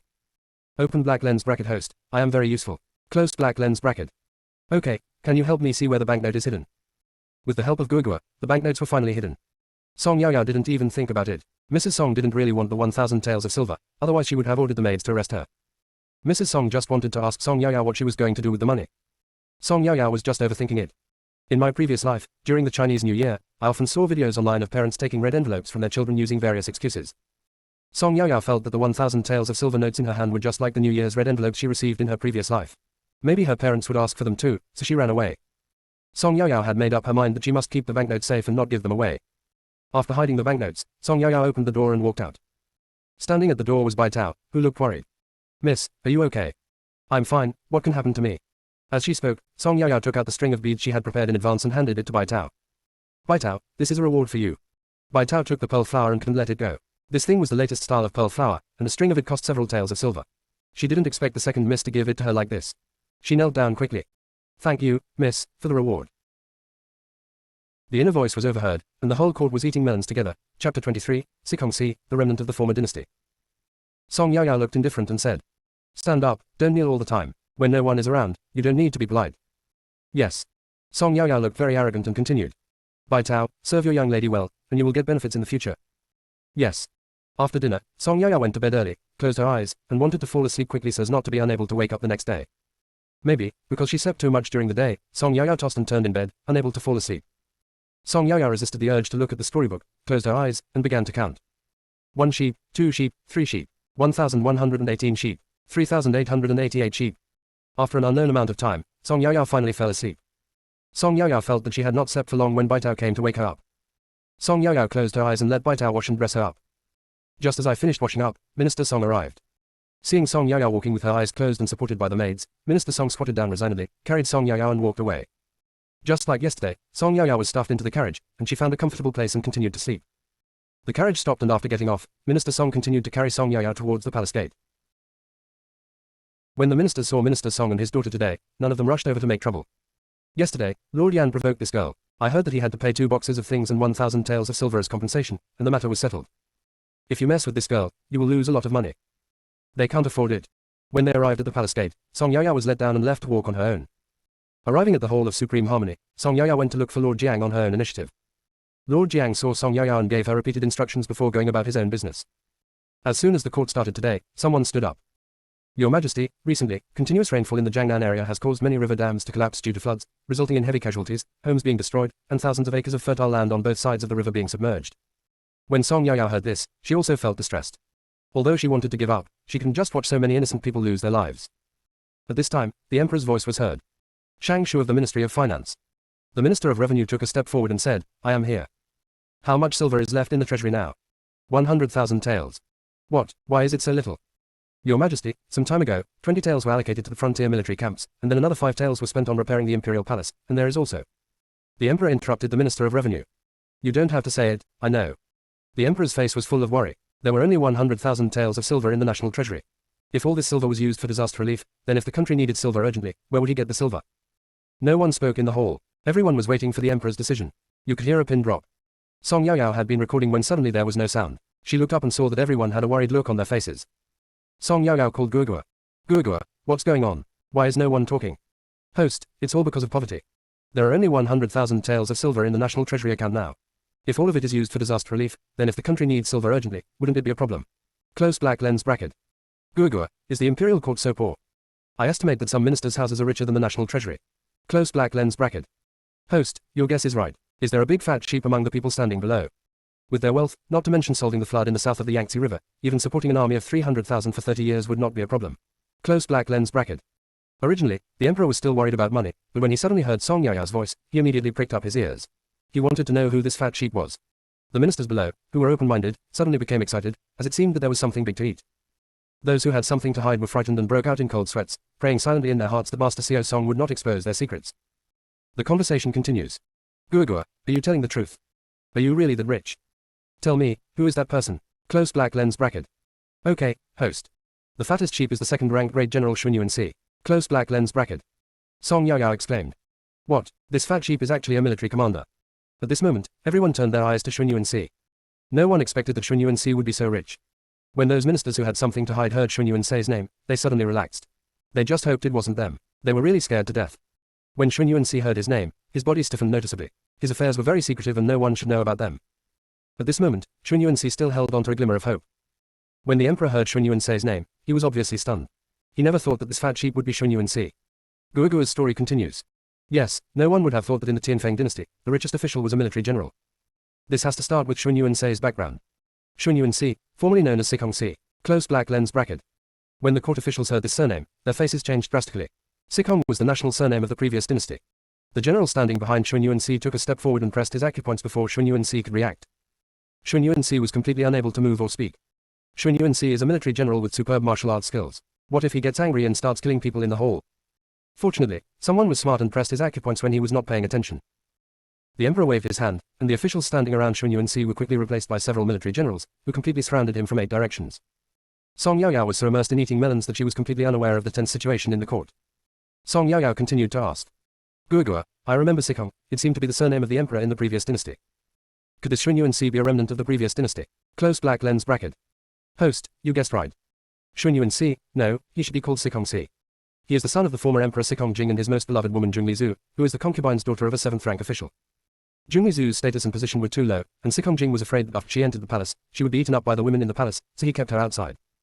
Sikong Jing would find reasons to leave the palace every month to have secret meetings with Zhongli Zhu, and that's how they had Sikongxi. Although Sikong Jing is a mediocre person, he is really good to Zhongli Zhu and her son.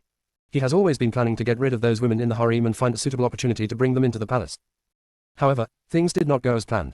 After a while, Sikong Jing realized something was wrong and ordered people to secretly transport all the items in the treasury out of the palace and hide them in the mountains. He also drew a treasure map. The inner voice was overheard, and the whole court was eating melons together. Chapter 24 Sikong says past. Guogua, did Sikong Jing transfer the national treasury because he realized that the situation was hopeless? Yes, host. At the moment the country was destroyed, Sikong Jing instructed the secret guards to take the treasure map to find Zhongli Zhu and her son, asking them to live well and teach Sikongxi well until he grows up. After the secret guards left, Sikong Jing committed suicide in the palace. After Sikong Jing died, all his concubines and children were executed. Before, Sikong Jing protected Zhongli Zhu and Sikongxi so well that no one else knew about the existence of the mother and son except a secret guard and his personal eunuch. Sikong Jing was afraid that his personal eunuch would say something wrong, so he killed him before committing suicide. The secret guard, the one who took the treasure map to find Zhong Lixiu and her son, survived and escorted Zhong Lixiu and her son out of the capital. In a remote village, they survived under an assumed name. At that time, Sikongxi was only 4 years old. To outsiders, the 3 of them called themselves a family of 3 and said they had fled to the small village to escape the war. At that time, when the old dynasty was changing and the new dynasty was changing, there were many families who moved away to avoid the war, and the villagers did not doubt their identities. The secret guard named himself Xun Yuanche, Sikongxi changed his name to Xun Yuanxi, and Zhongli Zhu changed his name to Li Zhu. The family of 3 was usually very friendly and had a good relationship with the villagers. After Zhongli Zhu learned that Sikong Jing committed suicide, she fell ill, but she still held on for Sikong Jing's last words. When Sikongxi was 10 years old, Zhongli Zhu died of illness due to worry. Sikongxi's martial arts skills are very high, all taught by Xun Yuanche. Close black lens bracket.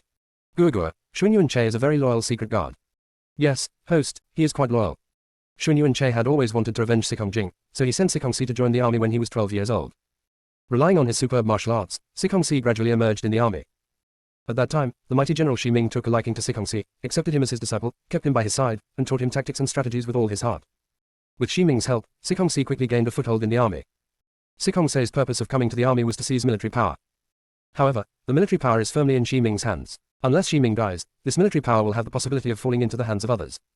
So, in a battle, Shi Ming was seriously injured. Sikong Si, regardless of the relationship between master and disciple, took the opportunity to shoot an arrow in the back, and Shi Ming died on the spot.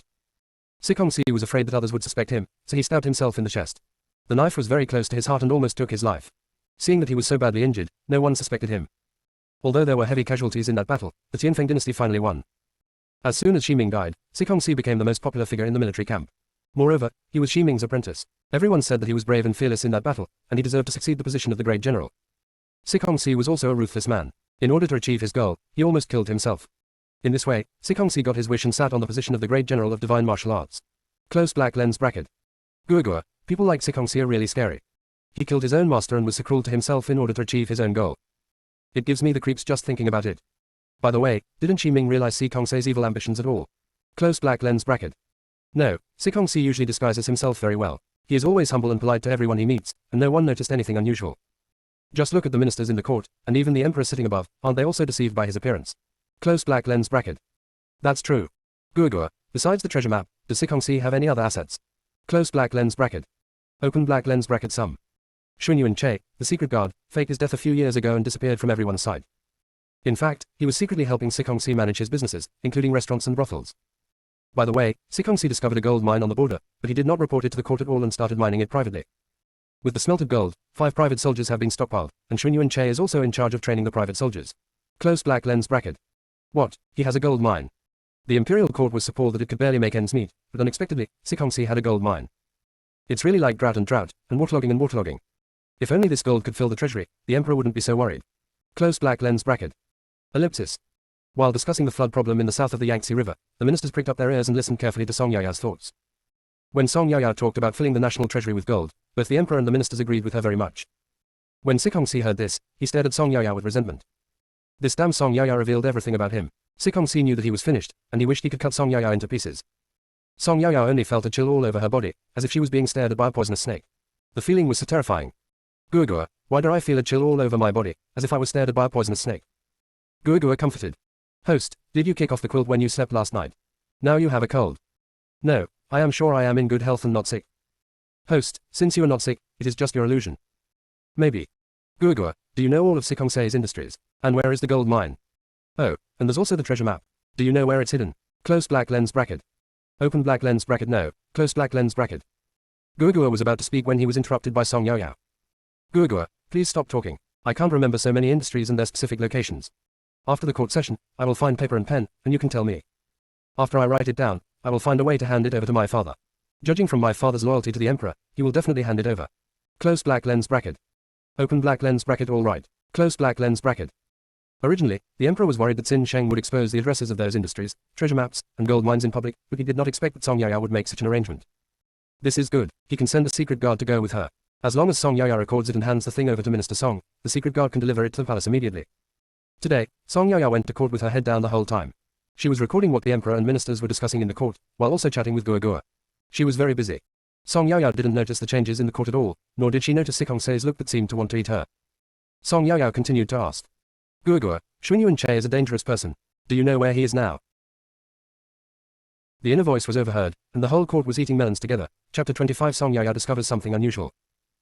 I know, he is at the gold mine recently. The gold mine has recently produced a new batch of gold. Shun Yuan-che plans to transport that batch of gold to the capital and give it to Sikong Si to win over the court officials. Close black lens bracket. Gua, tell me the route they took to transport the gold when you return home. I will write it down and give it to my father. Okay, host. By the way, there is a rockery in the backyard of Sikong Se's mansion. Under the rockery is a large secret room, which contains hundreds of boxes of gold ingots. These gold ingots were also brought in by Shun Yuan-che before. Close black lens bracket. Wow, this Sikong Si is really rich. Yes, host. Even if a little bit of it leaked out from between their fingers, it would be enough to support an ordinary minister's house and its people. Close black lens bracket. Song Yaya stood there, her legs a little numb. Gua, my legs are a little numb from standing, so I want to move them a little. Will anyone notice my little move? Host, you'd better observe the emperor and the courtiers first. If no one is paying attention to you, you can move your legs a little bit and it should be fine. Gua, I'll listen to you. The court officials were all looking at Song Yaya intentionally or unintentionally, but when they heard this, they quickly withdrew the gazes, fearing that the girl would discover something. After hearing Gua's suggestion, Song Yaya looked up at the ministers for the first time at today's morning court session. This raise of her head was a big deal. Song Yaya finally discovered something was wrong. Gua, there's something wrong with these court officials today. Look around Sikongsi, there is not a single civil official, only military officers. Moreover, this third-rank military officer actually stood in front of the second-rank Sikongsi. This is very unreasonable.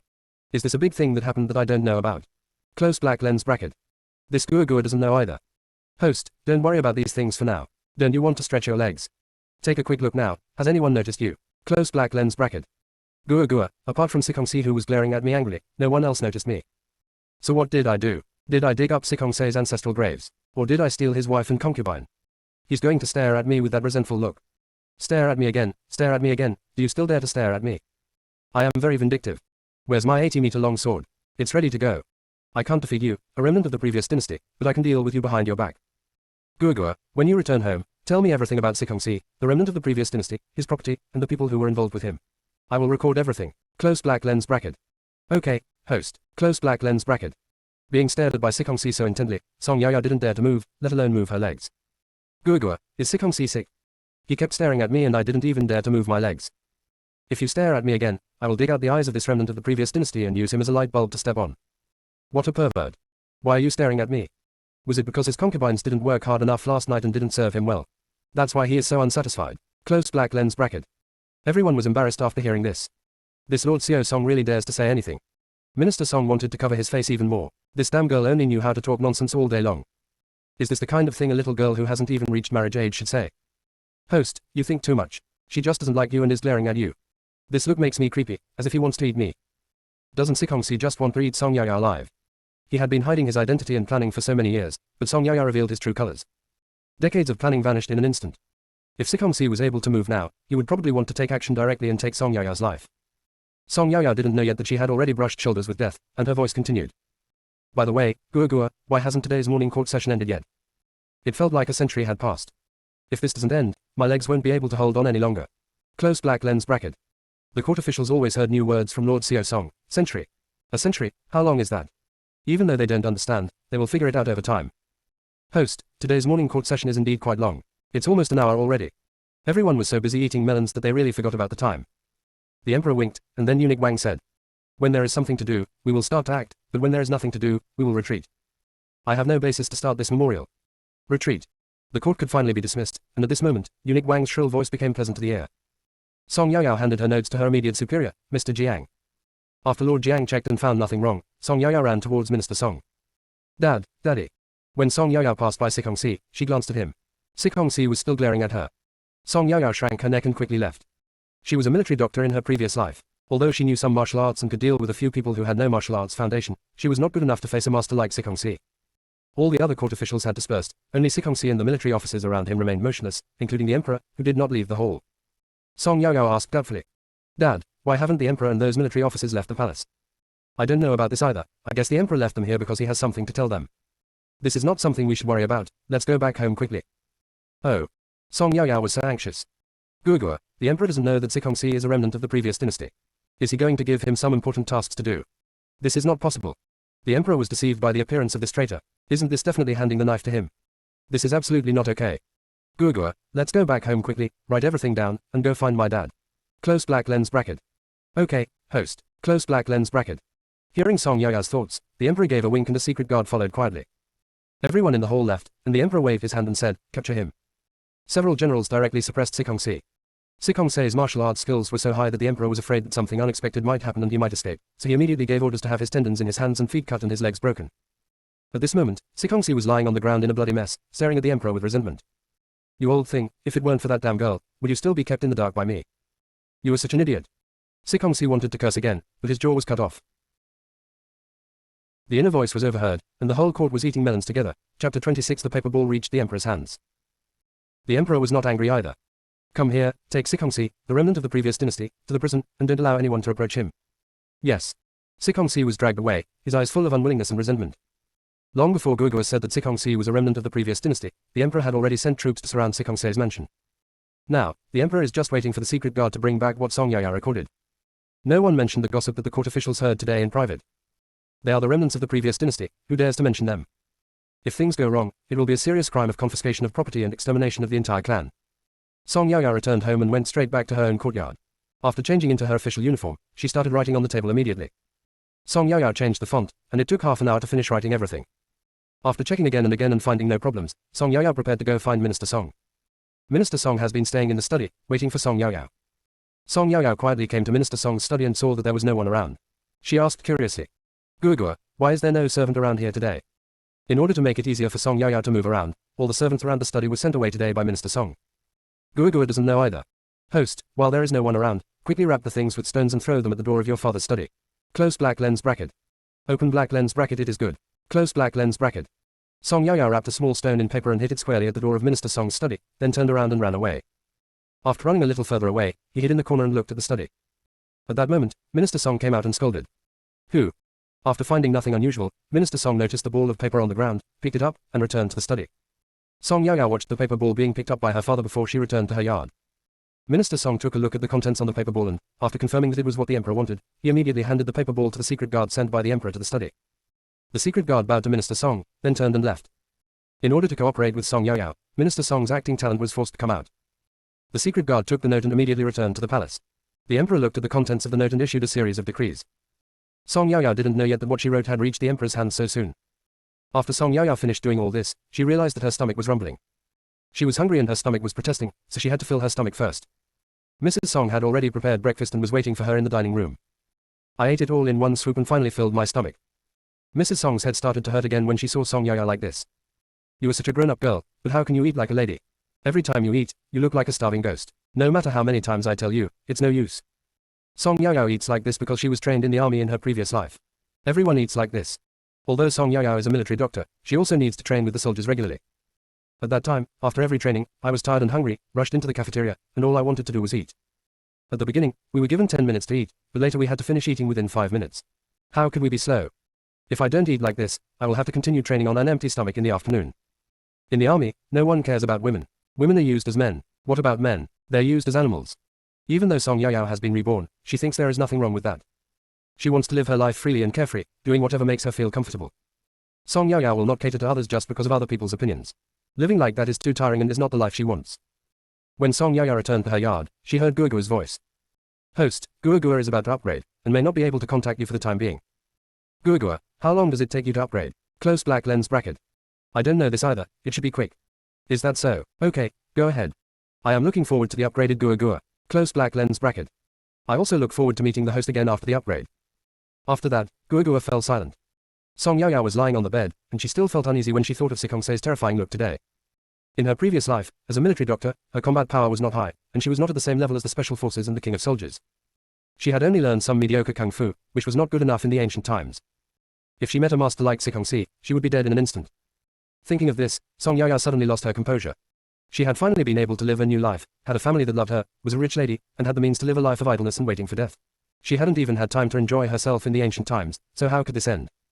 This is absolutely not okay. Song Yaya thought about it and realized that it was only her second day at work. Apart from the conflict with Yan Quan on the first day, she had not offended anyone else. What was going on with Sikongse's look that looked as if he wanted to kill me? Why did Sikongse hate her so much? Where did his hatred come from? Song Yaya couldn't figure it out, so she stopped thinking about it. Song Yaya doesn't know yet that Sikongse has been imprisoned by the emperor and will no longer pose a threat to her. But Song Yaya was completely unaware of all this. Now Song Yaya is busy trying to find ways to save her life. Apart from her medical skills, she has no other abilities. Song Yaya thought about it and realized that if she couldn't win, can she resort to underhanded tactics? She is not good at martial arts, but she can make up for it with her medical skills. In her previous life, Song Yaya was an all-round doctor of both Chinese and Western medicine, and she was very confident in her medical skills. It is said that medicine and poison are inseparable. In her previous life, because of her interest, she even studied and prepared poisons. Now, this skill comes in handy. Thinking of this, Song Yaya found a pen and paper and started writing. After finishing, she asked Baitao to go to the clinic and buy all the herbs she needed. Song Yaya took out 300 taels of silver notes with a painful heart and gave them to Baitao. "I just received the banknotes yesterday, and they're not even warm yet, but I have to spend them today." When Baitao took the banknote and was about to go out, Song Yaya stretched out Kang's hand and wanted to call her, but in the end, she held back. Song Yaya likes money, but compared to her life is more important. Song Yaya looked at Baitao's leaving back reluctantly, and decided to turn a blind eye to it, so she looked away. She was not reluctant to part with Bai Tao, she was reluctant to part with the 300 taels of silver. Song Yaoyao kept shedding tears of heartache. She walked to the bed, kicked off her shoes, and lay down. Forget it, I'll just take a nap first. When she wakes up, Bai Tao should be back, then she will have to concentrate on preparing the poison. The inner voice was overheard, and the whole court was eating melons together. Chapter 27 Preparing Poisons and Life-Saving Medicines. When Song Yaoyao woke up again, she called Gua out of habit. Gua, what time is it now? Open black lens bracket, close black lens bracket. There was no familiar voice of Gua, and Song Yaoyao then remembered that Gua had gone to upgrade. Unable to contact Gua, Song Yaoyao always feels that life has lost a lot of color. Song Yaoyao kept comforting herself. Gua went to upgrade, he didn't die, he will be back soon. Gua, host, thank you all your ancestors for remembering that I am still alive. Song Yaoyao shouted to the outside. Bai Tao. Bai Tao walked in. Miss. Bai Tao, when did you come back? Miss, I've been back for a while. Have you bought everything you were asked to buy? Well, I bought everything. I spent 280 taels of silver in total, and I still have 20 taels left. Okay, help me get a basin of water, wash up, and bring all the things you brought to my room. Yes. After washing up, Bai Tao took all the things she brought to her room, including the remaining 20 taels of silver. Song Yaoyao told Bai Tao to go out and not allow anyone to disturb her. The first thing Song Yaoyao needs to prepare is 10 fragrance cartilage powder. Shixiang cartilage powder, as a traditional Chinese medicine, once the medicinal properties take effect, all the muscles and bones in the body will suddenly become sore and weak. It took several days before he could move normally, but he still couldn't use his internal energy at all. After being poisoned, if one takes poison again for the second time, the person will immediately suffer from blood reversal and suffocation, and there is no cure. The second is corpse powder. Corpse powder, it is harmless if applied on intact skin, but once it comes into contact with blood, the poisoned person will turn into a pool of blood within half an hour. This is a must-have item for dealing with corpses after murder and robbery. There is also 7 days of laughter. After being poisoned, he died of uncontrollable laughter for 7 days. Half moon, after being poisoned, one cannot see the light and can only live in darkness. Acacia, it is an aphrodisiac that can only be cured by a lover. This thing is just like being poisoned by a love curse, only certain people can cure it. Ellipsis. Song Yaoyao felt that there were too many poisons she wanted to prepare. It was a rare opportunity for Song Yaoyao to do it herself, so she wanted to make some more medicine to cure diseases and save lives in case of emergency. For example, enhanced hemostatic powder, Ma Fei San, Guban Peiyuan Dan, Baidu Dan that can cure all kinds of poisons. Similarly, Song Yaoyao wanted to prepare too many life-saving drugs. At present, she can only pick out the most important few medicines and prepare them, and prepare the others later. Song Yaoyao stayed in her room and was busy every day except for attending court. During the past few days in court, no one heard the conversation between Song Yaoyao and Gua, and they were wondering why they didn't eat melons recently. Why is the system called Gua silent? Are these ministers still waiting to eat melons together? The emperor and his ministers haven't eaten fresh melons for a few days. They always feel like something is missing. They also had various speculations, but no one dared to ask Song Yaoyao. In the court, everything seems calm on the surface, but in fact, there are undercurrents. Ever since Song Yaoyao exposed Sikongsi completely, those people with guilty consciences can no longer sit still. They are in constant fear and live in trepidation every day. They are afraid that one day Song Yaoyao will also target them. Rather than living in such fear, it would be better for them to strike first. They paid money to bribe the people from the killer pavilion to kill Song Yaoyao. After Song Yaoyao exposed Sikongsi completely, the emperor guessed that someone might attack Song Yaoyao, and sent 20 palace masters to protect Song Yaoyao. In the past few days, in a place unknown to Song Yaoyao, the 20 palace masters plus 4 secret guards have dealt with batch after batch of killers. Minister Song knew about the assassination. He had anticipated this day. At the beginning, for Song Yaoyao's safety, she was locked up in the mansion and was not allowed to leave for more than 10 years. At this point, the day that Minister Song feared has finally arrived. 3 days passed in the blink of an eye, and Song Yaoyao had already prepared 10 fragrance softening powder, corpse dissolving powder, hemostatic powder, and 100 poison pills. The time is too short, Song Yaoyao can only configure these first, and prepare the others slowly later. Just when Song Yaoyao was about to try out the effects of the medicine, she encountered another assassination attempt that night. In the previous assassination, only 20 or 30 assassins were sent out. After so many failed assassinations, hundreds of killers were sent out this time. The 24 men sent by the emperor to protect Song Yaoyao, plus the 30 men of Minister Song, were simply unable to stop these hundreds of killers. The assassins sent earlier were dealt with before they even entered Minister Song's residence. This time, the killer came with great force and rushed directly into Song Yaoyao's yard. Song Yaoyao looked at these killers and the first thing she said was, "Fuck." Then he blurted out, "Fuck. Are they coming for me? What did she do to make her so hated? Someone wants to kill her." Although, she didn't know who wanted to kill her, but since the killer had come to her door, she wouldn't be polite. After Song Yaoyao saw clearly the enemy and us, she shouted to the crowd, "Get out of the way." The people sent by the emperor to protect Song Yaoyao and the 30 people under Minister Song heard Song Yaoyao's voice. Although they didn't know what she was going to do, their bodies were faster than their brains and they immediately dodged away. Song Yaoyao picked up the 10 fragrance cartilage powder in her hand and threw it towards the killers. The killers only saw a paper bag thrown at them, and without thinking, they just chopped it open with their swords. The powder instantly dispersed, and when the killers saw the powder, it was too late to cover their mouths and noses. In a few breaths, all the killers fell. The people on Song Yaoyao's side covered their own mouths and noses when they saw Song Yaoyao covering her mouth and noses. They moved away and also covered their own mouths and noses. The assassin leader, seeing that all his men had fallen, cursed. You despicable villain, you actually used poison. Song Yaoyao said confidently. Hundreds of you came to kill a defenseless little woman like me, and you are not despicable. You are allowed to kill people, but I am not allowed to resist. How can there be such truth in the world? Besides, you are all evildoers who kill without blinking an eye. I don't know how many innocent lives you have taken. Do I need to talk to you evildoers about gentlemanly conduct? The assassin leader was choked by Song Yaoyao and was speechless. They are now drugged, their muscles and bones are sore and weak, but it is difficult for them to speak, let alone commit suicide. Song Yaoyao was frightened by the killer who rushed in. Only now did he remember that, just in case, the people on his side had also been poisoned, so he asked them each to take an antidote. Song Yaoyao then walked up to the killers and kicked the leader hard several times. Just started to feel around on his body. Everyone was confused. What kind of operation was this? Lord Xiao Song is quite aggressive. Has he taken a fancy to the killer leader and wants to molest him? This, can they watch this without paying? The inner voice was overheard, and the whole court was eating melons together. Chapter 28, Dividing the Spoils.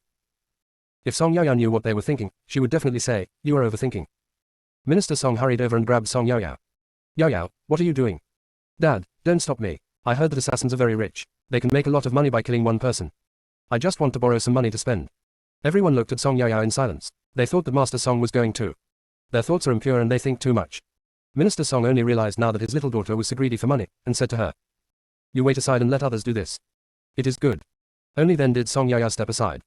Minister Song gave a wink and his 30 men got to work. He searched the bodies of hundreds of killers. Song Yaoyao kept reminding him. Search the hair, underwear, shoes, and socks. Oh, and don't let go of the pants. Is it really okay to search someone's pants in public? Minister Song's face flushed red as he scolded. Song Yaoyao, shut up. Song Yaoyao pursed her lips and muttered, it's as if everyone has no underwear and I'm not allowed to say it. The assassin leader could no longer bear it and cursed with all his might. You shameless villain, you can kill me or chop me up as you please, but why do you have to insult us like this? Song Yaoyao said with contempt. If I had known this would happen, I wouldn't have done it in the first place. You've offended me, your aunt, and you still want to die quickly. What are you dreaming about? It's just a body search now, where are we going? I will let you know my methods in a moment. You are a vicious woman, you are a devil. Song Yaoyao laughed even more wildly, like a villain in a TV series, with her hands on her hips. Ha ha ha, yes, I am the devil. You are now the fish on the chopping board, and I can do whatever I want to you. If you scold me again, I will make you a eunuch first. You. Everyone present felt a chill in their crotch and quickly clamped their legs together. The killer leader was so angry that he was shaking, but he didn't dare to yell or curse anymore. He was really afraid that this madman would castrate him. Someone was so disgusted that he only searched the killer's upper body. Song Yaoyao saw this and pointed at him. What's wrong with you? Why did you only search the upper body and not the rest of the body? If you can't do it, I'll do it myself.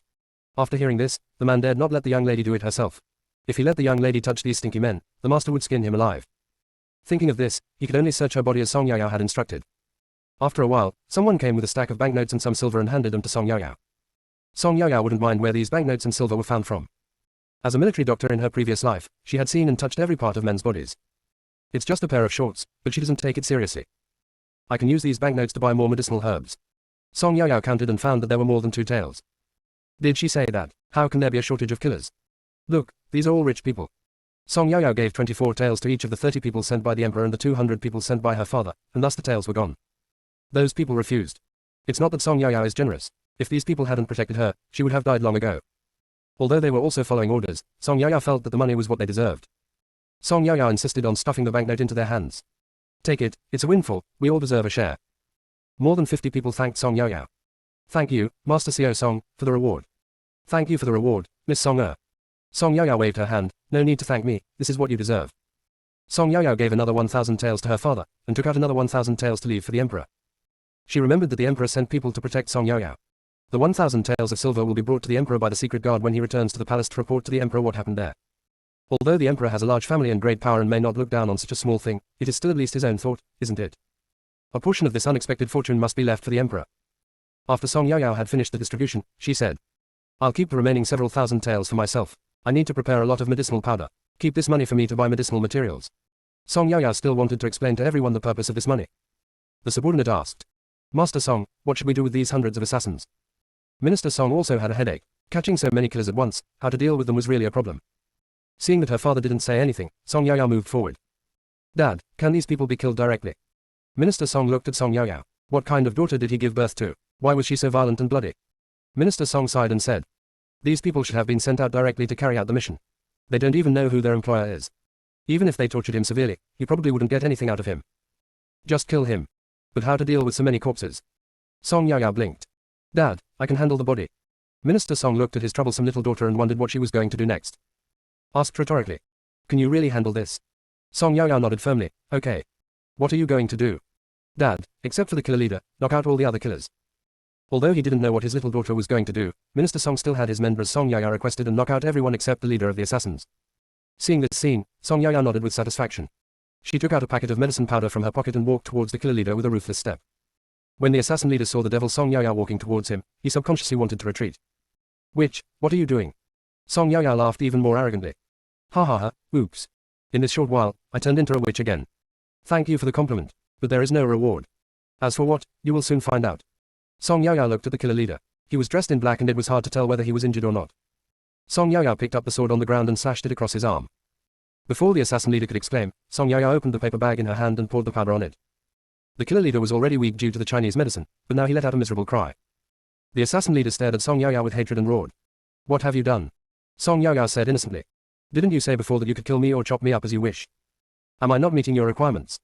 I have just prepared a new powder. I don't know how effective it is, so I'd like to try it out on you. The inner voice was overheard, and the whole court was eating melons together. Chapter 29 Gua has upgraded. After a moment, the killer leader could no longer make any sound. Gradually, the killer's body turned into a pool of blood. Everyone present felt their scalps tingling. Only now did they understand why Song Yao had someone knock out the other killers. If they were to see such a horrific scene and imagine what would be their fate, they would become incontinent. It would be so disgusting to dirty the yard. When Minister Song saw his little daughter like this, he really couldn't imagine what his daughter had experienced in her previous life to learn all these. Minister Song couldn't help but feel sorry for his daughter, but he still asked. Yao, what kind of medicine powder is this? Since everyone saw it, Song Yao had nothing to hide and told the truth. This is corpse powder. It is applied to intact skin without any harm. But once it touches blood, the poisoned person will turn into a pool of blood within half an hour. Everyone present heard Song Yao's explanation, and some people couldn't help but say. This is the first time I've heard of this. But it's great to deal with the corpse. Next, everyone got busy dealing with these more than 100 people. Cut wounds on their bodies, then carefully pour corpse dissolving powder on them. Finally, just wait for the people on the ground to turn into blood and then clean the yard. Song Yao doesn't need to do the rest. After greeting Minister Song, she returned to her room. Here, some secret guards have entered the palace and reported to the emperor what happened. When the emperor took the 1,000 taels of silver, he suddenly laughed. This is the first time I have received silver from the spoils. Since the beginning of the world, this young Lord Song is the first one who dares to give me silver for his share of the spoils. This girl is really grateful, she still remembers me. Wang Quan was a man who could read people's expressions, so he echoed. Your Majesty, Master Xiao Song, although you are young, you are very methodical when it comes to doing things. The emperor nodded. This little Master Song is really good. The emperor said to the secret guard. Continue to protect Master Xiao Song, and report anything immediately. Yes. Go back. Yes. The emperor looked at the 1,000 taels of silver and felt deeply moved. Although 1,000 taels is not even a drop in the emperor's eyes, Song Yao's kindness is indeed rare. The secret guard also said that Song Yao kept several thousand taels for herself, and she wanted to keep the silver to buy medicinal materials. The emperor can also understand. After this incident, Song Yao will definitely prepare some more medicine powder to ensure her own safety. If it weren't for the powder prepared by Song Yao today, they might not have been able to defeat those killers. Here, Song Yao took a bath and just climbed onto the bed when she heard Guogua's voice. Host, I'm back. Close black lens bracket. Hearing Guogua's voice, Song Yao suddenly became alert. Guogua, you are finally back. In the past few days without you, I feel like the whole world has lost its color. Host, are you telling the truth? Without the system to give Song Yao new gossip, she does feel lonely, but it is definitely not as exaggerated as she said. But, at this moment, Song Yao still said seriously. Of course, Guogua, when have I ever lied to you? Guogua, please tell me quickly, after you upgraded, did you add any new features? Close black lens bracket. Host, don't be anxious, I will tell you slowly. This time, Guogua was promoted twice, and now Guogua is already at level 3. After the upgrade, 2 new features are added. The first function is to enable the video and live broadcast functions. In the future, when the host is watching Melons, he can directly watch the video. In addition, the distance for eating melons has also been upgraded to 30 meters. The second function is to protect the host. When someone wants to attack the host, the system will enter protection mode and the host will be protected by a layer of barrier. Anyone who attacks you will be bounced back by the barrier, and the attack force they exert will also backfire on themselves. Close black lens bracket. The more Song Yao listened, the brighter her eyes became. These 2 newly added functions are really practical. Song Yao asked excitedly. Guogua, these 2 functions are really useful, and the distance for eating melons has also been extended, so you can eat more people's melons. Guogua agreed and said. It is indeed very practical. I just came back from upgrading and found out that the host was assassinated. Before, I didn't understand why the host protection function appeared after I upgraded. Now I finally understand. With this function, the host no longer has to worry about his life safety. Close black lens bracket. Song Yao continued to ask. Guogua, If I meet the top expert in this world, will this function be foolproof? This host can rest assured, there will be absolutely no problem. Song Yaoyao sat up excitedly. That's great. I feel like I have been possessed by the god of bad luck lately, and I've been hunted down for no apparent reason. Gua Gua, do you know? Tonight, more than 100 assassins came. If I hadn't prepared the 10 fragrance softening powder in advance and drugged them at the critical moment, Gua Gua, you might not be able to see your smart, lovely, beautiful and generous host now. Close black lens bracket. Gua Gua immediately comforted him. Host, don't be afraid, everything is over. No one will be able to threaten your life anymore. Close black lens bracket. Song Yaoyao nodded quickly. By the way, Gua Gua, why did you suddenly upgrade? Did you encounter any opportunity? Close black lens bracket. Would Song Yaoyao ask this? Gua Gua has been with Song Yaoyao since she was born. More than 10 years have passed, and Gua Gua has never been upgraded. How come he suddenly upgraded 2 levels this time? Gua Gua touched his head. Before, my energy was insufficient, but that day, my energy bar was suddenly full, and the energy exceeded a lot, and then it prompted me to upgrade. I thought about it and realized that apart from eating melons with the host, I didn't seem to do anything. Close black lens bracket. Song Yaoyao was even more confused. That's strange, how come the energy bar is suddenly full? This Gua Gua doesn't know either. In fact, on that day, Song Yaoyao and Gua Gua revealed Sikongse's secret and unearthed his identity as a remnant of the previous dynasty. This avoided the situation in which Sikongse rebelled in the future, which would have caused countless lives to be lost and corpses to float everywhere. Song Yaoyao and Gua Gua inadvertently saved many lives, which is a great merit. This is why Gua Gua's energy bar is full and upgraded. But now, Song Yaoyao and Gua Gua know nothing about this. Song Yaoyao thought for a moment and said, there must be some opportunity, but we haven't discovered it yet. Forget it, I can't figure it out, so I won't think about it for now. There is still a long way to go, we will find out in the future. Close black lens bracket. Gua Gua nodded. The host is right, we are not in a hurry, we will find out in the future. The inner voice was overheard, and the whole court was eating melons together. Chapter 30, Yu Lingshan, the minister of the imperial court. The next day, as soon as he entered court, the emperor announced Sikongse's identity as a remnant of the previous dynasty and listed a series of evidence of his crimes. Song Yaoyao's inner voice rang out. Gua Gua, it seems that my father has handed the node I wrote to the emperor. He is quite efficient. Gua Gua, host, he is the emperor, the ruler of a country, how can he not be fast in doing things? Song Yaoyao, that's true. Gua Gua, has Shun Yuan Che been caught? Close black lens bracket. Gua Gua, no. When the emperor sent people to the gold mine, Shun Yuan Che escaped thanks to his superb martial arts skills. Close black lens bracket. Song Yaoyao couldn't help but get nervous. Shun Yuan Che, he is a dangerous person. If we let him escape, who knows what kind of revenge he will take in the future. Gua Gua, where is Shun Yuan Che hiding now? Close black lens bracket. After Gua Gua was promoted, more court officials present could hear the conversation between the two. The court officials who heard the inner voice for the first time looked for the source of the voice in a daze. After a moment, they figured something out and focused their attention on Song Yaoyao. The one person one rule dialogue continues. Gua Gua, I know, host, I'll turn on the live broadcast, you can watch it yourself. Everyone doesn't understand, what is the live broadcast screen? But soon, they knew. A screen appeared above Song Yaoyao's head, and then a disheveled man appeared on the screen. I saw a man dressed in beggar's clothes, mixing with other beggars, holding a broken bowl and a wooden stick, begging at the city gate with a humble attitude. Song Yaoyao couldn't help but sigh. TSK, this Shun Yuan Che is really good at letting go, he is definitely a good candidate to be a spy, but he just followed the wrong person. Gua Gua also agreed with Song Yaoyao's words. Yes, host. Shun Yuan Che was originally a spy, and Sikong Jing was really lucky to have met such a loyal subordinate. Close black lens bracket. A new word was heard from Song Yaoyao, agent. Based on the context of the conversation, we can guess that agent means almost the same as secret guard. The ministers saw on the screen a soppy and dirty man in beggar's clothes, mingling with the beggars, nodding and bowing to passers-by, begging for things. If Song Yaoyao and the Gua Gua hadn't said that this was the top secret guard Shun Yuan Che, no one present would have connected this beggar with Shun Yuan Che together. Song Yaoyao, Gua Gua, has Shun Yuan Che made it to the capital? Gua Gua, yes, host. At this moment, he is among the beggars at the south gate. Close black lens bracket. After hearing this, the emperor immediately whispered a few words to Eunuch Wang and sent a master from the palace to secretly capture Shun Yuan Che. Keeping this guy here will definitely be a disaster, we must catch him this time. During this period, the emperor has been busy with Sikongse's affairs. Private soldiers, gold mines, Sikongse's property, treasure maps, and other things in his mansion are all in the hands of the emperor. Only Shun Yuan Che ran away, leaving such a disaster behind, which really makes people unable to sleep or eat. Those sent this time are all top-notch masters, and there will be no problem in dealing with Shun Yuan Che. The morning continues. Song Yaoyao's voice also continued. I hope the emperor can find Shun Yuan Che as soon as possible and bring him to justice. I want to remind the emperor, but how? I'll remind my dad later. Close black lens bracket. Song Yaoyao wanted to remind the emperor, but she didn't know that the people who were going to arrest Shun Yuan Che were already on their way. After Song Yaoyao had a plan in mind, she relaxed a lot and couldn't help but sigh. Gua Gua, after you upgrade, the newly added video and live broadcast functions are good, and it is easy to see what you are eating. Close black lens bracket. Gua Gua proudly said. That's right, I am the most powerful melon-eating system in the universe. This time, Song Yaoyao did not say anything to attack Gua Gua. Okay, the child is still young, so let him be a little narcissistic. Song Yaoyao is so exhausted from attending court every day. Song Yaoyao was listlessly recording the contents of the court session and was almost falling asleep. Gua Gua looked at the host and said, "Host, you look listless, how about I reveal a big news to you?" Upon hearing that there was something to eat, Song Yaoyao sat up in shock from her dying illness, and suddenly became lively again, with her voice rising several degrees. "I have to say that I haven't eaten fresh melon for many days, so I should eat a few more bites to feel refreshed." Gua Gua said proudly. "Okay, host, please wait." When they heard that there was something to eat, all the officials became alert and started to listen carefully while discussing state affairs. However, they kept praying in their hearts that it was not their melon. It must not be their melon. At this moment, Gua Gua's voice continued to sound. "Host, I have found a relevant video. I will explain it to you while you watch it. Open black lens bracket, it is good. Close black lens bracket." A man appeared on the screen above Song Yaoyao's head. Everyone recognized him at a glance. This man was none other than Yu Lingshan, a third-rank minister of the imperial court. It seems that the news to be revealed today is about Yu Lingshan, and the remaining officials couldn't help but breathe a sigh of relief. Then, the officials standing behind Yu Lingshan all turned their eyes to him.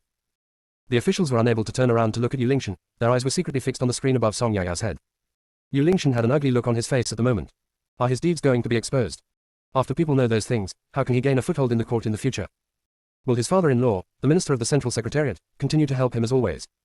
When Song Yaoyao saw that it was Yu Lingshan, she was also stunned, and then said, "This Yu Lingshan is a well-known good husband in the capital. Could it be that his good reputation is all fake?"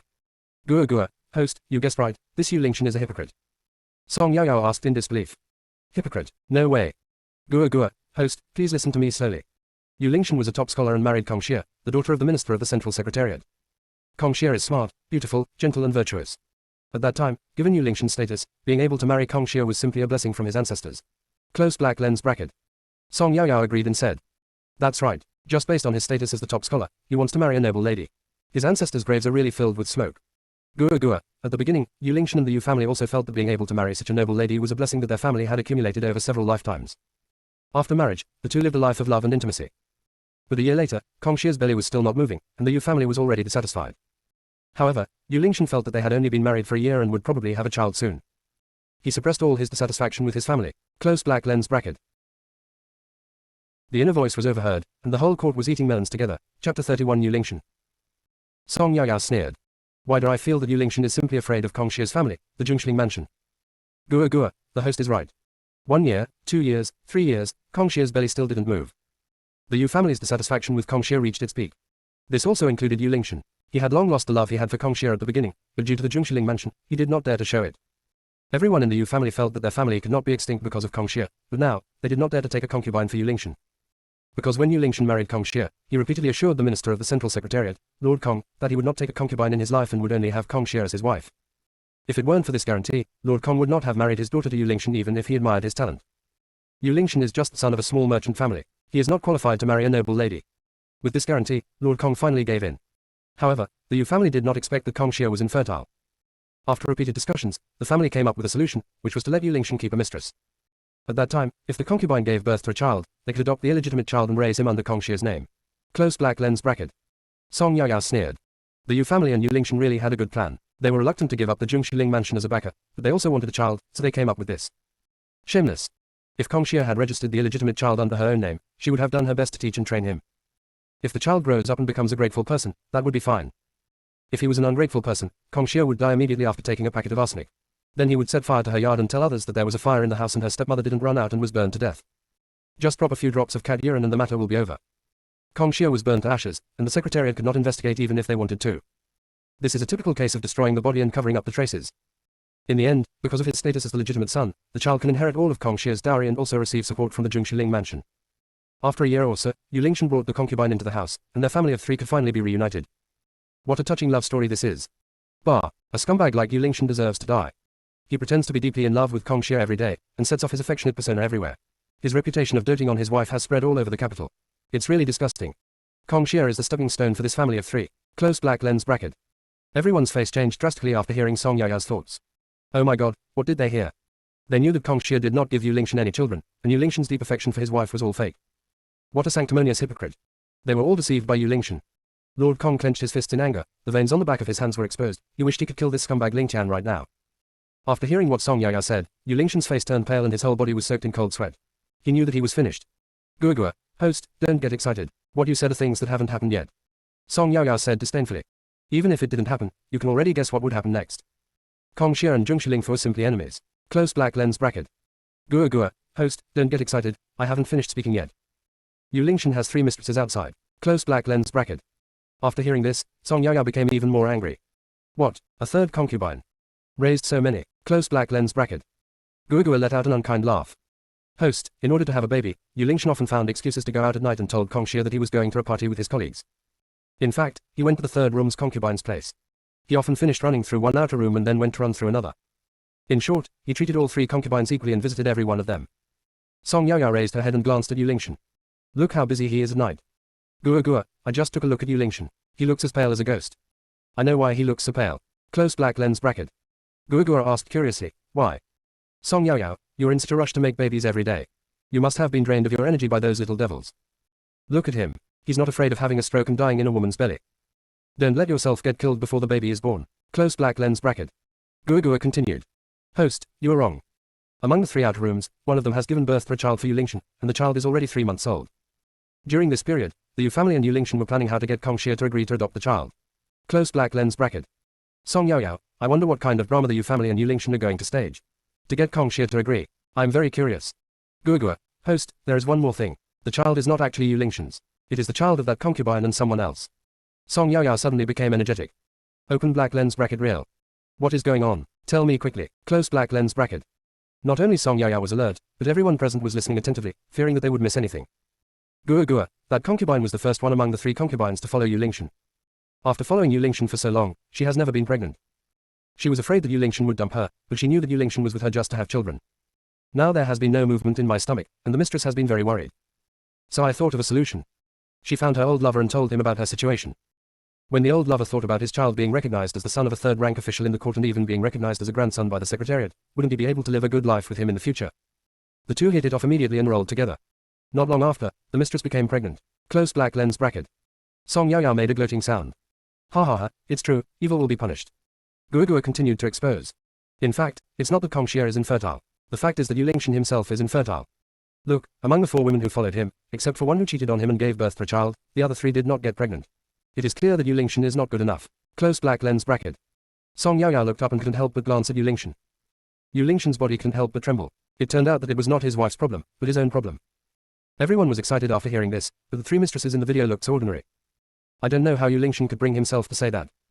When it comes to having children, Yu Lingshan is not picky at all. The inner voice was overheard, and the whole court was eating melons together. Chapter 32, Lightwave is a rabbit catcher.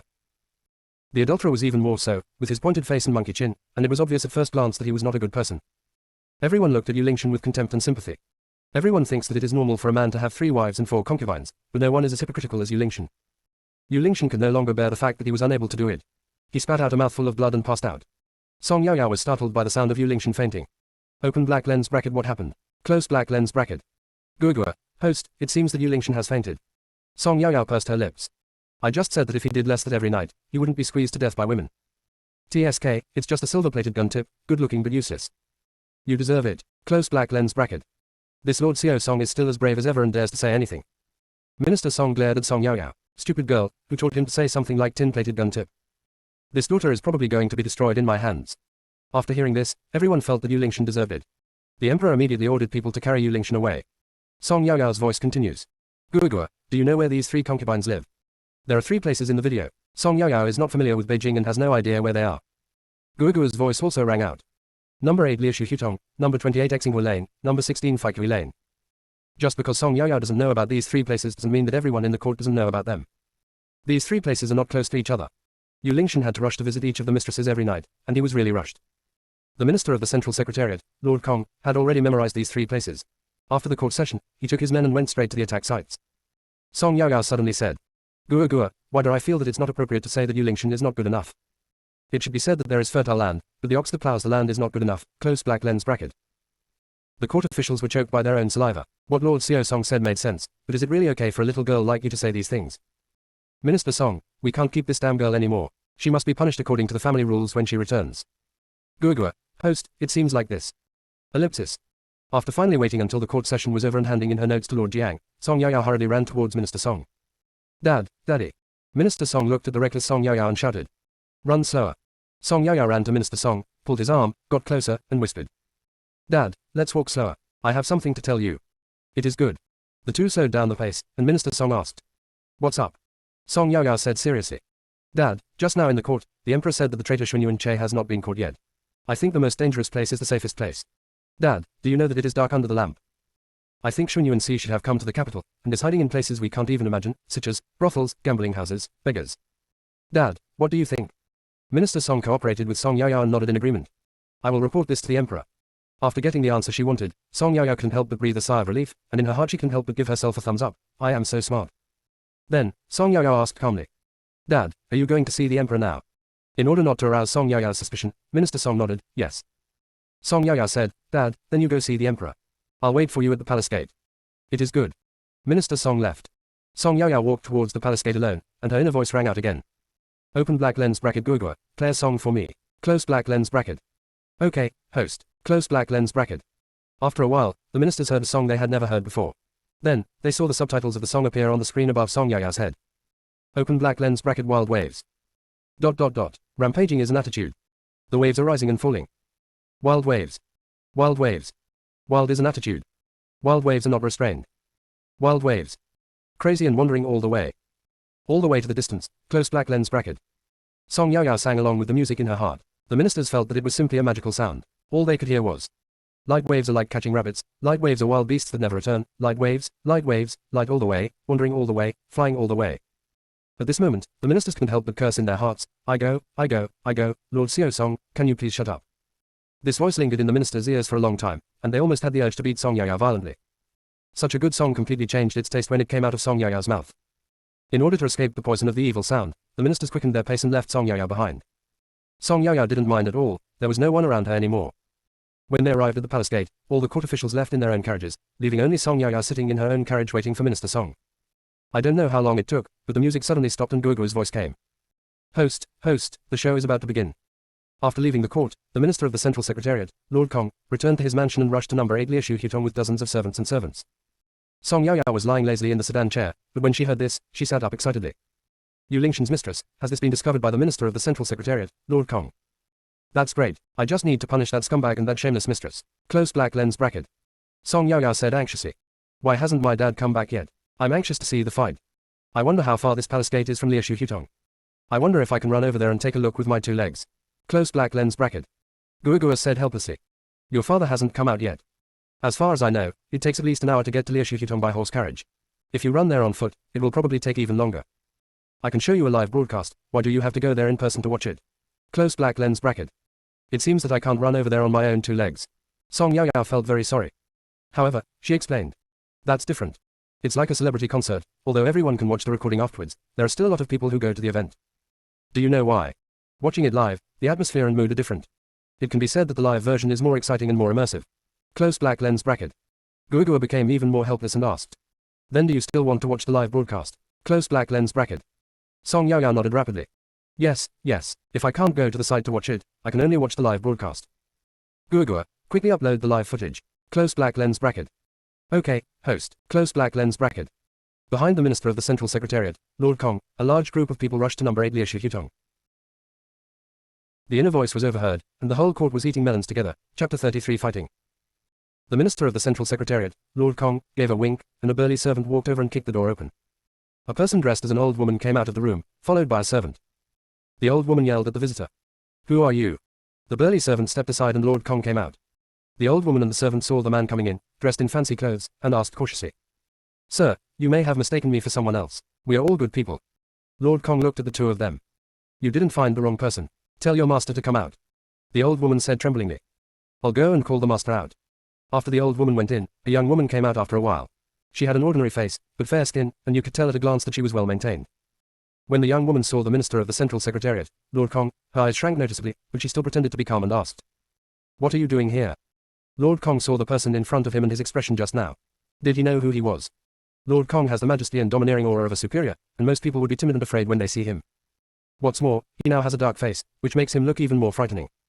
But the woman in front of him, except for the initial change in her eyes, immediately calmed down. She was not afraid, but asked them what was the matter with coming here. She was able to climb into the bed of a third-rank official with this ordinary face, and even cuckold him and give birth to a son. It seems that her methods are quite amazing. Lord Kong didn't want to waste time with this kind of person, so he said directly, "From the look in your eyes just now, I can tell that you know who I am." Since you know that, I won't beat around the bush with you. If you want to plot against the Jungschling mansion and his young lady, you are still too naive. It's simply wishful thinking to expect us to pave the way for you and your illegitimate child. A woman like you who has an affair with someone without a matchmaker should be thrown into a pig cage. Come, take this woman and her child to the authorities, and let them punish this whore. Yes. Although the people of Tianfeng Kingdom are open-minded, the punishment for such women is still very severe. Hearing this, the woman screamed. You can't do this to me. After all, I gave birth to a son for Master Yu, and Master Yu will not let you go. Lord Kong was about to leave, but when he heard this, he turned around and said. Are you sure that the illegitimate child is Yu Lingshan? I might as well tell you that when Yu Lingshan found out that you cheated on him and asked him to help you raise a bastard, he vomited blood in the court and fainted from anger. After hearing this, the woman fell to the ground, she was finished, the truth was exposed, and no one would come to save her. Lord Kong turned around and walked out, ready to go to the second house. Song Yaoyao said speechlessly. Guogua, is that all? I thought I'd see a huge fight. This kind of crushing abuse is really boring. I like to see the kind of fights where braids are pulled and faces are slapped. Close black lens bracket. When Minister Song arrived, he heard Song Yaoyao's thoughts. I only heard Guogua say. Host, the Minister of the Central Secretariat, Lord Kong, went to the Jade Lane. Mrs. Kong was furious when she found out that Yu Lingshan had 3 concubines. She now took a group of maids and servants and went directly to Xinghua Lane. Close black lens bracket. Song Yaoyao suddenly became excited again. Really, women should be able to fight each other. I want to see women's fights. Why hasn't my dad come yet? I'm so anxious. Close black lens bracket. As soon as Song Yaoyao finished speaking, Minister Song's voice came. Yaoyao. Song Yaoyao felt that her father's voice had never sounded so good, and said happily. Dad, are you back? Ah. Can we go back now? Let's go. Dad, I want to go to Xinghua Lane. What are you doing there? I heard there's a new dim sum shop over there, I want to go check it out. Who did you listen to? Anyway, I just heard about it, Dad, just let me go. Ellipsis. Song Yaoyao acted coquettishly and cutely, using all kinds of tricks, and finally Minister Song gave in. It is good. Minister Song knew that he couldn't stop her no matter what, so he just agreed. Song Yaoyao kept urging the coachman to drive the carriage faster. The driver agreed. They finally arrived at Xinghua Lane. As soon as the carriage stopped, without waiting for Minister Song to say anything, Song Yaoyao jumped out of the carriage and ran towards number 28 Xinghua Lane following Guoguo's instructions. From a distance, I could see a lot of people gathered at number 28 Xinghua Lane. Song Yaoyao finally squeezed in and saw a graceful lady riding on a young woman and slapping her left and right. Oh my god, isn't it said that noble ladies in ancient times paid great attention to their image? But how to explain the scene before my eyes? This is a personal fight. The people around kept pointing and talking, and Song Yaoyao asked an old lady next to her. Mom, what happened? The old lady looked at Song Yaoyao wearing an official uniform and said quickly. Sir, what do you want to know? I want to know. Well, I'll talk to the adults. This noble lady was Madame Kong, and the one being beaten was the mistress of Mr. Yu, the son-in-law of the Minister of the Central Secretariat. We have heard before that Lord Yu was still as devoted to his wife as ever even though his wife had been childless for several years. There are no concubines or maids in the mansion. At that time, we also praised Mr. Yu as a good husband who valued love and friendship. I never thought that Master Yu secretly had a mistress. I heard he had 3 mistresses. This is just one of them. Song Yaoyao already knew this, but she still pretended to be surprised and asked. Really? Yeah, it's true. These shameless concubines should be killed. Song Yaoyao could understand that due to Yu Lingshan's status as an official appointed by the imperial court, the people did not dare to talk about him, but they did not care about his concubines. Ellipsis. The feeling of eating melons with everyone is really different, exciting and thrilling. Now, Mrs. Kong, pulling the woman's hair and attacking her left and right is not enough, she also pinches and grabs the woman from time to time. It makes people feel comfortable just watching. The concubine on the ground had a face as swollen as a pig's head, and her original appearance could not be recognized at all. After a long time, Mrs. Kong was tired of beating and stood up. She said to the maid beside her. This slut, isn't she like to seduce people? Even though she is not good looking, she is quite good at seducing women. Just in case she continues to deceive other men, it is safer to scratch her face. Yes. The old woman stepped forward and held up the woman. Just as she was about to attack, Mrs. Kong stopped her. Stop, I thought about it and decided to just tattoo the word slut. After the sting, pour honey on the wound, catch some ants and put them on her face. Yes. The inner voice was overheard, and the whole court was eating melons together. Chapter 34, A woman's status is unstable if she is not cruel. Song Yaoyao couldn't help but smack her lips. Gua, when this woman gets ruthless, I don't know what to say. Just one word, awesome. Close black lens bracket. Gua agreed. If a woman is not ruthless, her position will not be stable. I admire you, I admire you. These old women are quite shrewd. I don't know where they found the awl from. Song Yaoyao asked Gua, where do you think these women got the awls? They didn't carry them with them, did they? Gua, host, you are absolutely right. There is a maid inside. This morning she just bought some new needles, thread and other things, including an awl. She just got back home and before she had time to put the things down, she followed Madame Kong here. Now the awl comes in handy. Close black lens bracket. Song Yaoyao was amazed again. It's really a coincidence. I saw an old woman holding an awl, and with trembling hands she stabbed the concubine's face with it. Song Yaoyao looked at the old woman and raised her soul-searching question again. Gua, it seems to me that the old woman was shaking her hands on purpose. Gua agreed and said, Host, you are right, that woman did it on purpose. If your hands are not steady, you can just poke it a few more times. Close black lens bracket. Song Yao Yao, TSK, this underworld in the backyard is really. The means of tormenting people are even more unimaginable. Close black lens bracket. The concubine let out a shrill scream, and the other woman quickly took off her socks and stuffed them into the concubine's mouth. Just then, a gust of wind blew, and the smell of stinky socks drifted over with the wind, and Song Yao Yao vomited directly. Song Yao Yao cursed in her heart. Fuck you, you damned old woman, I was just watching the fun, why are you torturing me like this? The people standing with Song Yao Yao also quickly covered their mouths and noses, cursing the old woman in their hearts. Song Yao Yao hadn't had breakfast today and was just retching. After retching, Song Yao Yao quickly took out her handkerchief to cover her mouth and nose, and then said, Gua, the wind blew just now, and I can smell the stinky socks from here. It smells worse than a decades-old cesspool. This woman is really ungentle. It's so disgusting. Close black lens bracket. Even though the smell of the stinky socks was strong, the onlookers just covered their mouths and noses, but no one left. It seems that they are all experienced people who like to eat melons. When Song Yao Yao looked at the mistress again, she saw her rolling her eyes and her whole face was covered in blood, which was very scary. I heard a woman say, Madam, this bitch has fainted. Mrs. Kong sat there and said, Continue. Yes. The tattooing could have been completed quickly, but because the old woman's hands were shaking so badly, she kept stabbing the wrong places, and the concubine had to endure more than a dozen more tattoos. After the tattoo was completed, the old women poured honey on the concubine's face, and then they placed the ants they had prepared in advance on the concubine's face. Song Yao Yao's scalp tingled when she saw this. A woman said, Mom, it's ready. Mrs. Kong did not look at it, but ordered, Send him to the government. Yes. Several maids dragged the unconscious concubine to the government office. The excitement was over and people gradually began to disperse. Song Yao Yao was about to turn around and leave. Mrs. Kong only then saw Song Yao Yao in the crowd and quickly took a few steps to catch up with her. Master Xiao Song. Song Yao Yao turned around and saw that it was Mrs. Kong. She bowed and asked, Hello, Mrs. Kong. Mrs. Kong was a second-rank lady, while Song Yao Yao was only a sixth-rank lady, so she needed to pay respects to her. Even if you don't hold an official position, as a junior you still have to perform etiquette. Mrs. Kong took Song Yao Yao's hand in a familiar manner and asked, Master Xiao Song, why are you here? Song Yao Yao was a little embarrassed. Could she say that she came here just to watch the fun? Of course, this cannot be said. Song Yao Yao can only say, I came here with my father, and I saw a lot of people gathered here, so I came over to take a look. I didn't expect to meet you here. What a coincidence. There is nothing more embarrassing than watching the fun and getting caught by the real person. Mrs. Kong knew that Song Yao Yao was just here to watch the fun, but she didn't expose her. She just smiled and said, Master Xiao Song, I have a little daughter in my house who is about your age. When you are free, you can come to our house to play. Song Yao Yao nodded, okay. Mrs. Kong continued. There are still a lot of things to do in the mansion. Tomorrow, when I am free, I will definitely come to visit with my husband. A home visit is a must. If Song Yao Yao hadn't revealed these things, they would have no idea how they would have been deceived by that bastard Yu Lingshan. Song Yao Yao didn't understand why Mrs. Kong came to visit her house, but she couldn't ask this question now. Mrs. Kong and Song Yao Yao didn't separate until they were out of Xinghua Lane. When they parted, Mrs. Kong repeatedly told Song Yao Yao to come to their house to play when she was free. Song Yao Yao agreed to all of them. Song Yao Yao hurried to her carriage and climbed on. Minister Song put down the book in his hand, glanced at his troubled daughter, and asked, Did you buy the snacks? I was so excited about eating the melon that I forgot about buying snacks. So embarrassing, isn't it? But who is Song Yao Yao? She still said without blushing or beating her heart. I didn't find the newly opened dim sum shop. I'll ask my mother-in-law to buy it for me next time. Minister Song did not speak. He sighed and said to the driver, Go home.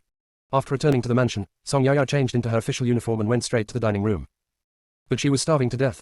At the dinner table, Mrs. Song looked at her husband and her little daughter who was eating voraciously and asked, Why did you come back so late today? We have all had breakfast and dinner, and there are only 2 of you left. Without waiting for Minister Song to speak, Song Yao Yao said, Mom, Dad and I went to Xinghua Lane to buy some cakes, but we couldn't find the shop, so we came back. Mrs. Song didn't say anything and looked at Minister Song. Minister Song shook his head and said nothing. When Mrs. Song saw her husband like this, she knew there was something wrong. Mrs. Song knew her younger daughter's temper well. Although the child was a little greedy, it was absolutely impossible to ask her to run so far to buy snacks. Compared to Chan, Song Yao Yao is even lazier. She would rather lie down than sit, and would rather stand than sit. After Song Yao Yao had finished her meal and left, Mrs. Song asked, What happened? Minister Song sighed and then recounted what had happened in the court today. After the court session, Yao Yao insisted on going to Xinghua Lane to watch the fun, so she came back late. Mrs. Song complained to her husband. If she wants to go, you will take her with you. The inner voice was overheard, and the whole court was eating melons together. Chapter 35 Rong Ping arrives with his wife. Minister Song said helplessly, You know Yao Yao's temper, I can't stop her at all. After hearing this, Mrs. Song also said sadly, This child has been a rebel all his life. What shall we do with him in the future? Minister Song patted his wife's hand. Let's take it one step at a time. There's no point in worrying. In the afternoon, Zhao Jianyi Dr. Rong Ping and his wife came to the Song mansion together.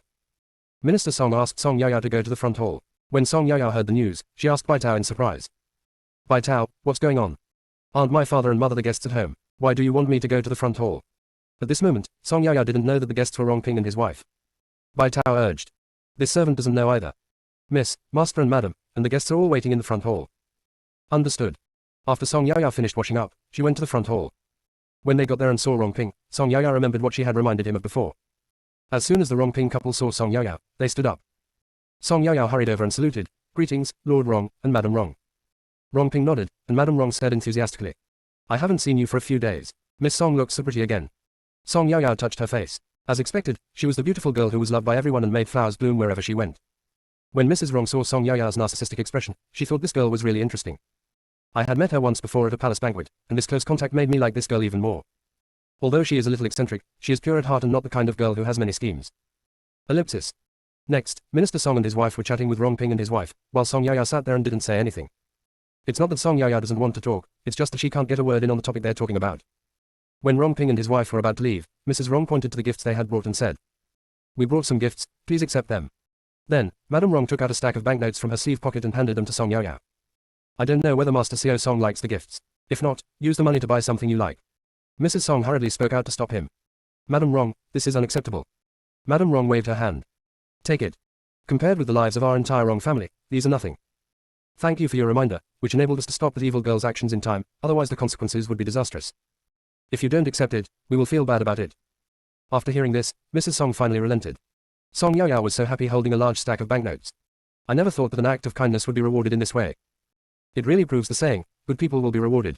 After the others left, Song Yaoyao couldn't wait to open the gifts brought by Lord Rong and his wife. There was a big box full of everything, mostly things suitable for teenage girls. Keep one or two of these things for yourself, pick out a few for your elder sister, and let me take care of the rest.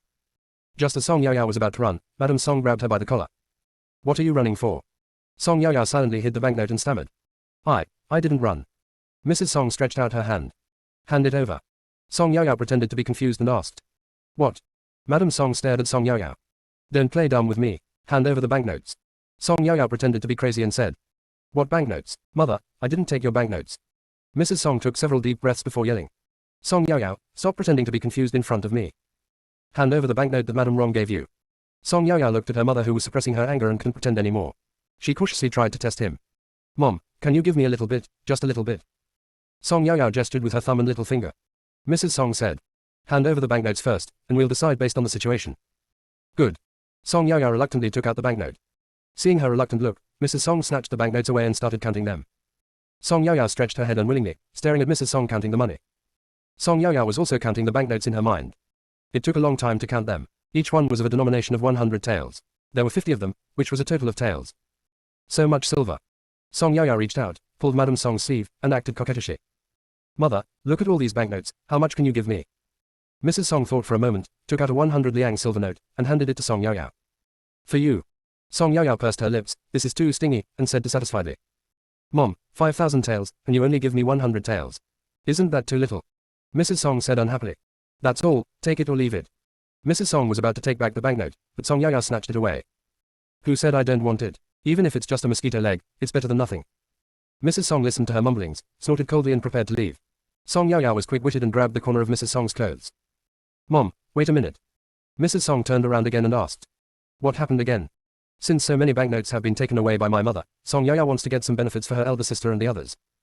So, Song Yaoyao said carefully. It's good when people come to thank us. Mother, can you give each of the elder sister, elder brother, and second brother 100 taels of silver notes to make them happy too? Unexpectedly, Song Yaoyao still remembered her brothers and sisters at this time. This made Mrs. Song very pleased and nodded.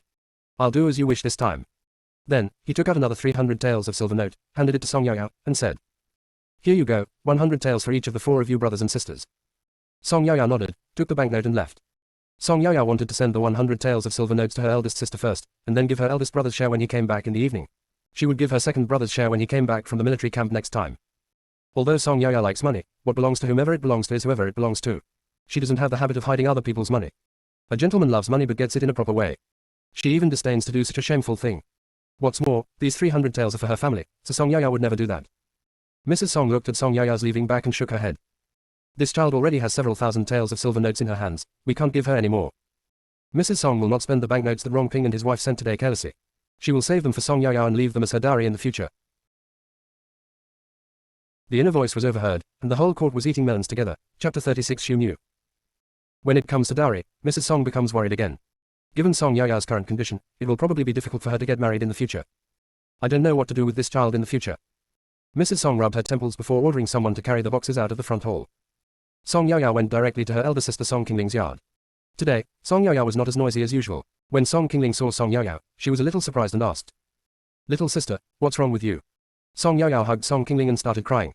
"Sister, I feel wronged. Mother, she actually stole my banknotes, a total of 5,000 taels, woo woo woo. Big sister, you said I bought a piece of tofu and threatened my mother that if she didn't return the banknotes, I would hit the tofu. Do you think it would work?" Song Qingling supported Song Yaoyao, who was crying and snotting, and said awkwardly, "This way, it seems like this won't be a threat to Mom." When Song Yaoyao heard this, she cried even more sadly. Woo woo woo. Song Qingling held her forehead and kept complaining in her heart, "Little sister, you only dare to cry to me. If you have the guts, go cry in front of me and see how I deal with you." Song Yaoyao cried for a long time before she remembered the purpose of her visit.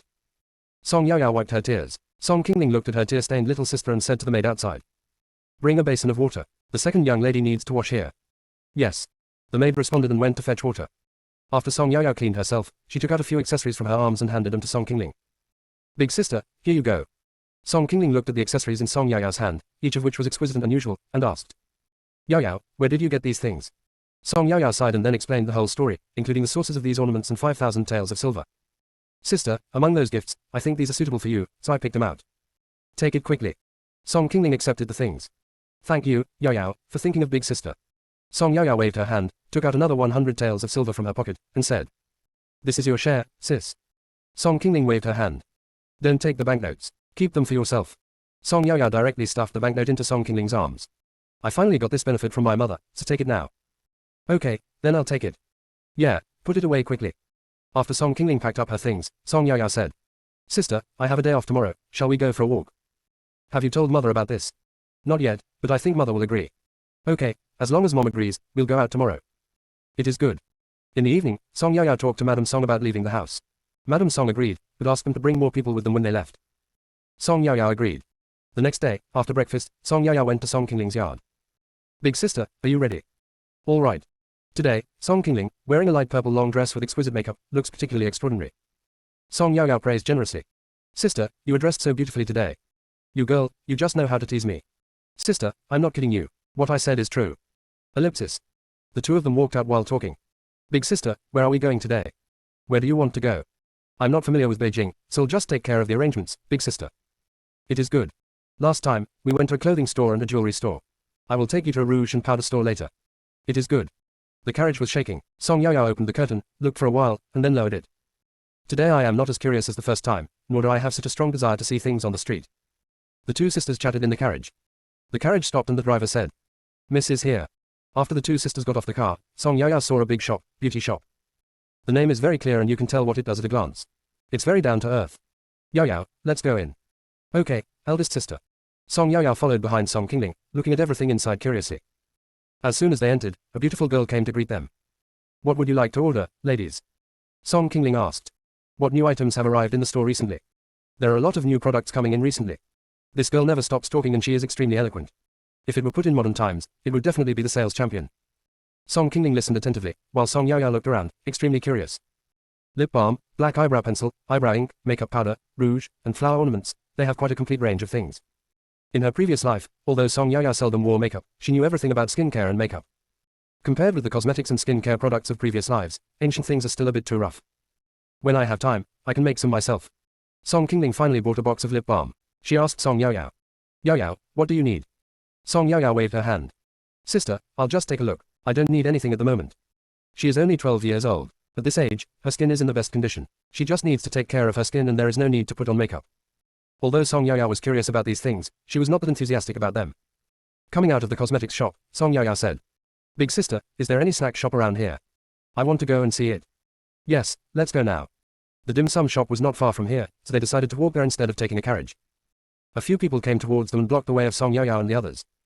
Song Yaoyao thought that people were blocking her way unintentionally, so she moved to the left to let the group pass first. Who would have thought that when she moved to the left, others would move to the left as well? When she moved to the right, others would move to the right as well. This happened several times. No matter how dumb Song Yaoyao was, she understood, they did it on purpose. Deliberately blocking their way, "Are you looking for trouble?" Song Yaoyao raised her head and took a good look at the people in front of her. In front of him were 3 men and 3 women. One of the women was wearing a pomegranate-colored dress and was looking at Song Yaoyao and Song Qingling with disdain in her eyes. Song Yaoyao felt confused. She didn't even know these people, so what were they trying to do? This was only the second time Song Yaoyao went out shopping, so why did she attract so much hatred? Song Yaoyao just felt that she had a physique that attracted bad luck. She was assassinated for no apparent reason a few days ago, and today these idiots were blocking her way. She was speechless. She finally had a day off and just wanted to go shopping. Why was it so difficult? The inner voice was overheard, and the whole court was eating melons together. Chapter 37 Real and Fake Gold. This is asking for death, so don't blame her. Song Yaoyao called Guogua. Guogua, who is this woman in a pomegranate-colored dress? Guogua's voice rang out. Host, this woman is the daughter of your father's boss. Song Yaoyao looked at the person in front of her and continued to ask. Isn't my father's boss the Minister of Revenue Qin Hanshan? Guogua, yes, the host, it's her. The woman in front of him is Qin Hanshan's adopted daughter, Qin Mengai. Close black lens bracket. When everyone heard Song Yaoyao's thoughts, the people with Qin Mengai took a step back. They originally didn't want to follow Qin Mengai here, but Qin Mengai's father had a higher official position than their own father, so they had no choice but to follow. Now that they heard Song Yaoyao's inner voice, they were all shocked. Qin Mengai was an adopted daughter. How come they haven't heard of it? They knew that Song Yaoyao was about to make a revelation, so they all kept the distance from Qin Mengai. Of course Qin Mengai could also hear Song Yaoyao's voice, and she quickly shouted. What nonsense are you talking about? Song Yaoyao looked at the woman in front of her and said. Did I say anything? I didn't even open my mouth, okay. Even if you want to find fault, you have to find a more reliable reason. Qin Mengai's chest heaved up and down with anger, but she couldn't find any reason to refute. Song Yaoyao really didn't open her mouth. Qin Mengai wanted to say something, but her throat seemed to be strangled and she couldn't speak. Song Yaoyao looked at the person in front of her, who looked like he was out of breath, and quickly pulled Song Qingling back several steps. Sister, this guy is planning to scam us, let's stay away from him to avoid him blackmailing us. Song Qingling responded seriously. It is good. Qin Mengai was so angry that her face turned red, but she couldn't say anything. Whenever she wanted to speak out Song Yaoyao's thoughts, she immediately felt suffocated and had difficulty breathing. She felt very uncomfortable. Song Yaoyao looked at Qin Mengai and complained to Guogua. This woman seems abnormal. Will she lie on the ground in the next second? Guogua thought for a moment and said. It's hard to say. After hearing this, Song Yaoyao took 2 steps back and moved a little further away. Guogua, this way you won't be able to blackmail us. Qin Mengai had just managed to breathe more smoothly when she heard these words and was almost angry to death. Song Yaoyao didn't care about Qin Mengai's expression and continued to ask Guogua. Guogua, you said Qin Mengai is an adopted daughter, what's the matter? Haven't heard of it before. Close black lens bracket. Guogua, host, this is a very cliched story of the true and false daughter. Qin Mengai is the fake daughter, the real adopted daughter, and the real daughter is someone else. Close black lens bracket. The story of the real and fake daughter, Song Yaoyao often saw this plot when she read novels in her previous life, but she didn't expect that the novel would become reality. Song Yaoyao said excitedly. Tell me quickly, what's going on? How could such a thing happen in such a huge mansion? Close black lens bracket. Guogua, host, please listen to me slowly. Qin Hanshan, the Minister of Revenue, married Su Wansa, the daughter of the Grand Tutor. 3 years after their marriage, Mrs. Qin became pregnant. 9 months later, Mrs. Qin had a miscarriage and after a near-death experience, she gave birth to a daughter and named her Qin Mengai. Mrs. Qin's health was damaged since then and she could no longer have children. He felt deeply pained for his only daughter. It was not until some time ago, before Mrs. Qin's wet nurse died, that she revealed the shocking secret. More than 10 years ago, Mrs. Qin fainted from weakness after giving birth.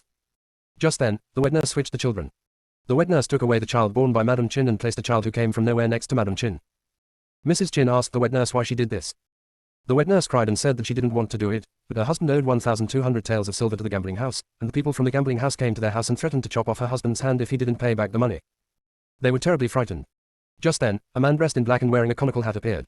He said that as long as the wet nurse and her husband were obedient, he could help pay back the money. With no other options, the wet nurse and her husband had no choice but to agree. After paying the money, the man in black asked the couple to stay on standby and would come back to find them when he needed them in the future. Half a year passed like this, and the nanny almost forgot about this person. Unexpectedly, the man in black appeared again. He ordered that after Mrs. Qin gave birth, the wet nurse should take the opportunity to replace the baby. Then, drown the real daughter. After the nurse replaced the child, she felt sorry for Madam Qin, so she did not drown the real daughter, but secretly sent her to a farm family in the countryside. When everyone heard this, they all breathed a sigh of relief, thinking that the wet nurse had some conscience and did not attack the real daughter. Song Yaoyao's focus was different from everyone else's. She heard a hint of conspiracy. Guogua, why do I feel that this has been a conspiracy from the beginning to the end?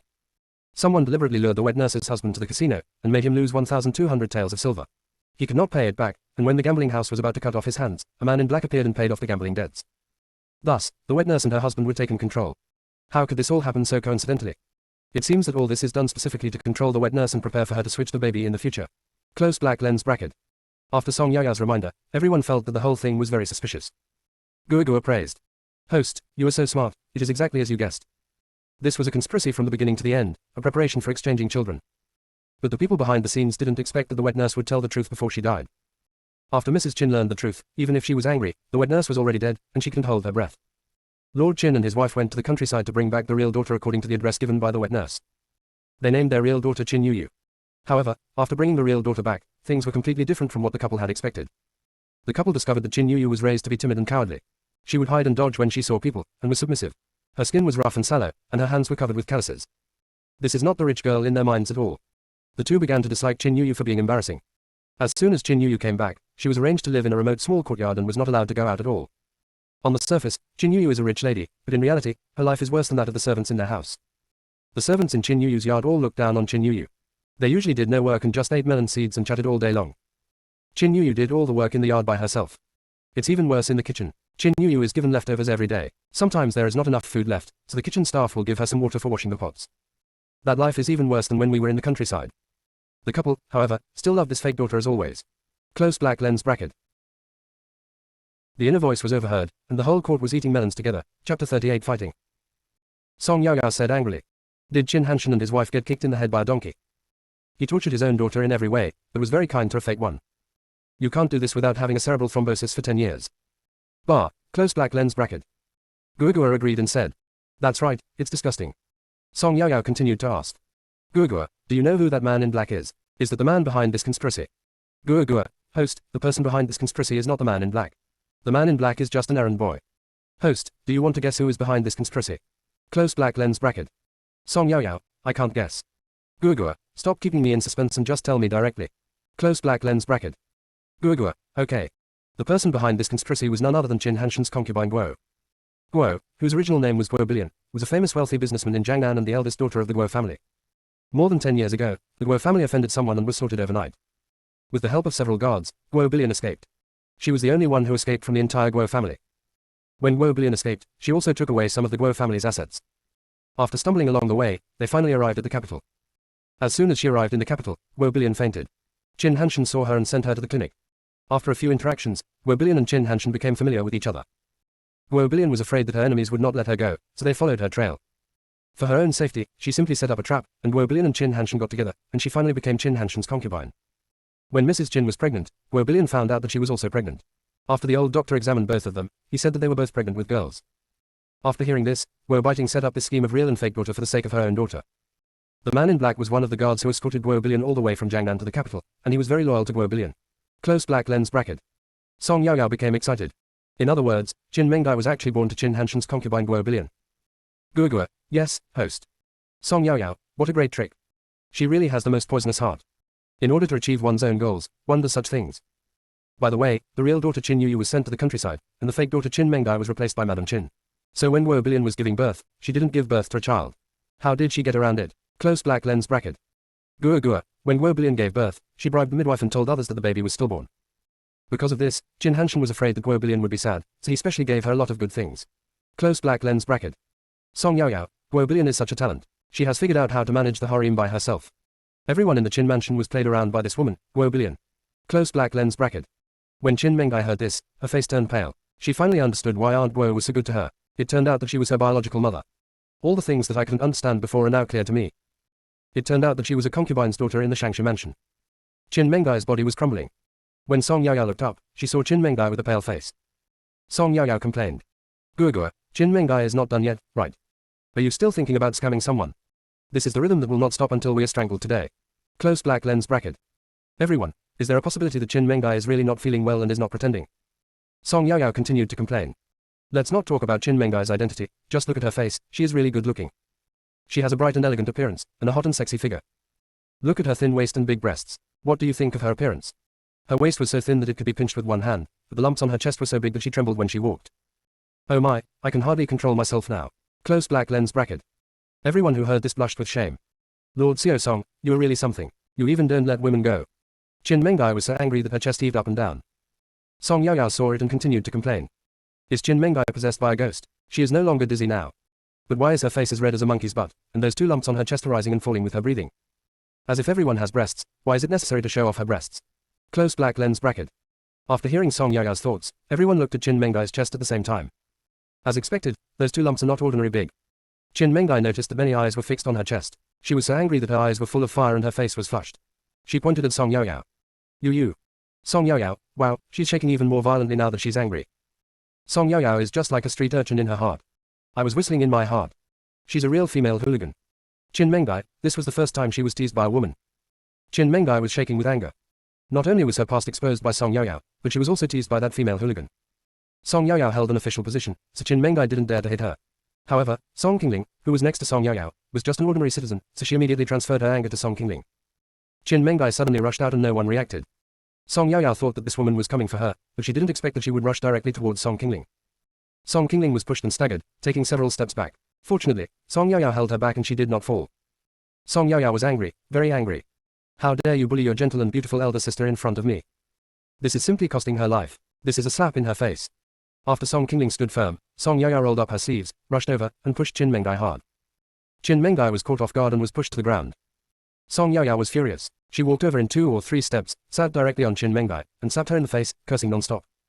You little jerk, you dare to hit my elder sister, you must be tired of living. Since you are looking for death, I will let you know today why the flowers are so red. Song Yaoyao beat and scolded her, and then started scratching her face and body. Song Yaoyao was particularly displeased with Qin Mengdai's 2 lumps, so she took the opportunity to punch them hard. Not satisfied yet, he scratched those 2 lumps a few more times. Qin Mengdai was angry and embarrassed. She wanted to resist, but as soon as she made a move, her hand was bounced back, and the slap she had given him landed directly on her face. Everyone saw Qin Mengdai slap herself. Everyone thought Qin Mengdai had gone crazy and even beat herself. The inner voice was overheard, and the whole court was eating melons together. Chapter 39 Su Yu. Only Qin Mengdai herself knows that it is not at all what everyone sees.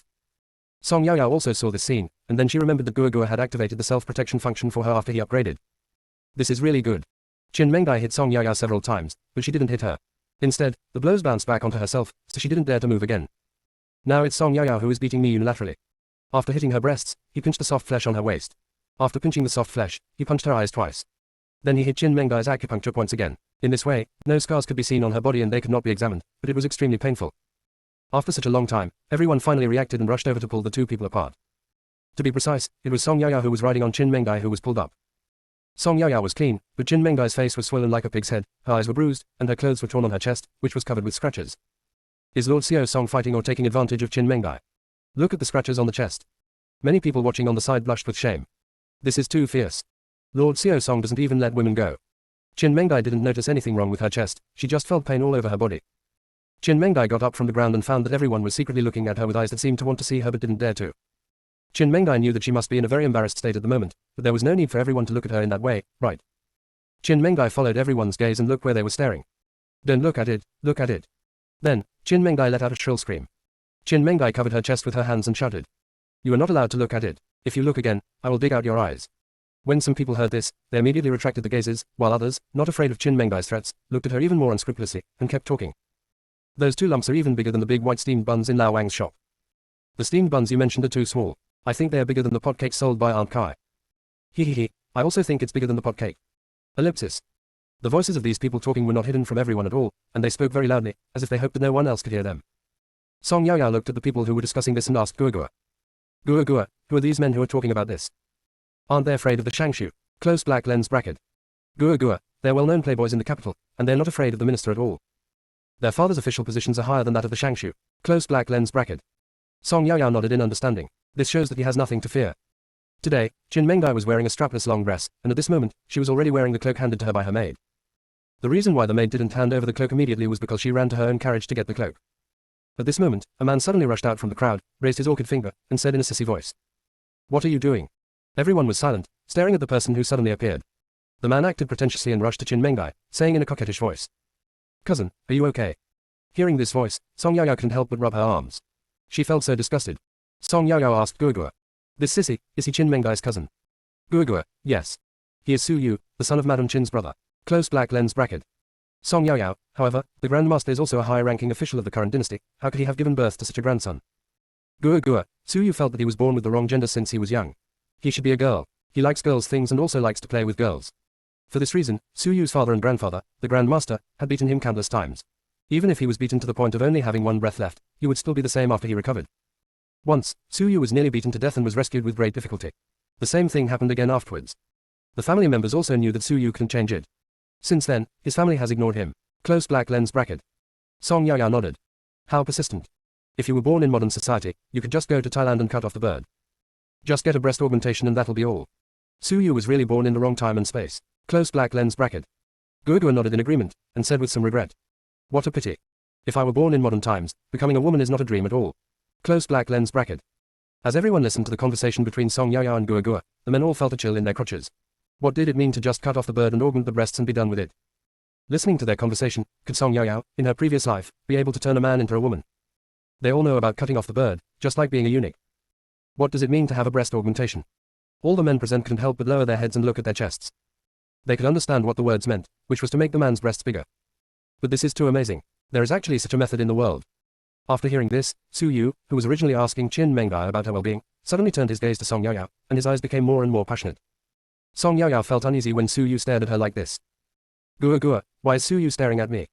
This look made me feel like a big piece of fat meat, and Suyu wanted to rush over and bite me at any time. Close black lens bracket. At this moment, Suyu had twisted his waist and came in front of Song Yao. Before Suyu opened his mouth, Song Yao's inner voice rang out again. Fuck, Suyu twisted her waist so well that even a woman like me feels inferior to her. How can a grown man be so coquettish? I really want to ask him, is your menstrual period regular? Close black lens bracket. Gua laughed unkindly. Ha ha ha, host, you are so bad. Do you dare to ask this in front of Suyu? Close black lens bracket. Song Yao said seriously. I'm only 12 years old, how could I possibly ask such a question?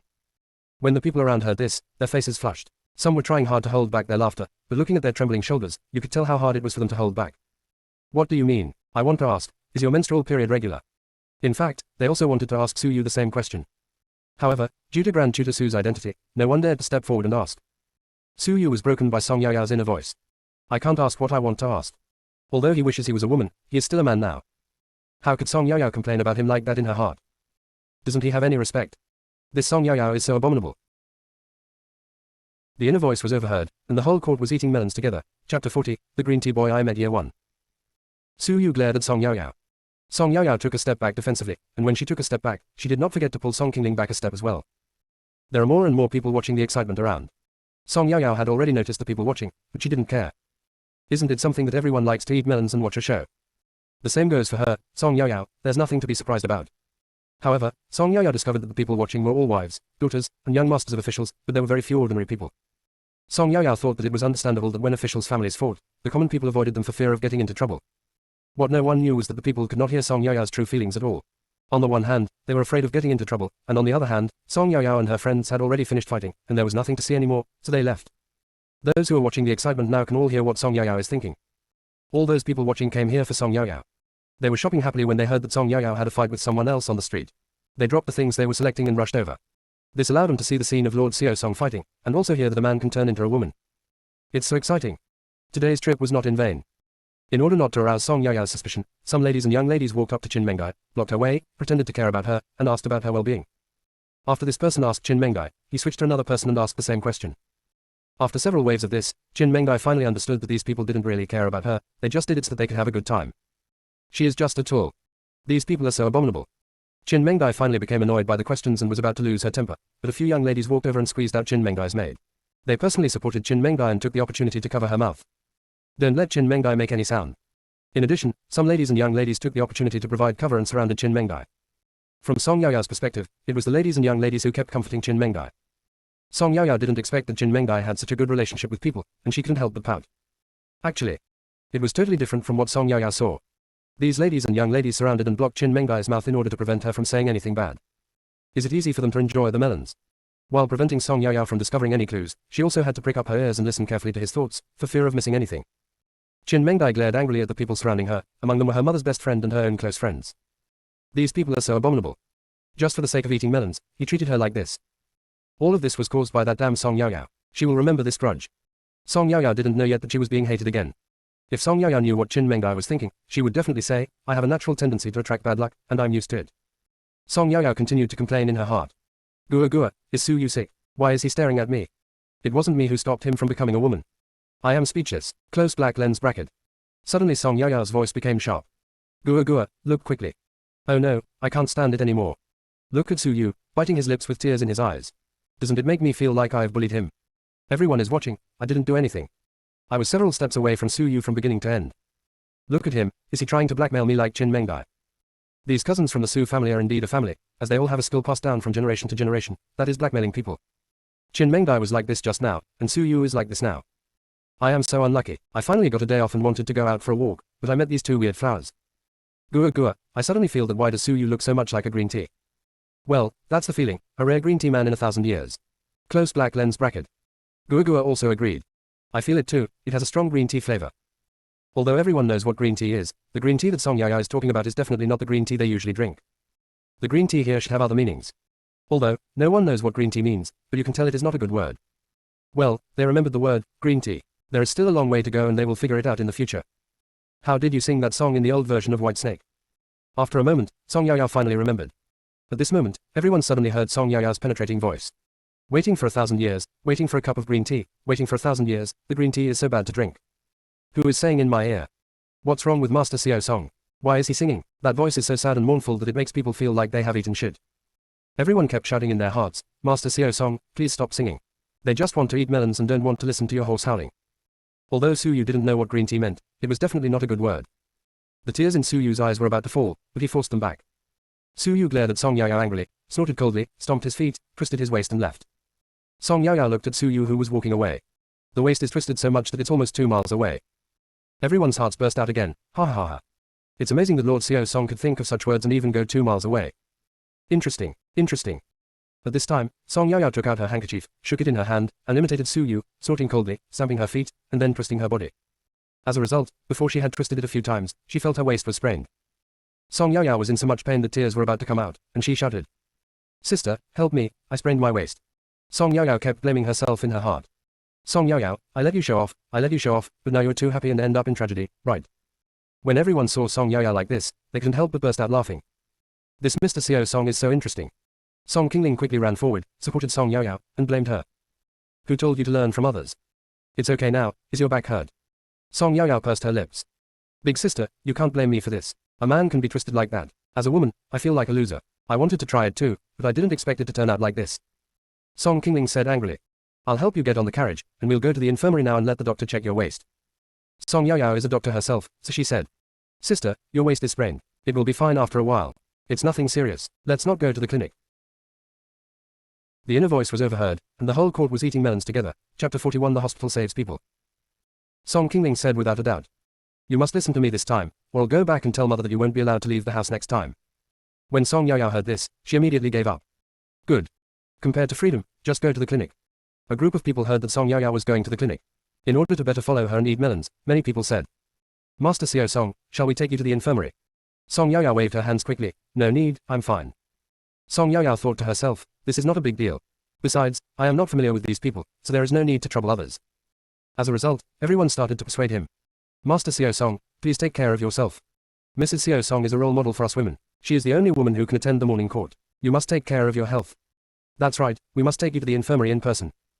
Protecting Master Xiao Song is what every woman should do. Protecting Master Xiao Song is equivalent to protecting us women. Ellipsis. After hearing all these persuasions, Song Yao was numb. She just twisted her waist. When did her waist become associated with protecting women?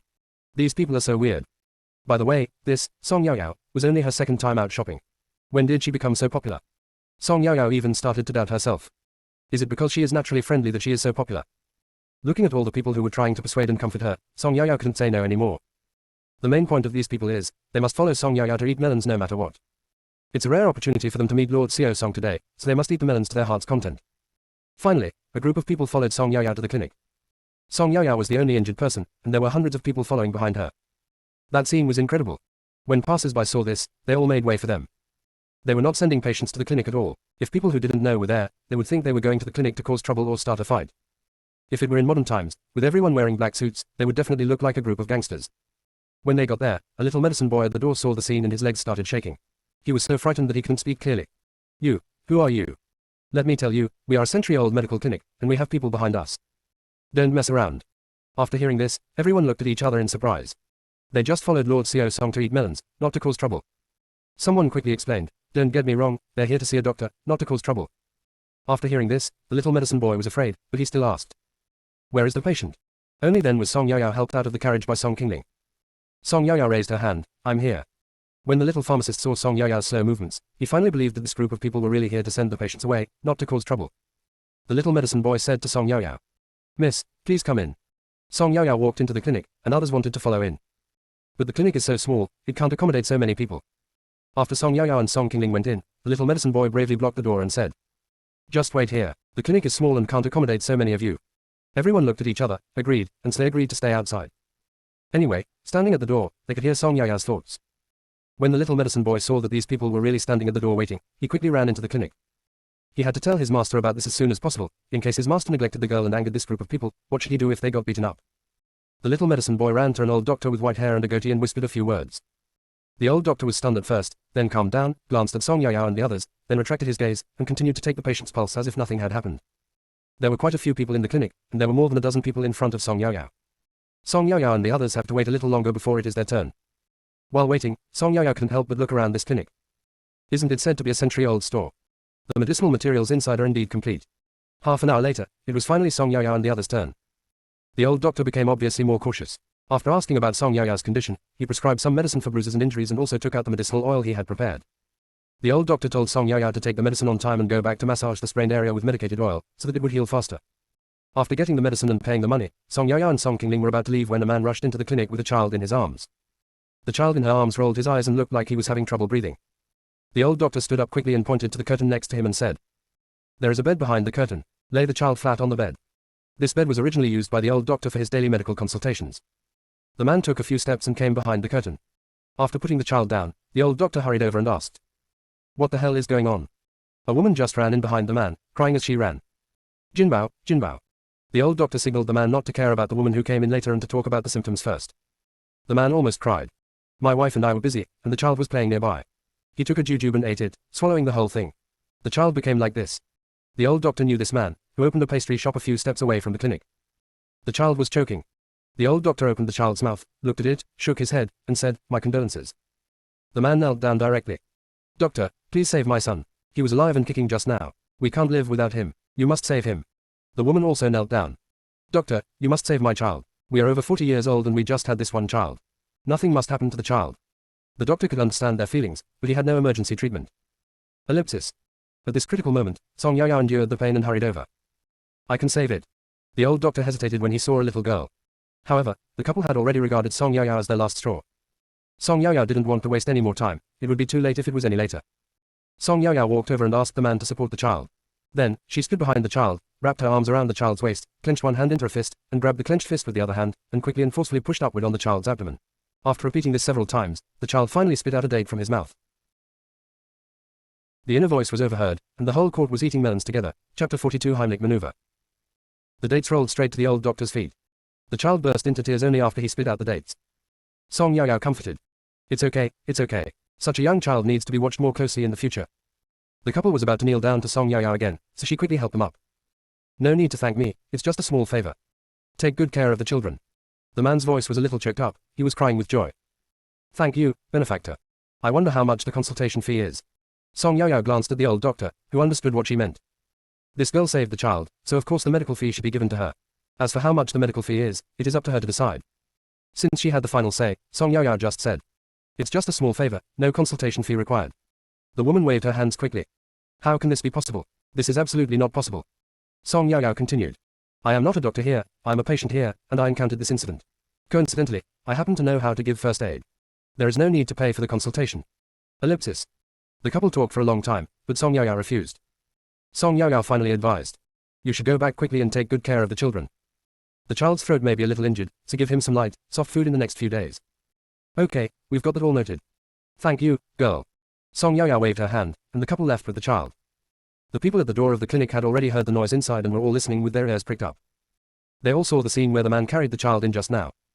They also heard the old doctor's words asking the couple to mourn, but they didn't expect that the child was saved by Lord Xiao Song. Now seeing the man carrying the child out, everyone looked at the child in the man's arms. The child was rolling his eyes and seemed to have difficulty breathing before, but now he is breathing smoothly and is obviously fine.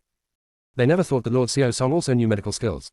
Song Qingling supported Song Yaoyao and was about to leave, but was stopped by the old doctor. "Girls, please stay." The two stopped, and Song Yaoyao slowly turned around and asked, "Doctor, what else?" The old doctor came over and hesitated for a long time, but didn't say what the matter was. Song Yaoyao looked at the old doctor and asked, "Doctor, if you have anything to say, just say it." The old doctor closed his eyes and said, "I want to ask, can you tell me about the first aid method you used just now?" If it's inconvenient, just pretend I didn't ask. Song Yaoyao nodded in understanding. In ancient times, things like medical skills were inherited and generally not taught to others. Therefore, the old doctor hesitated and took a long time to ask, and Song Yaoyao could understand. However, Song Yaoyao is a modern soul of the 21st century and has no such idea at all. She only hopes that more people can learn this first aid method so that more lives can be saved. So he said. Nothing bad to say. This method is called the Heimlich maneuver, which is to stand behind the child, wrap your arms around the child's waist, make a fist with one hand, grab the fist with the other hand, and quickly and forcefully push upward on the child's abdomen. Repeat several times until the foreign body is expelled. While Song Yaoyao was explaining, she also demonstrated to the old doctor so that he could see more clearly. This method is very simple. The old doctor, the people in the clinic, including the patients, all learned it in no time. No one expected that Song Yaoyao had no scruples at all and taught everyone this method of saving lives in public. Her broad mind is truly admirable. The old doctor thought so too. At the beginning, when Song Yaoyao brought so many people over, he thought she was a spoiled and domineering girl. He didn't expect that he was wrong. This girl is not only an excellent medical practitioner, but also has such a broad mind. He really admires her. The old doctor walked up to Song Yaoyao and bowed to her solemnly. Song Yaoyao waved her hand quickly. It doesn't have to be this way. The old doctor said sincerely. The girl is talented and broad-minded, so she deserves this gift. Before Song Yaoyao could say anything, the old doctor continued to ask. Girl, do you know medical skills? Song Yaoyao said without hesitation. I don't understand. The first aid method I used just now was taught to me by a Hu person I met before. Anyway, the old doctor doesn't know her, so she can just make up a reason. The old doctor nodded. I see. The old doctor originally wanted to invite Song Yaoyao to his clinic for consultation, but now it seems that is not possible. If Song Yaoyao knew what the old doctor was thinking, she would definitely glare at him and ask him, I taught you first aid, and this is how you repay me. Let me become a diligent worker. Doesn't your conscience hurt? You are repaying kindness with enmity, do you know that? Old man, you are so mean. Song Yaoyao, doctor, if everything is fine, I'll leave first. The old doctor personally sent Song Yaoyao and her sister to the entrance of the clinic, and then said, Go slow, girl. Song Yaoyao nodded, and Song Qingling supported her before walking towards the people waiting outside. When the people outside saw Song Yaoyao, they immediately surrounded her and asked, Master Xiao Song, we heard that you just saved the child. What method did you use? Exactly, what method did you use? We all saw the kid rolling his eyes. It will be fine in a moment. Ellipsis. Everyone was curious and had no intention of inquiring about Song Yaoyao's medical skills. But what they didn't expect was that Song Yaoyao explained and demonstrated the Heimlich maneuver to everyone again, and then said, After everyone has learned this, when you encounter something like this again, you can give first aid immediately. Everyone looked at each other in surprise. They didn't expect that Lord Xiao Song would teach everyone such medical skills. This kind of broad mind is incomparable to them. No one said anything, they all took a step back, and then bowed to Song Yaoyao. Song Yaoyao saw hundreds of people bowing to her and waved her hands. It doesn't have to be like this. I just hope that at the critical moment, I can save a few more lives. Of course I don't mind if you teach this method to more people. At this moment, everyone's admiration for Song Yaoyao reached its peak. Just then, the man came over with a lot of snacks in his hands. Miss, since you don't charge for the consultation, we have nothing to thank you for, so we'll just give you some snacks made in our own shop. Song Yaoyao wanted to refuse, but the man got anxious. Girl, if you don't accept it, we will definitely feel bad. Girl, just accept it. Song Yaoyao thought about it and accepted it. The inner voice was overheard, and the whole court was eating melons together. Chapter 43 Eat the Big House. Song Qingling was helping Song Yaoyao get on the carriage when someone asked. Master Xiao Song, where are you going next? Song Qingling said without hesitation, go back home. At the same time, Song Yaoyao made a different sound, let's go to Fu Manlu for dinner. Many people also thought that since Lady Xiao Song was so injured, she should go back home, but unexpectedly, she still wanted to have a meal at the restaurant. It's good to have a meal, then they can go along and eat more melons. Lord Xiao Song, it's Lord Xiao Song. Even though he is so injured, he still wants to eat good food. Awesome, Lord Xiao Song is indeed the best. Song Qingling said unhappily. Yaoyao, you're already so injured, let's go back home quickly. Song Yaoyao pulled Song Qingling's arm and started to act coquettishly. Big sister, we finally got out here, let's eat first before going back. Sister, I beg you. My dear sister. After being harassed by Song Yaoyao and seeing her pitiful appearance, Song Qingling finally agreed. Song Yaoyao then happily got on the carriage, and hundreds of people behind her followed the carriage. Song Yaoyao opened the car curtain, looked back, and was shocked. This scene is a bit too exaggerated. If everyone holds an axe in their hands, they will become the axe gang and they can start a fight. Song Yaoyao felt that with so many people going to the Emperor's Fu Manlu for dinner, the Emperor could make a lot of money again. Since she brought so many customers, could the Emperor let her rest for a few more days? Song Yaoyao only dared to think about it in her heart. Hey!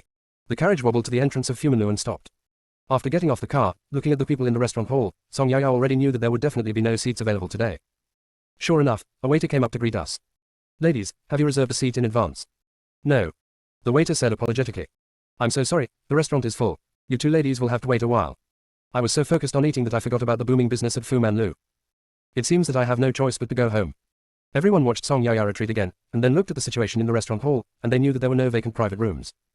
Among the crowd who were watching the show, some people had reserved private rooms here all year round. They could bring Lord Seo Song in with them, so it was no big deal. In this way, I can share a private room with Mr. Seo Song and hear more gossips from a close distance. Someone was about to invite Song Yao to join him, but a voice came from behind. Master Seo Song.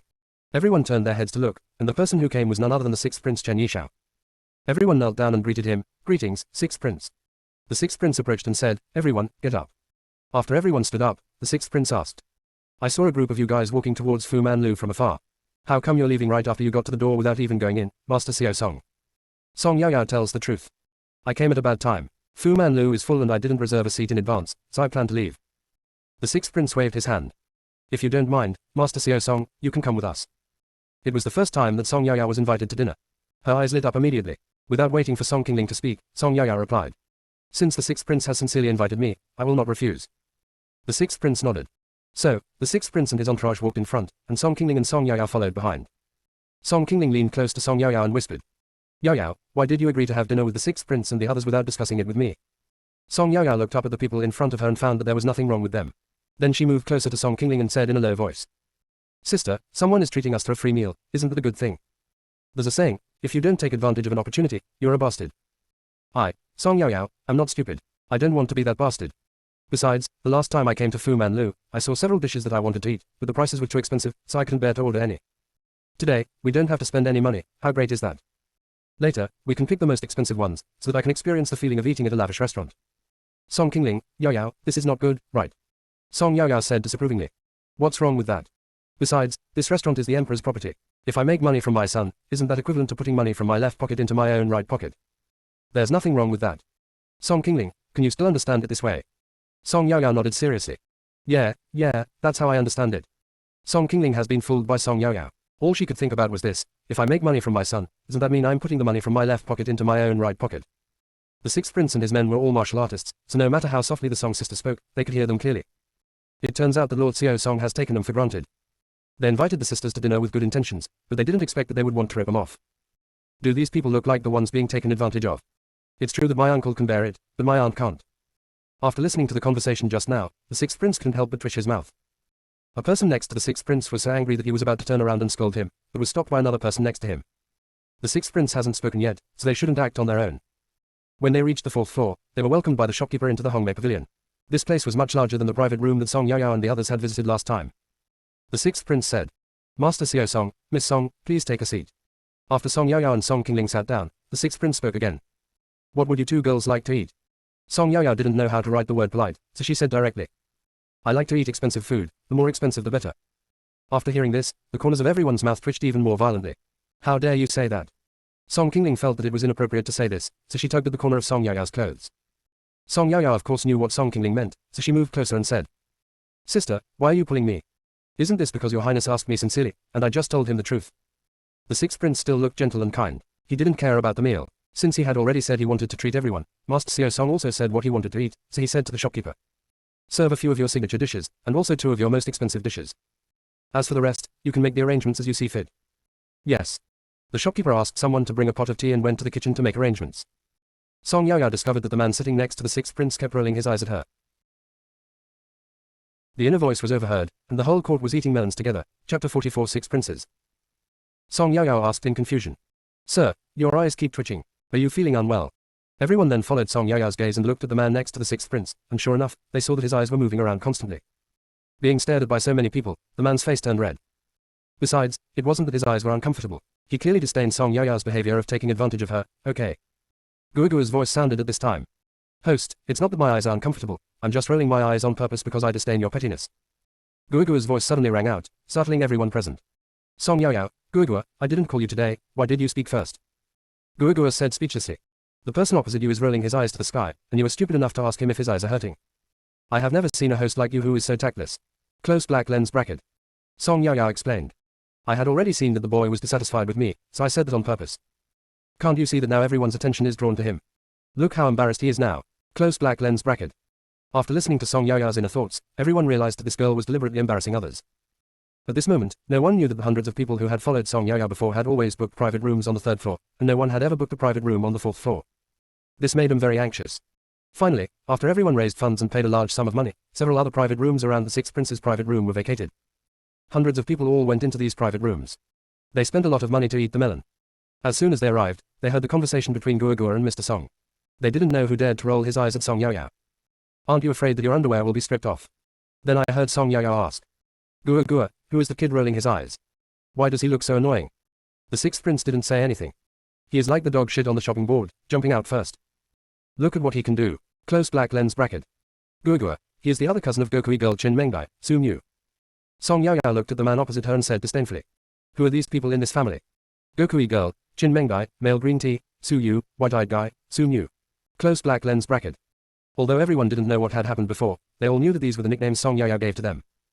Su Mu was so angry that he stood up and wanted to curse. You are the one who rolls his eyes at others. No, you are the one who rolls his eyes at others. Your whole family are all the ones who roll their eyes at others. Su Mu was held down by two people beside him. The sixth prince gave Su Mu a warning look. Only then did Su Mu suppress the anger in his heart and did not jump up. In order not to attract Song Yao Yao's attention, the sixth prince introduced everyone to each other. After the introduction, we started chatting. Song Yao Yao was not interested in the topic they were talking about, but she had a lot of opinions about Su Mu, and she kept complaining in her heart. TSK, a grown man rolling his eyes, it's really speechless. Also, who doesn't roll their eyes? I do, but we are civilized people, so we won't do such indecent actions. Close black lens bracket. Song Yao Yao is saying, Su Mu is uncivilized and a barbarian. Song Yao Yao, Gua Gua, does the Su Mu family know that Chin Mengdai is a fake daughter? Gua Gua, I don't know. The Shangshu mansion has always said to the outside world that they adopted the child because they felt Chin Yu was too pitiful and could not bear it. They were afraid that once the grand tutor found out, he would ask them to send the fake Chin Mengdai away. Chin Hanshan and Su Wonsa were reluctant to let Chin Mengdai leave. Close black lens bracket.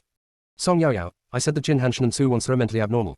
Their biological daughter Chin Yu has suffered so much since she was a child, and she was finally found, but she was locked up in a remote backyard by them. She is not well fed or clothed, and is not even as good as a maid in the mansion. On the contrary, he doted on that fake Chin Mengdai to the core. Humph, they will regret it someday. Close black lens bracket. After hearing this, Su Mu and the sixth prince looked at each other. It seemed that something had happened before that they didn't know about. They would have to ask someone to investigate it thoroughly later. Gua Gua, if the Grand Master knew that Su Wonsa could treat her own daughter like this, he would definitely be pissed off to death by this barbecued pork daughter. Song Yao Yao, people with abnormal brains like Chin Hanshan and Su Wonsa definitely don't know where they have done wrong. Alas, I just feel pity for Chin Yu, the real daughter. Close black lens bracket. Gua Gua also sighed. Hey, it's not just Chin Hanshan and Su Wonsa who have abnormal brains. There's also one sitting opposite you. When Song Yao Yao heard this, she immediately became energetic. Gua Gua, what does it mean? The people sitting opposite me are all brought by the sixth prince. How could there be someone mentally ill among them? If they were not mentally normal, how could the sixth prince dare to use them? Close black lens bracket. Gua Gua, host, don't just stare at the people brought by the sixth prince. You should also look at the sixth prince himself. After hearing this, Song Yao Yao widened her eyes and opened her mouth wide enough to fit an egg. Open black lens bracket what? What you mean is that the mentally ill person is the sixth prince himself. Close black lens bracket. When the sixth prince heard this, his face immediately darkened. Why did he become mentally unstable? He is very normal. If his father hadn't issued an order forbidding anyone to mention their feelings in front of Song Yao Yao, he would have yelled back at Song Yao Yao right now. The people in the private rooms next door were also extremely excited, because the one who got to eat the melon this time turned out to be the sixth prince. A beating heart, trembling hands. Finally, the fresh big melon has arrived. They all pricked up their ears. Song Yao Yao lowered her head, staring at the teacup on the table, actually urging Gua Gua. Gua Gua, please tell me quickly, what is going on? The sixth prince also pricked up his ears. He wanted to listen carefully to what this guy named Gua Gua had to say. The few people brought by the sixth prince have almost shrunk themselves into quails. If they hear something they shouldn't hear, will they be silenced? Gua Gua's voice rang out. The sixth prince, Chen Yishao, his biological mother was not of a high rank, she was just a noble lady, her surname was Qi, and everyone called her Noble Lady Qi. Once, when the emperor was drunk, concubine Qi was favored by him, and that time, concubine Qi became pregnant.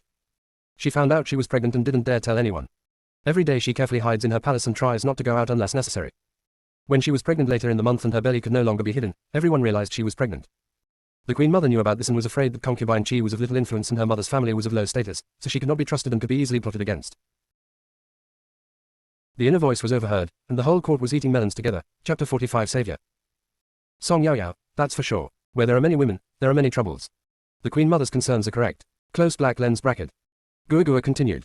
Therefore, the queen mother specifically instructed the queen to take better care of concubine Qi. So the queen specially sent a nanny and 2 palace maids to take care of her. However, when the baby was 8 months old, something went wrong. On the way to pay her respects to the queen mother, concubine Qi suddenly slipped and fell. At that moment, blood started flowing from concubine Qi's lower body. The palace maids and nannies who were serving were all terrified. Some of them hurried to call the imperial physician, and some went to report the matter to the empress and the queen mother. When the imperial physician arrived, he said that concubine Qi was going to give birth prematurely.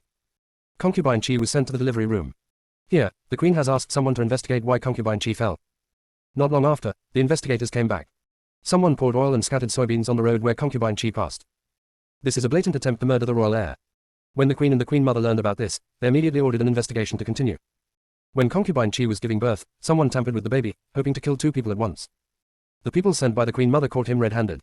When the midwife saw that her plan was exposed, she bit the poison hidden in her mouth and died on the spot. Finally, concubine Chi survived many dangers and finally gave birth to the 6th prince. However, after 2 assassinations, concubine Chi suffered a hemorrhage and died on the spot. The 6th prince lost his mother when he was born. The queen mother looked at the red-cheeked child and couldn't bear it, so she asked the queen to raise the child under her name.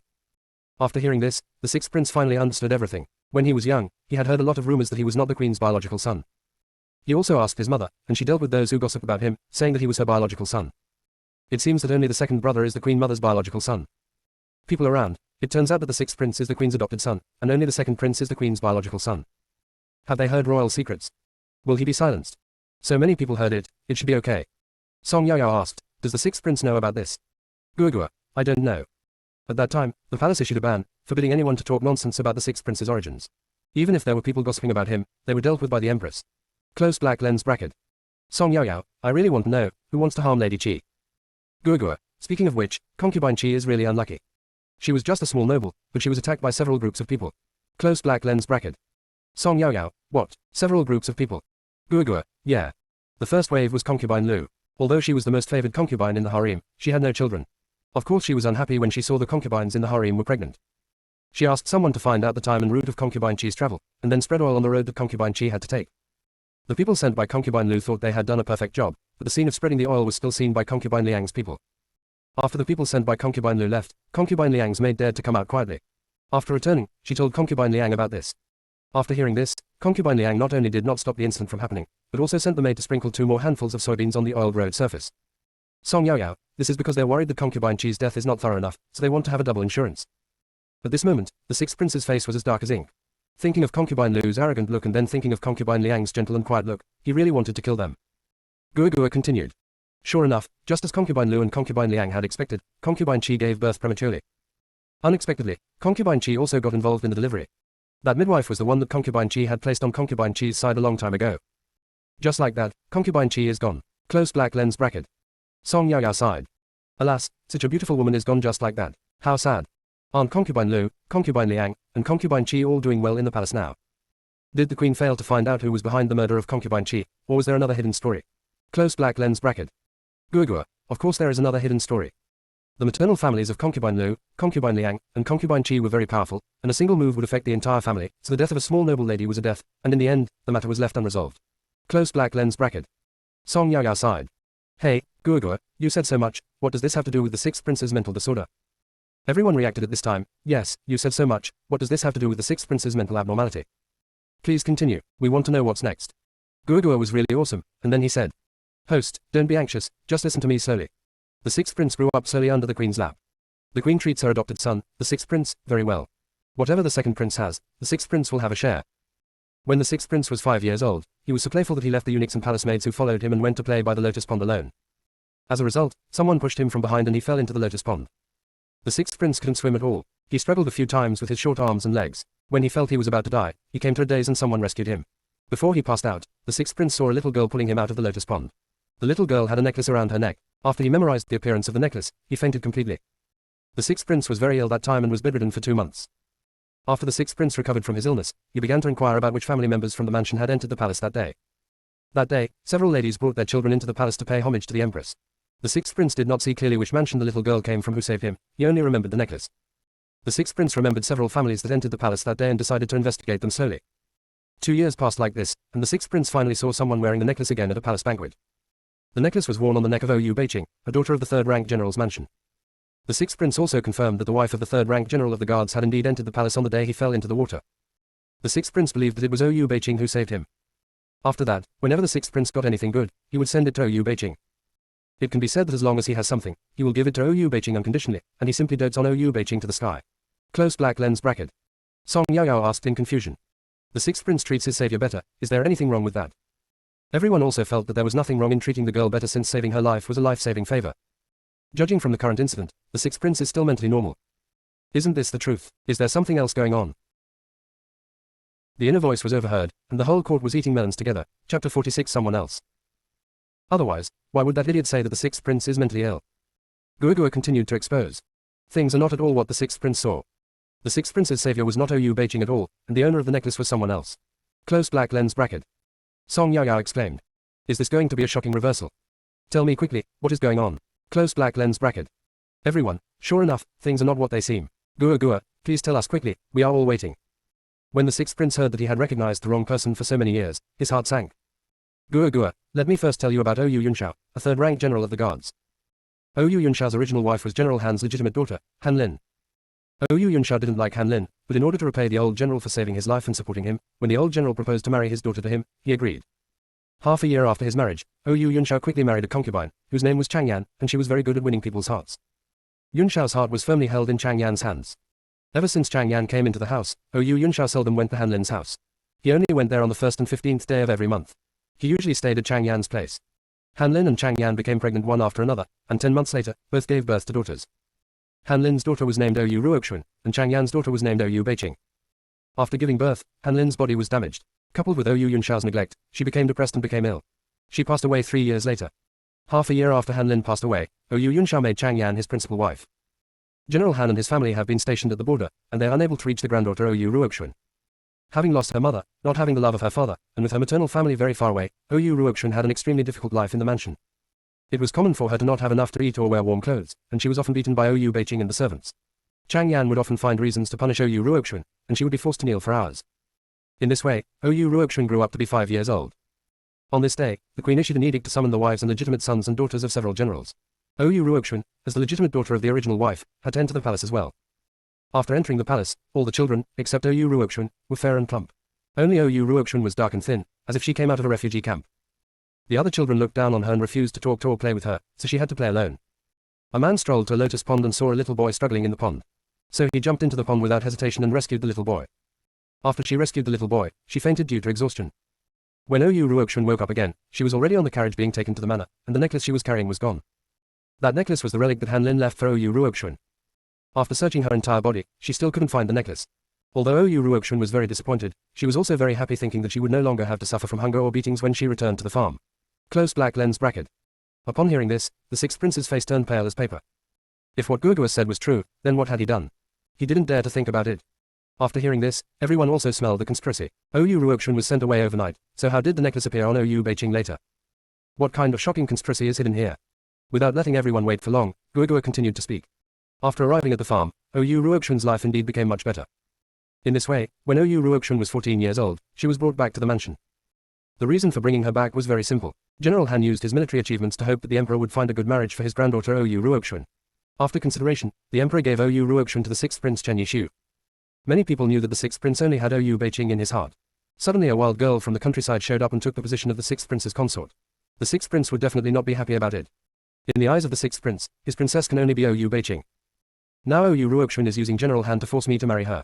She really has a good plan. So, before the marriage, the sixth prince humiliated Ouyou Ruoxuan for being shameless and forced her to marry him. After the marriage, he humiliated Ouyou Ruoxuan even more to the extreme. On the wedding night, the sixth prince did not even enter the bridal chamber, but stayed in the study. The next day, there was no yuanpa to give to the nanny, so Ouyou Ruoxuan could only cut her hand and drip blood on it, and only then was the matter resolved. In addition, due to Ouyou Beiqing's instigation, although Ouyou Ruoxuan had the status of a princess, she was actually worse than a servant. She was not well fed or clothed, and was insulted and abused by the servants and verbally insulted by the sixth prince. Whenever Ouyou Beiqing felt wronged, the sixth prince would act as if he had been bewitched and think that Ouyou Ruoxuan had bullied her, so he would order his men to beat Ouyou Ruoxuan with a stick. Ouyou Ruoxuan had been married to the sixth prince for less than a year, and she had already been nearly beaten to death several times. Ouyou Ruoxuan is still a virgin. In ancient times, this was an absolute humiliation. Tell me, is the sixth prince mentally ill? He believed everything that green tea bitch Ouyou Beiqing said. He clearly told the secret guards to investigate and the result would be known, but he just refused to do it. Ouyou Ruoxuan explained to him that she didn't do it, but the sixth prince just made excuses and was a habitual liar. No matter what happened, as long as Ouyou Beiqing hinted at who did it, the sixth prince would rush forward to defend her as if there was a bump on his head. I said he was mentally ill, even more abnormal than Qin Hanshan and Su Wonsa. Wasn't what I said right? Close black lens bracket. Song Yao really didn't expect that the sixth prince was such a person in private. She really didn't see it. Everyone, not only did you not see it, we didn't see it either. Song Yao, this sixth prince is really crazy, almost mentally retarded. He believed everything people said. If one day Ouyou Beiqing brought poison to him and asked him to eat it, he would probably eat it without saying a word without even checking it. Gua, the sixth prince should be considered a bootlicker. Licking the dog, licking until there is nothing left. Looking at this idiot, I regret not ordering 2 more of the most expensive dishes. This idiot is going to die. By the way, Guagua, how did the necklace end up on OU Beijing, and why was OU Ruoxuan sent away overnight? Close black lens bracket. Guagua, at that time, OU Ruoxuan left alone.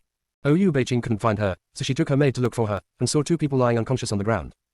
Even though OU Beijing is only 5 years old, she is very precocious due to her mother's guidance. Seeing the scene at that time, OU Beijing guessed something. He also lay beside the 2 of them and pretended to be unconscious. The maid he brought with him was Chang Yan's person, so she naturally would not say anything nonsense. Finally, Chang Yan brought OU Ruoxuan and OU Beijing back to the mansion. Close black lens bracket. The inner voice was overheard, and the whole court was eating melons together. Chapter 47. The truth is cruel. Guagua paused and continued. OU Beijing told everything he saw at that time. Chang Yan sent people to inquire. It was found that when the 6th prince was unconscious, he kept saying, necklace, necklace. Chang Yan thought about it, and while OU Ruoxuan was unconscious, she snatched her necklace and put it around her daughter's neck. Fearing that the matter would be exposed, Chang Yan whispered in OU Yunshao's ear, and OU Ruoxuan was sent to the farm overnight. At the palace banquet a few years later, Chang Yan and OU Beijing deliberately let the 6th prince see the necklace. Close black lens bracket. Song Yaoyao continued to ask. Logically speaking, after the 6th prince woke up, he should have quickly found out that it was General Wu's daughter who saved him. But I heard you say before that he investigated for a long time, and only confirmed the savior after seeing the necklace at a later palace banquet. What's going on? Guagua, it was the Queen Mother who forbade anyone to tell the 6th prince. Because the Queen Mother had investigated and found out that OU Beijing was very spoiled. In addition, at the scene of the rescue, OU Beijing's clothes were all dry, but the other little girl's clothes were all wet. After investigation, the Queen found out that the 2 little girls were both daughters of the general's mansion. However, no matter how the Queen Mother asked, Chang Yan insisted that it was OU Beijing who saved the 6th prince. The Queen Mother felt that the matter was not that simple and there must be something they didn't know, so she never let anyone tell the 6th prince who his savior was. The Queen Mother wanted to wait. Once she had investigated thoroughly, it wouldn't be too late to tell the 6th prince about his savior. No matter how the Queen tried to stop them, she couldn't stop OU Beijing and Chang Yan, mother and daughter, from moving closer to the 6th prince. Because of the matter of her lifesaver, the Queen later told the 6th prince about her doubts, but the 6th prince would not listen at all. He only thought that whatever OU Beijing said was right, and he would not listen to anyone else. Close black lens bracket. Song Yaoyao, well, I asked for it myself and was deceived, there is nothing I can do. There is a saying, good words cannot persuade a damned ghost, and mercy without salvation will only lead to self-destruction. Hey. I'm not saying that General Han is getting senile, but why did he want to marry his daughter to a jerk like OU Yunshao? She was a good general's daughter, and even the emperor would marry her, so why did he choose such a bad guy? And OU Yunshao, if you don't like Han Lin, just say it clearly. She's not putting a knife to your neck and forcing you to marry her. By marrying Han Lin, I felt like I had suffered a great injustice. Isn't it that OU Yunshao has his eyes on General Han as his backer and is reluctant to give him up? On the one hand, he said he didn't like Han Lin, but on the other hand, he wanted to use the resources provided by General Han. He was really hypocritical. In fact, OU Yunshao is a gigolo, and he does it with great ease. What makes me speechless the most is that this old General Han is simply a troublemaker. Not only did he harm his own daughter, but he now harms his own granddaughter. He didn't even ask OU Ruoxuan whether she was willing or not, but just took it upon himself to ask for a marriage. It was really speechless. He thought he was doing it for OU Ruoxuan's own good, but he didn't know that he was pushing his granddaughter into a fire pit. In General Han's mind, as long as he feels that something is right, he can ignore other people's wishes and act on his own, right? Guagua, I really hate General Han, who does things that hurt others under the banner of doing good for you. If OU Yunshao was the murderer who killed Han Lin, then General Han was an accomplice. Now, OU Ruoxuan is not dead yet. If OU Ruoxuan dies one day, the 6th prince will be the mastermind, and General Han, OU Yunshao, OU Beijing, and Chang Yan will all be accomplices. Pa, what kind of crap are they? No matter how brave and invincible General Han is, I still disdain such a reckless man. What does he think of women? He can do whatever he wants. Thinking of this, I was so angry that I wanted to hit someone. Close black lens bracket. The 6th prince sat there blankly. Even when Song Yaoyao scolded him, he did not react at all. He actually recognized the wrong savior. Moreover, he insulted and abused his real savior in every way. What did he do? The people who came with the 6th prince didn't dare to say a word. They knew that the 6th prince didn't like his princess, but they didn't expect that the 6th prince would treat a woman like this. He was simply not a human being. The people in the other private rooms were also stunned. This is too ridiculous. Not only did he recognize the wrong savior, but he also beat the real savior several times and almost killed him. If they were OU Ruoxuan, they would definitely regret saving the 6th prince. Maybe they would not have saved him at the beginning, but would have pushed his head into the pond a few more times to make him die faster. Song Yaoyao continued. Guagua, does OU Ruoxuan know that the little boy she saved back then was the 6th prince? Guagua, I know. OU Ruoxuan had just returned and saw OU Beijing carrying her mother's belongings and wanted to take them back, but the idiot 6th prince rushed out and protected OU Beijing. He also said that the necklace belonged to his lifesaver. During the conversation, OU Ruoxuan finally understood why her necklace was on OU Beijing and why she was sent away overnight. Everything was planned by OU Beijing and her daughter, who robbed her of the grace of saving her life. OU Ruoxuan explained to the 6th prince that she was his savior, but the 6th prince looked at her with disdain and said, not only did you bully Qingqing, but you also tried to steal her life-saving grace. Are you still a human being? Then he said that OU Ruoxuan was abusive and a habitual liar. He ordered his men to beat Oyu Ruoxuan with 30 sticks, and these 30 sticks almost beat Oyu Ruoxuan to death. Since then, Oyu Ruoxuan never mentioned the life-saving grace again. Close black lens bracket. Song Yaoyao, TSK, this sixth prince is simply insane. Even a strong man may not be able to withstand 30 beatings, but he actually beat a woman with 30 beatings. Moreover, this woman is his princess. I really don't know what kind of evil heart lies beneath the sixth prince's gentle appearance. Close black lens bracket. Everyone, the sixth prince is really a scoundrel, he is so cruel to a woman. He is really a black-hearted person. Song Yaoyao continued to complain. Gua, for a man like this, Oyu Ruoxuan should just divorce him. Not only is he blind, he also beat his savior half to death and had an ambiguous relationship with that green tea girl Oyu Beiqing. What do you think a scumbag like this would do here? Don't you think it's unlucky? Close black lens bracket. What, divorce? How could Lord Xiao Song have such an idea? They have only heard of divorcing a wife, but have never heard of divorcing a husband. Gua, host, in ancient times, there is only divorce for wives, not divorce for husbands. She can lose her husband by poisoning, assassination. Anything is possible. As long as the sixth prince is dead, Oyu Ruoxuan will be completely free. Close black lens bracket. Song Yaoyao, Gua, can you be more realistic? He is the prince, can he die just like that? Everyone was so scared that they dared not listen. This idiot had even arranged how the sixth prince would die. The inner voice was overheard, and the whole court was eating melons together. Chapter 48 6 The prince knows he is wrong. When the sixth prince heard that he wanted to divorce her husband, he almost fainted. Fortunately, he was supported by the person next to him and did not fall. How blind must he be to have recognized the wrong person? Oyu Ruoxuan had indeed explained to him before that she was his savior. Gua, host, I have finished explaining. Do you want to watch the video? Song Yaoyao, yes. The video and live broadcast functions have just been launched, and I'm still not used to them, and I always forget about this function. Now that you reminded me, I'll take a look. I want to see how blind this sixth prince is and how many things he has done to hurt Oyu Ruoxuan. Close black lens bracket. Gua, okay, host, right away. The sixth prince and his companions then saw a screen appear above Song Yaoyao's head, and gradually a picture appeared on the screen. A slender beauty appeared in the picture. Song Yaoyao, Gua, this is concubine Qi, she is so pretty. Gua, there is no ugly woman among the emperor's women. They are all very beautiful. Song Yaoyao, that's true. The sixth prince stared at the woman on the screen. It turned out that this was his biological mother, concubine Qi. On the screen, it starts with the life of concubine Qi after she entered the palace, to being favored, to being pregnant, to being sprinkled with oil and soybeans, to having her child tampered with during labor, to giving birth to a child with difficulty, to losing her life, and then the sixth prince was adopted and rescued by Oyu Ruoxuan.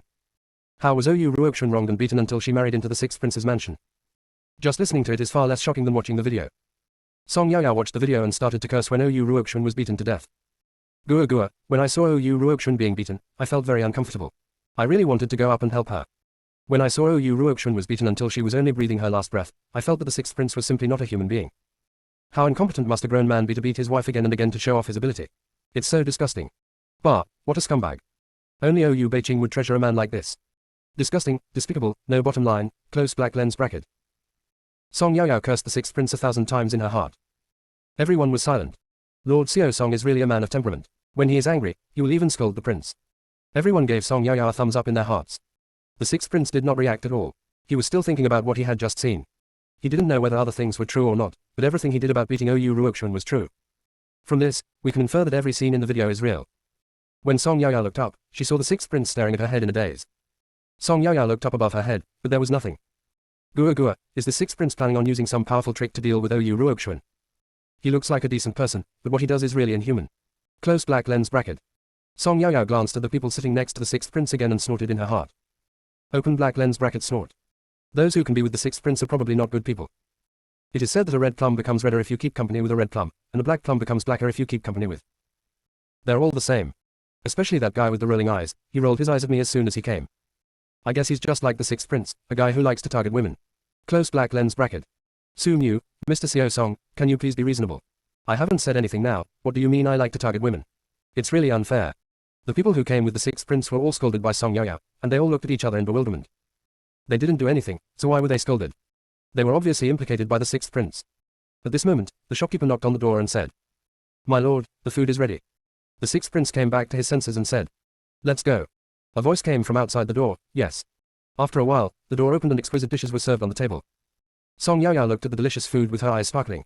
When the sixth prince saw Song Yaoyao like this, he said, "Master Xiao Song, don't be shy, please feel free to use some."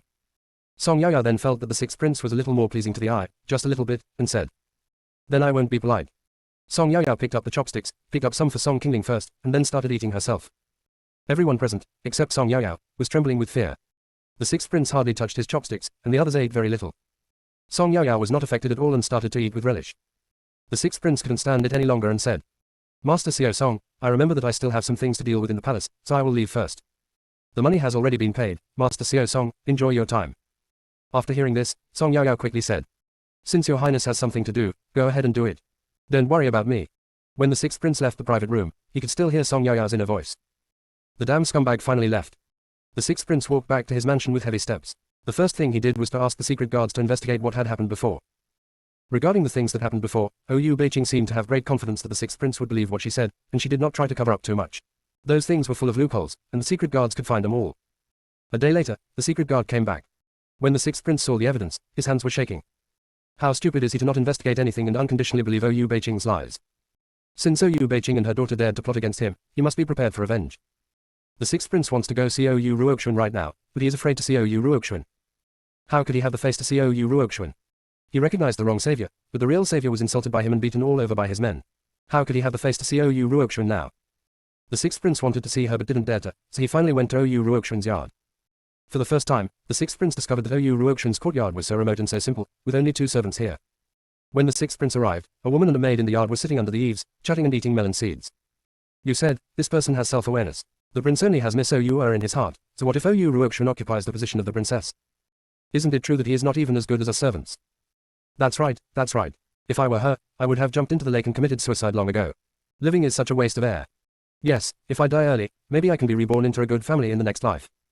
We are sent to serve this unlucky person. How unlucky. Ellipsis.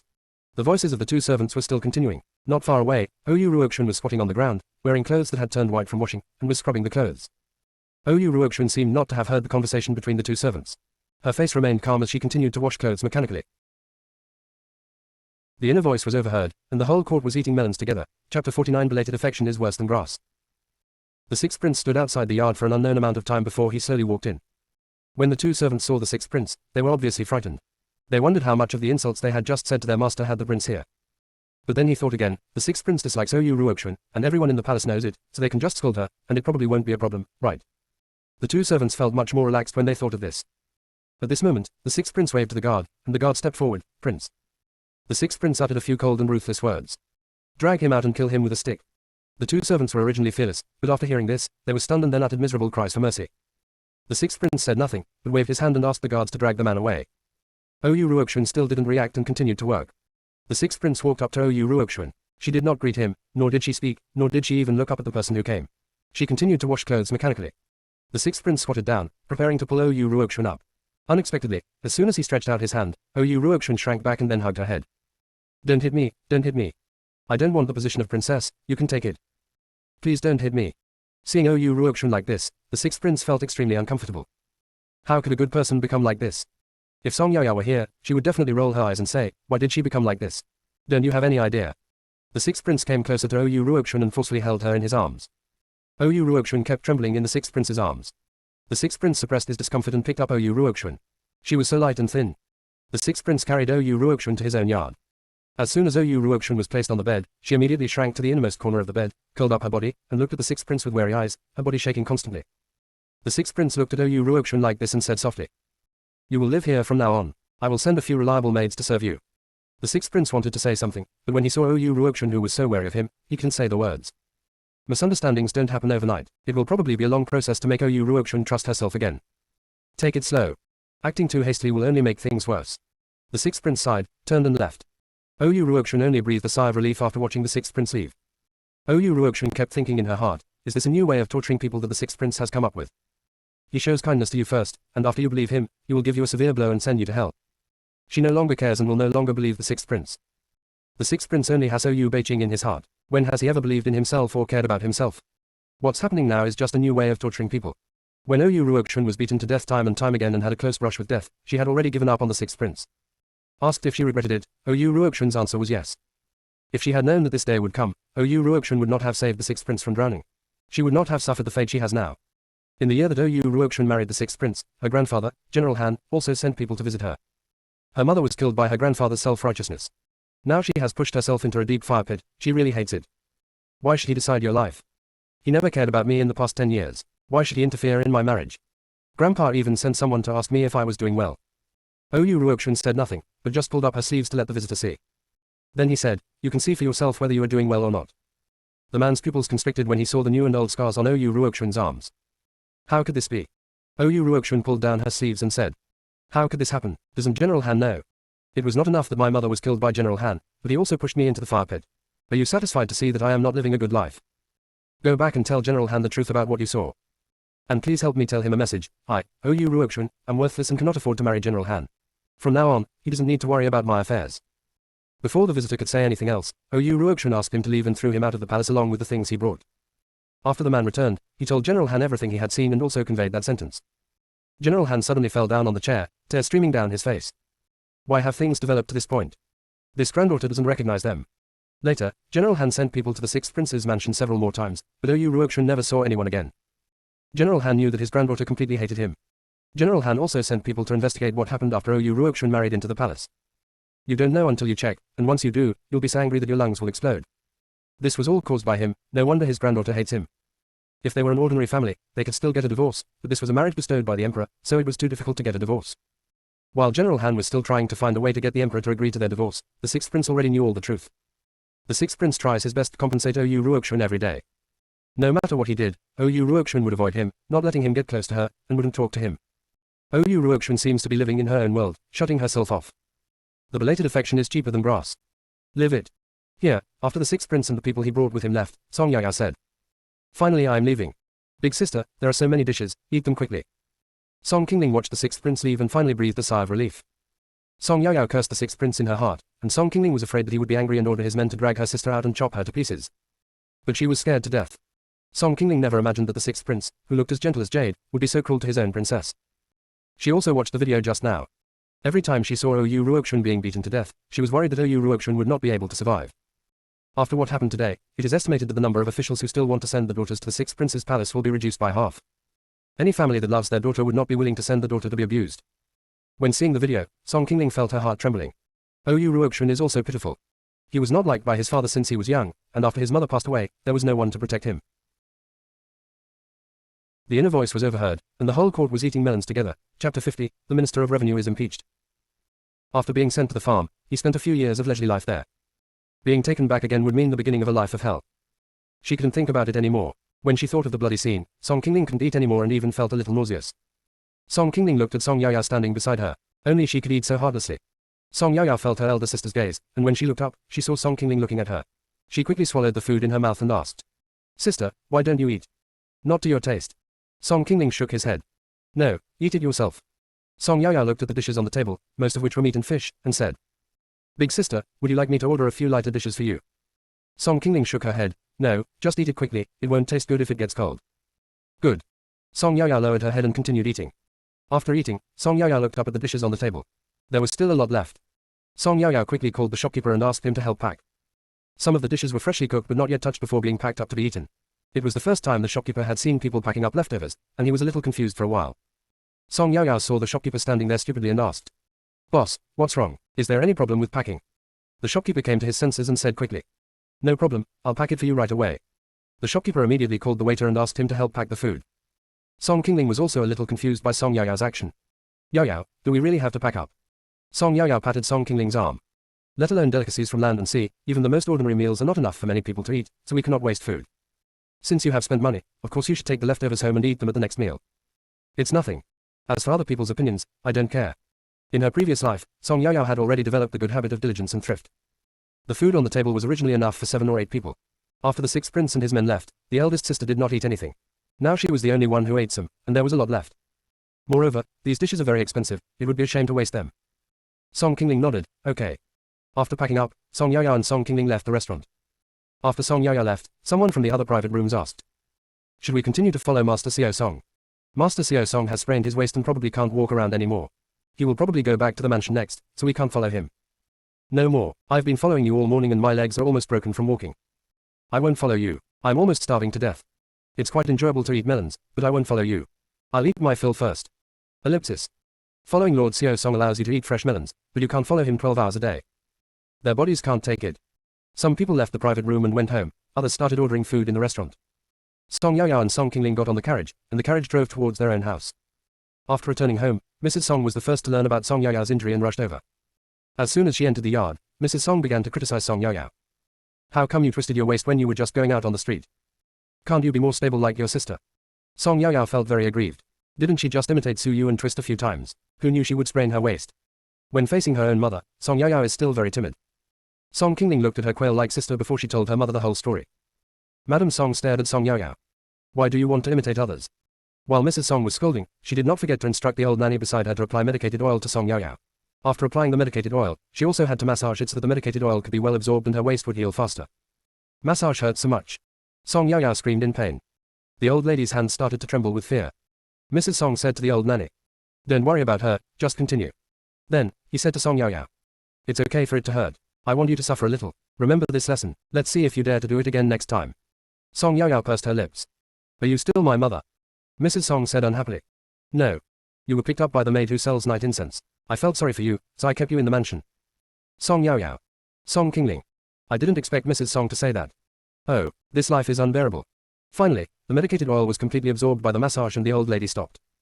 Song Yaoyao only felt that the skin that was rubbed became hot, and the sprained places were all burning. This feeling is really sour and refreshing. Mrs. Song looked at Song Yaoyao, who was still grinning, and said, "You should have a good rest first. I will ask the nanny to come over and give you medicine and massage at night." Song Yaoyao was anxious. "Mom, do you want to come again? Don't want to come any more." Song Yaoyao knew that this would make her feel better quickly, but it was so sour and pleasurable that she could hardly bear it. "Have a good rest. This matter is not negotiable." Song Yaoyao wanted to fight for it again, but Mrs. Song had already left her boudoir with a group of people. Song Yaoyao held out Erkang's hand and shouted from behind, Mom, wait a minute." Mrs. Song ignored Song Yaoyao and walked away. Song Yaoyao withdrew her hand helplessly and sighed, "Ah. So be it." Song Qingling comforted Song Yaoyao with a few words and then left. As soon as Song Qingling left Song Yaoyao's yard, she was called away by Mrs. Song who was waiting there. Mrs. Song just wanted to know what happened when she went out today. The next morning, when Song Yaoyao got up, she felt that her waist was much better than yesterday.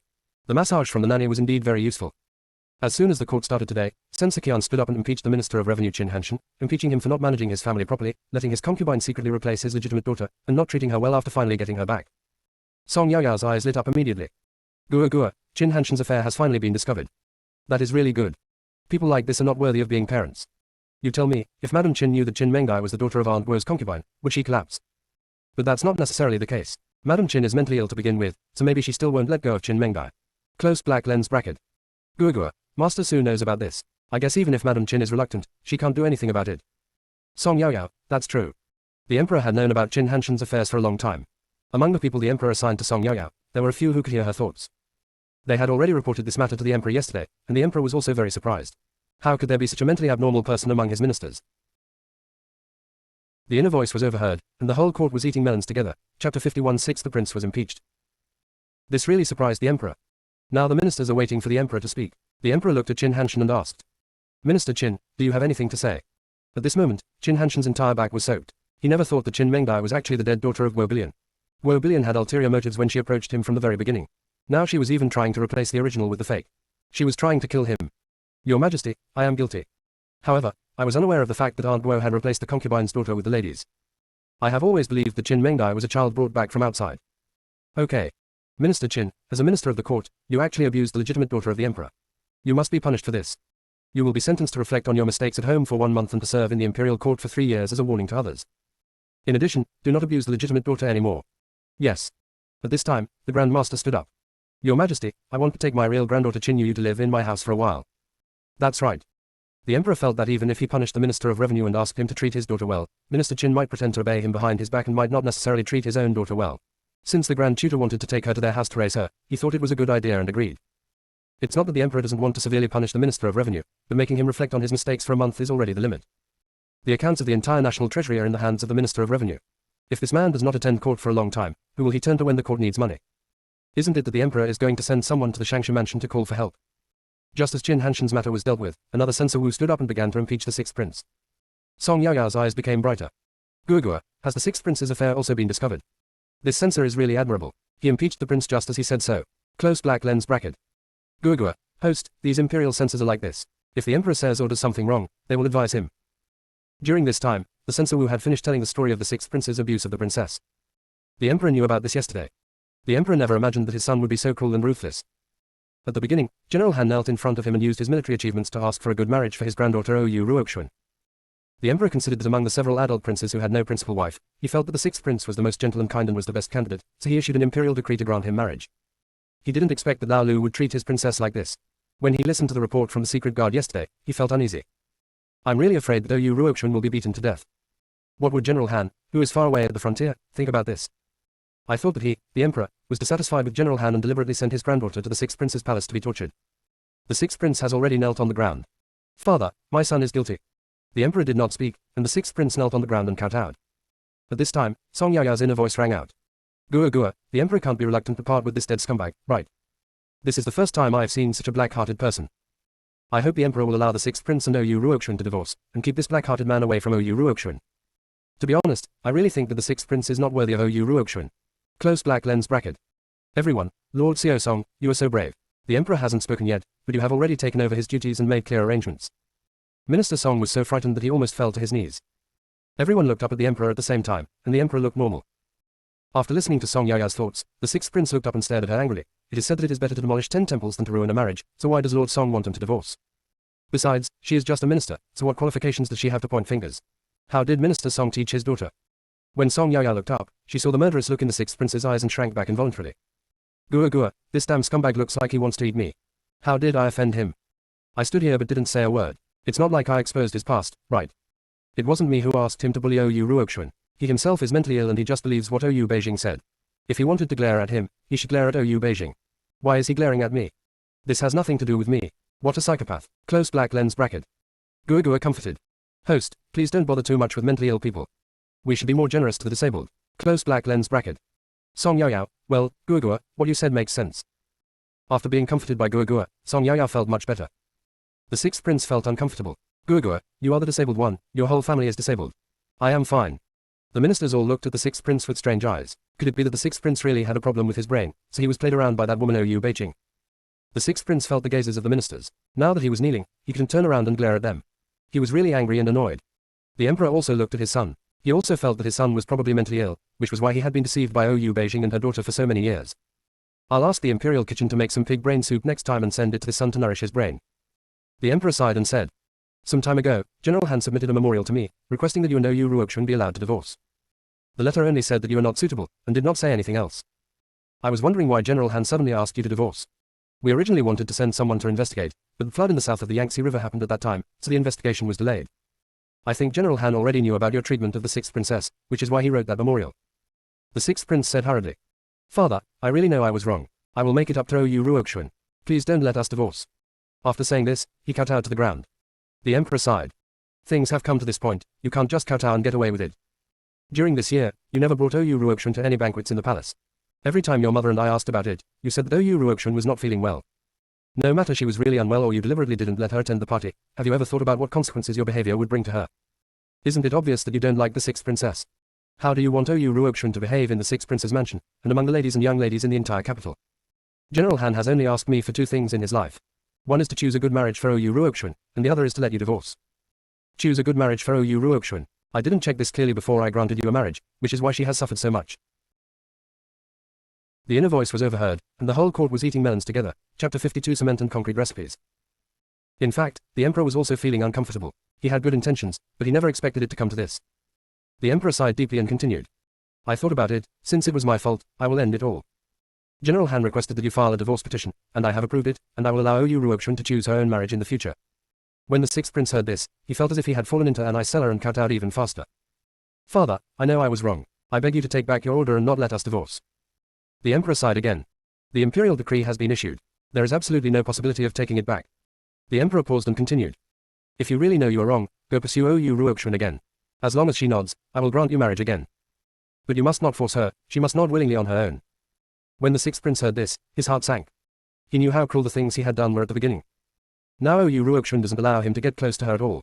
As soon as he gets close to her, she becomes uneasy. It's very difficult to get Oyu Ruoxuan back. But he still wants to try. Song Yaoyao looked at the sixth prince and said, Gua Gua, they finally divorced. Oyu Ruoxuan finally got rid of this damn scumbag, she is finally free. But looking at the sixth prince like this, has he not given up yet? Is this going to lead to the crematorium of chasing your wife? There will be another good show to watch next. Close black lens bracket. Song Yaoyao didn't care about the sixth prince's ugly expression and gloated over his misfortune. The emperor looked at his son kneeling on the ground and kowtowing continuously. Although he felt sorry for him, he still said, I have already decided on the matter. Get up. The sixth prince also knew that things had come to this point and it was impossible for the emperor to change his decision. The sixth prince slowly stood up and stood aside. Everyone thought that the matter was over, but unexpectedly, Sensor Wu continued to impeach the third-rank general Oyu Yunshao, Oyu Ruoxuan's father. Oyu Yunshao did not treat his first wife Han Lin well, causing her to die of depression, and his legitimate daughter was even more tortured in the mansion. Oyu Yunshao indulged his second wife and her daughter, deceived their superiors and subordinates, and falsely claimed the favor of saving their lives, causing the sixth prince to recognize the wrong person as his savior, which led to the current situation of the sixth prince and the sixth princess getting divorced. It's all Oyu Yunshao's fault. Oyu Yunshao is standing below now. When Sensor Wu impeached the sixth prince, he knew that he could not escape. Sure enough, now it is his turn. Oyu Yunshao was so scared that he immediately knelt down. The emperor looked at this gigolo with disgust. He said that he married Han Lin in order to repay General Han for saving his life and supporting him. However, in the emperor's view, treating Han Lin and her daughter like that was not repaying General Han at all, it was clearly revenge. General Han had only one daughter, and she was tortured to death by this beast. This kind of person is so cruel even to his own wife and children. Can the emperor still expect him to defend the country? What these people care about most is fame and fortune. Thinking of this, the emperor had already thought of the punishment for Oyu Yunshao. Oyu Yunshao, do you admit your guilt? Your Majesty, I know my crime. It's good to know your guilt. Oyu Yunshao is not worthy of his position, so he should become a 9th-rank city gate seamer. His second wife, Chang Yan, abused the legitimate daughter, deceived her superiors and subordinates, and falsely claimed the grace of saving her life. She was immoral and was sent to the family temple, where she was not allowed to leave until she was dead. His daughter Oyu Beijing deserves death, but considering her young age, she will be sent to the family temple together with him, and she cannot be released until she dies. Upon hearing the verdict, Oyu Yunshao sat down on the ground. It's over, everything is over. The emperor waved his hand, and several guards came forward and dragged Oyu Yunshao out. Oyu Yunshao is now a 9th-rank official guarding the city gate. How can he be qualified to attend court? Song Yaoyao praised the emperor in her heart. Guogua, this emperor is so majestic and powerful, so cool and handsome. Although everyone didn't understand what Song Yaoyao meant by crazy, cool and handsome, they still understood what it meant to be mighty and domineering. Based on the first half of the sentence, we can guess that Song Yaoyao is praising the emperor. It is so rare to hear compliments from Song Yaoyao. The emperor couldn't help but touch his face. Well, Lord Xiao Song has good taste. Even though I am old now, I am still very handsome. As for the two words, Kuang Chuan, if you don't understand them, then just don't understand them, but you can guess that they're good words. Next, the emperor and his entourage brought up the flood in the south of the Yangtze River again. The emperor looked at the ministers below and said, I have sent people to Jiangnan. I received a report from there yesterday. It has been raining continuously in Jiangnan recently. The river is turbulent and the river level is rising. Some sections of the newly repaired dam have been washed away by the river. Dear ministers, what are your opinions and suggestions on this matter? After hearing this, Song Yaoyao asked Guogua in confusion. Guogua, didn't people in ancient times use earth and rocks to build dams? In ancient times, people would dig the surrounding land and fill the foundation of the dam with soil and rocks to increase the stability of the dam. How come it collapsed just after it was repaired? Was it a shoddy construction? Close black lens bracket. Guogua, host, you don't know this. The silver allocated by the emperor was extorted by officials layer by layer, and by the time it reached the local level, there was not much left. With so little money available, of course the project was shoddy. It was just repaired, but was washed away by the river again. Isn't this normal? In addition, the level of dam construction in ancient times was limited, and the river embankment was repaired every year, but it was washed away every year. It's become a vicious cycle. Close black lens bracket. Song Yaoyao, does the emperor know about the corruption? Guogua, I know, but there are too many corrupt officials and the law cannot hold everyone accountable. Previously, the emperor had ordered people to investigate corruption, and several imperial envoys sent there all died inexplicably in Jiangnan. The officialdom in Jiangnan is like an iron barrel, whoever goes there will die. Close black lens bracket. Song Yaoyao sighed. It's really frustrating to be the emperor. You can't just follow your own temper. We should drag those termites out and kill them all. Close black lens bracket. When the ministers heard Song Yaoyao's voice, they all broke out in cold sweat. These were things that everyone knew, but no one had ever spoken about them openly.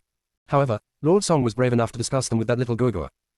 Minister Song was even more so. This damn girl not only talked about the gossips of ministers, but now she even discussed the affairs of the court. Song Yaoyao's voice continues. Guogua, when talking about the technology of building dams, I think of modern cement and concrete. If this method is used to build dams, the dams can be used for decades or even hundreds of years, and the dams will never be destroyed again. When everyone heard this, their eyes lit up and they pricked up their ears. They wanted to know what modern cement and concrete were. The inner voice was overheard, and the whole court was eating melons together. Chapter 53, Dao Si1, the Prince of Yu. The emperor had been feeling uneasy since he received the memorial yesterday. He did not expect to hear Song Yaoyao's voice at the morning court today. This is really like a pillow given to you when you are sleepy. If you master the recipes of modern cement and concrete, then there is nothing to worry about. The emperor also pricked up his ears and listened carefully. The emperor continued to pretend to discuss with the court officials, fearing that Song Yaoyao would discover something. Guogua, host, you have a good idea. However, the premise is that the emperor must send reliable people to do this. The silver can be taken directly by the officials sent, and it does not need to be transferred from the Ministry of Revenue to the local areas. This will avoid layers of corruption. When it arrives in Jiangnan, it can be built with concrete dams, which will be foolproof. Close black lens bracket. Song Yaoyao, of course I know this. I thought about it and decided that after leaving the court, I would write down the recipe, usage and purpose of concrete and cement and have my father give it to the emperor. As for how to implement it, that is the emperor's business. This is all we can do. Close black lens bracket. Guagua agrees very much. Well, we have done what we should do, and we can't control the rest even if we want to. With Song Yaoyao's words, it seems that this matter is settled. After the court session, he asked the secret guards to follow him to the Song mansion. This had been done once before, so they were familiar with it. With the solution in hand, the atmosphere in the court suddenly became relaxed. Song Yaoyao also felt it. Guagua, why do I feel like the atmosphere in the court has suddenly changed? Guagua, host, your feeling is not wrong, I feel it too. Song Yaoyao, I don't know what's going on with these court officials day after day, just like they're having their period, their moods keep changing, it's really hard to figure it out. Guagua corrected. Host, women's menstrual period is called auntie, men's is called uncle. Song Yaoyao, yes, Guagua is really a cultured child. When everyone was still wondering what menstruation was, Guagua had already explained it to them. Everyone was so mad at Song Yaoyao that their faces were as colorful as a color palette. It's so frustrating, but I can't express it or vent it. This young lady Song has implicated everyone present, including the emperor and her father, Minister Song. This Lord Song is really lawless and dares to say anything. The emperor looked calm. As long as the recipe for cement and concrete could be produced, he would not care even if they said a few words. Minister Song was so angry that he just wanted to go over and give his daughter a good kick. Minister Song raised his head and looked around. Seeing the expressions of the officials around him, he wanted to beat Song Yaoyao even more. This kid needs to go back and get a good lesson. I just heard Eunuch Wang shouting. If there is something going on, go ahead and leave if there is nothing going on. When the court officials were about to speak, they heard crying coming from outside the hall. The emperor frowned in displeasure. What's going on with all the noise outside? Song Yaoyao also asked Guagua curiously. Guagua, what happened outside? Guagua, the family of Prince Dao Kai is here. At the moment he was speaking, a man with a bruised face and nose was carried in from outside. The man was lying on a door panel, wailing non-stop. Next to this man, there was an old woman in gorgeous clothes kneeling. The emperor was also shocked when he saw the scene in front of him. Princess Yu, what happened? Princess Yu, the old woman kneeling on the ground, cried with tears and snot. Prince Yu passed away early, leaving behind only Siwan as his only child. Although Siwan is a little naughty, I don't know who was so cruel to beat him into this state. Princess Yu talked for a long time, but Song Yaoyao didn't understand, so she asked Guagua. Guagua, I listened for a long time but I still didn't understand. What on earth happened? Close black lens bracket. Guagua explained. Prince Dao Kai, the one lying below, is the prince's only legitimate son Dao Siwan, a well-known playboy in the capital, who indulges in eating, drinking, whoring and gambling. I don't know how many things I have done that are outrageous to both man and God. Out of respect for the deceased Prince Yu, the emperor always helps to clean up the mess. This time I provoked the wrong person and got put in a sack. This is what you see. Close black lens bracket. When Song Yaoyao heard this, she became excited. Being put into a sack. What did this person do? Guagua, tell me quickly. Princess Yu below was still telling about the difficulties faced by their orphan and widowed mother. No one interrupted Princess Yu. This woman would do this every now and then, and everyone present, except Song Yaoyao, was used to it. Originally, Princess Yu and her companions were not allowed to appear at the morning court session, but relying on Prince Yu's past merits, the emperor tolerated Princess Yu's disturbance every time she came to the court. It wasn't long after the last incident that Princess Yu came again today. Everyone was fed up with Princess Yu. She always repeated the same old things over and over again. As soon as Princess Yu said the first sentence, the court officials could continue with the next sentence. But today, everyone present wanted to know why Dao Siwan was put in a sack. Guagua did not disappoint everyone and said, Host, you can watch the video while listening to my explanation. This Dao Siwan is not a good person. He was a frequent visitor to brothels, so we won't say much about that place. This guy has no bottom line. When he saw a beautiful woman from a decent family on the street, he would ask his lackeys to investigate. As long as the woman had no background, he would find an opportunity to kidnap her and bring her to his house, allowing him to bully her. This guy is a pervert. He doesn't do normal things in bed, but uses candles and other things. I think the host has already seen the video, so I won't say more. Some women could not bear the humiliation and chose to commit suicide. Some women have relatives at home who need care, so they hold on for the sake of their relatives. Those women, in the hands of this pervert, only lived for a month at most, and all of them were tortured to death. Close black lens bracket. As Guagua continued to talk, the screen above Song Yaoyao's head began to play. Everyone stared at the screen. You don't know until you see it. After seeing that scene, some people felt their scalps tingling. That's not normal love between men and women, it's simply a hellish existence. With this kind of torture, some women can only endure for more than a month, which is already their limit. The more Song Yaoyao watched the video, the darker her face became. Hey, how can Princess Yu have the nerve to plead for such a beast? Seeing how miserably she cried, I wondered how much injustice Dao Siwan had suffered. People like this should be beaten to death. He's been beaten to death. Now we can start the feast right away. People like this waste air when they're alive and waste land when they die. By the way, didn't the families of those women report it to the police? Close black lens bracket. The inner voice was overheard, and the whole court was eating melons together. Chapter 54, The Evidence is Under the Flower Garden. Guagua, speaking of this makes me even angrier. Dao Siwan raped women. Before their families could report the case to the authorities, they were beaten to death by Dao Siwan's lackeys. They also warned them that if they dared to report the case to the authorities, they would be made to disappear completely. Some people were beaten to death, and those who survived were barely alive. Close black lens bracket. The video was full of scenes of Dao Siwan's lackeys beating people. After the beating, the warning words were clearly heard by everyone. Then, the scene changed to show the miserable conditions of the women's families. Some were beaten to death, some were still breathing, and the situation of those who were still breathing looked very bad. Everyone gasped. Although everyone knew that Dao Siwan was a playboy, no one expected that he would do such things as raping women and beating people to death. Song Yaoyao continued to ask. Open black lens bracket. Will no one file a complaint with the authorities again? Close black lens bracket. Gua. When everyone found out that the person who had kidnapped the girl was Prince Yu's only legitimate son, Dao Siwan, they were disappointed. They have heard that the current emperor is Dao Siwan's backer, and no matter what Dao Siwan does, the emperor will cover for him. They felt that since they were protected by the emperor, what was the point in filing a complaint with the authorities? I might as well not sue him. Close black lens bracket. When the emperor heard this, his face turned completely dark. He protected Dao Siwan for the sake of Prince Yu. However, the emperor thought that those were just trivial matters and just protected them, without realizing that things were not what he thought at all. Before, the emperor trusted Prince Yu and Princess Yu too much and did not conduct any investigation. How do the people view him as the emperor now? His entire reputation will be ruined by this bastard. Song Yaoyao rubbed salt into the emperor's wounds. Is the emperor senile and confused? Protecting such a thing? And the guy in the sack was really something. If you wanted to attack, you should have been heavier-handed and just beat him to death. When someone dies, just hang a white cloth, play the suona, and wait for the food to be served. We can also take this opportunity to have a good meal. Close black lens bracket. Everyone looked at the emperor's face, which was as dark as before a storm. Everyone, Lord Xiaosong, you are so awesome that you dare to call the emperor senile and confused. I admire you. I admire you. We admire no one but you. Also, Lord Xiaosong, we seriously suspect that you wanted to beat Dao Siwan to death just for the banquet. Gua. Host, do you want to have a feast? Song Yaoyao, yeah, I want to eat. That's not right, Gua, we're getting off topic here. Are we talking about having dinner now? Let's talk about that bastard Dao Siwan. Gua, why was Dao Siwan put in a sack this time? Close black lens bracket. Gua, this guy saw a beautiful woman on the street some time ago. After asking around, he found out that she didn't have much background. The woman had an elderly pair of parents and a brother who was serving in a military camp in the suburbs. The brother was a small leader and Dao Siwan didn't take him seriously at all.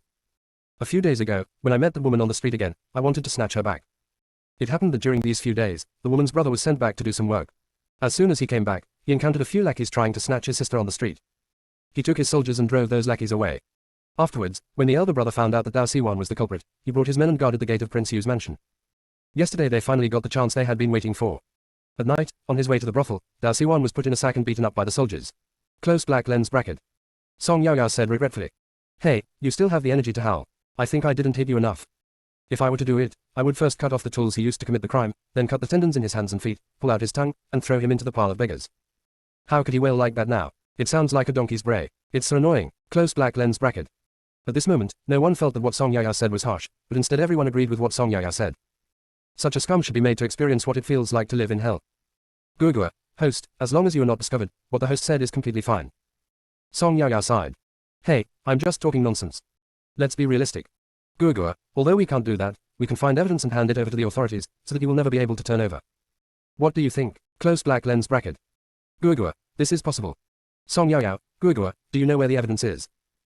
Gua, in the back garden of Prince Yu's mansion, there is a patch of flowers and plants that grow exceptionally well. Anyone who has been to Prince Yu's mansion should have seen it. Once, someone asked Princess Yu how her family grew flowers, and Princess Yu would proudly say that it was her son who took care of them. In fact, it was not that Dao Siwan knew how to take care of flowers and plants. Buried under the flower bed were the bodies of women who were tortured to death by Dao Siwan.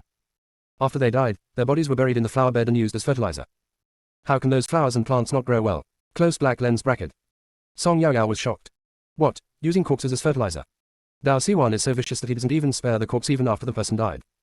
What a piece of shit. Close black lens bracket. Everyone looked unhappy after hearing this. The emperor's face looked extremely ugly. It is said that the dead are the greatest. This person was tortured to death and cannot rest in peace even after death. The emperor has already sent people to surround the Prince Yu's palace and head straight to the back garden of the Prince Yu's palace. As long as they dig up some bones in the flower garden, they will not be spared. Princess Yu was still babbling there, wiping her tears with a handkerchief.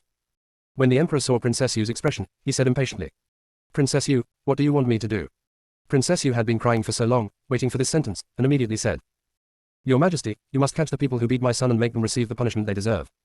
Your Majesty, you also know that since the death of the prince, my mother and I have been living on the things that the prince left behind. So many years have passed, and the things left by the prince have been almost used up. Our Siwan hasn't gotten married yet, so how are we going to live from now on?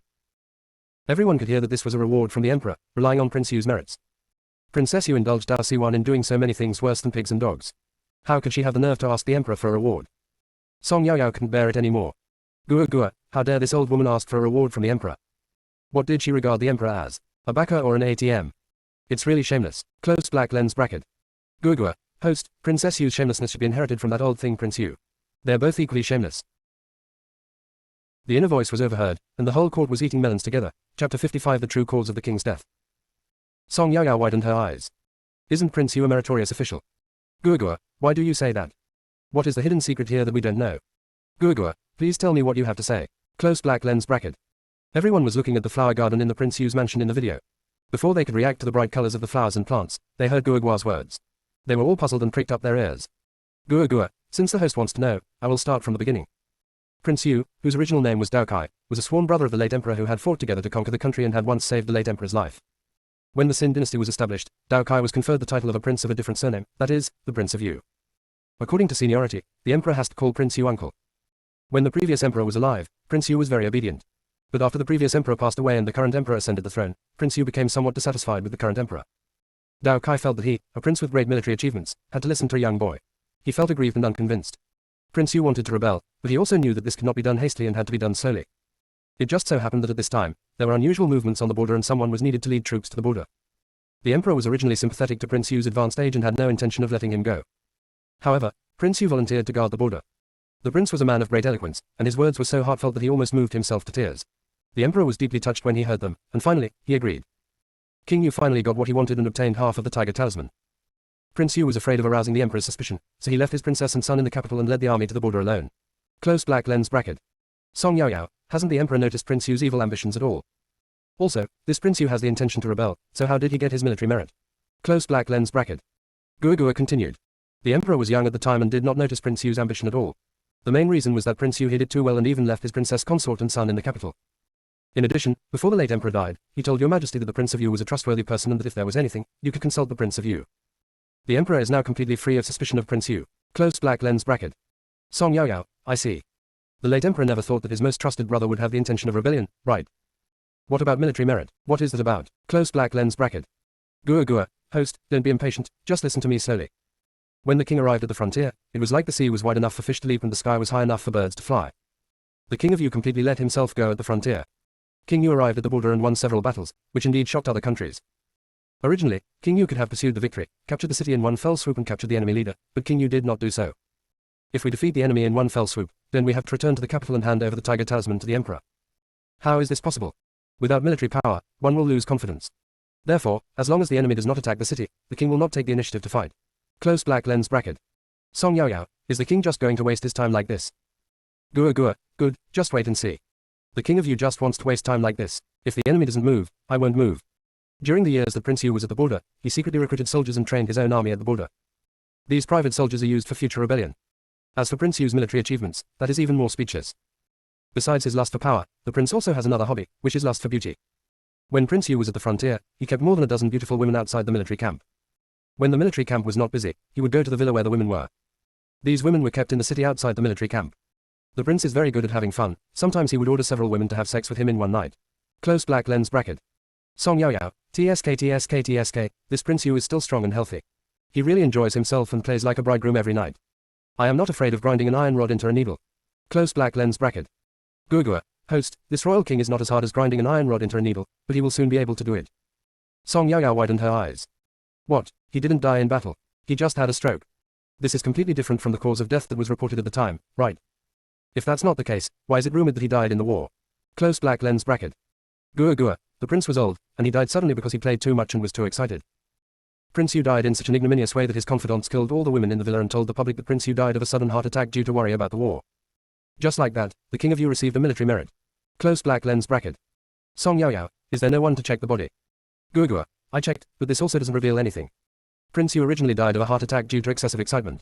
Now people say that he died of a sudden heart attack due to anxiety and anger caused by the war. How can we investigate this? The level of medical treatment in ancient times cannot be found out. Closed black lens bracket. Song Yaoyao said angrily. Let this bastard just pick up a military merit for nothing. Why am I so angry? Gua, except for Prince Yu's two confidants who know the real cause of Prince Yu's death, no one else knows, including Princess Yu and Dao Si1. When the news came that Prince Yu had died due to anxiety about the war, everyone admired this prince very much. The emperor felt even more guilty. This is why the emperor later protected the Prince Yu's mansion and Dao Siwan. Close black lens bracket. Song Yaoyao sighed. Guogua, the emperor has been badly deceived and cheated by these bastards in the Prince Yu's mansion. Everyone looked at the video above Song Yaoyao's head, looked at Prince Yu's evil ambitions, and looked at the truth behind his death, and they were so angry that they were about to explode. The emperor was so angry that he tightly grasped the armrests of the dragon throne. If he didn't hold on to the dragon throne, he would probably faint from anger on the spot. This is the Prince Yu that he has always felt guilty about. He is simply a traitor with evil ambitions who has deceived everyone. Song Yaoyao looked at Princess Yu below. Guogua, those two flies down there, one is crying and the other is wailing non-stop, it's so annoying. Prince Yu did such a thing, and his subordinates were even more deceiving in deceiving their superiors. They dared to link Prince Yu's death with the war and falsely claimed military merit. These people should have their property confiscated and their clans exterminated. Guogua, where are the two confidants of the king now? This is an important witness. Close black lens bracket.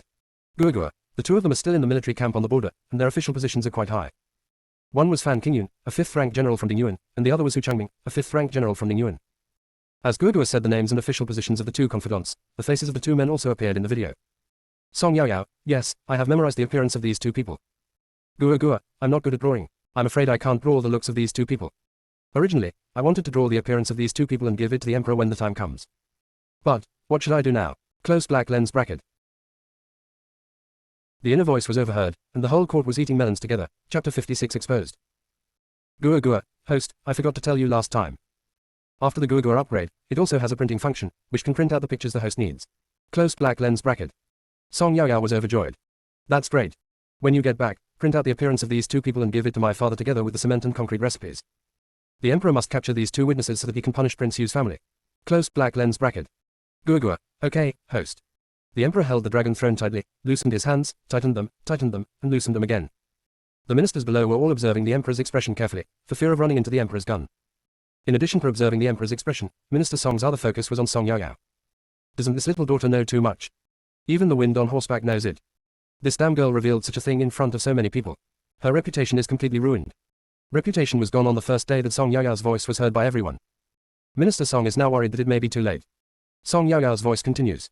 Guogua, didn't you say before that King Yu has his own private army? The king is dead, what about his private soldiers? Close black lens bracket. Guogua, the king left behind a lot of money. Over the years, Fan Qingyun and Hu Changming have relied on this money to support their private soldiers on a self-sufficient basis. Those private soldiers usually train, and in their spare time they reclaim wasteland. When the farming season comes, they start planting and use the harvest to feed themselves. I also go hunting sometimes. Close black lens bracket. Song Yaoyao, they are self-sufficient. No, King Yu is dead, but Fan Qingyun and Hu Changming are still helping to train private soldiers. What do they want to do? Are you planning a rebellion yourself? Close black lens bracket. Guogua, Fan Qingyun and Hu Changming did not think of rebellion. They thought of training their own private soldiers and handing them over to Dao Siwan when the time comes. They want to support Dao Siwan's rebellion. Close black lens bracket. Song Yaoyao sneered and looked at the people below with disdain. TSK, that howling waste below is a hopeless case. Are Fan Qingyun and Hu Changming crazy, thinking of assisting such a thing? Once those private soldiers were handed over to this guy, they would probably be disbanded within a few days. Fan Qingyun and Hu Changming are very loyal to King Yu, but their loyalty is misplaced. By the way, Guogua, you should also tell me the location of your private soldiers later. I will write it down and give it to the emperor. Close black lens bracket. Guogua, okay, host. After that, Song Yaoyao's voice did not sound again. The only voices left in the hall were those of Princess Yu and Dao Siwan.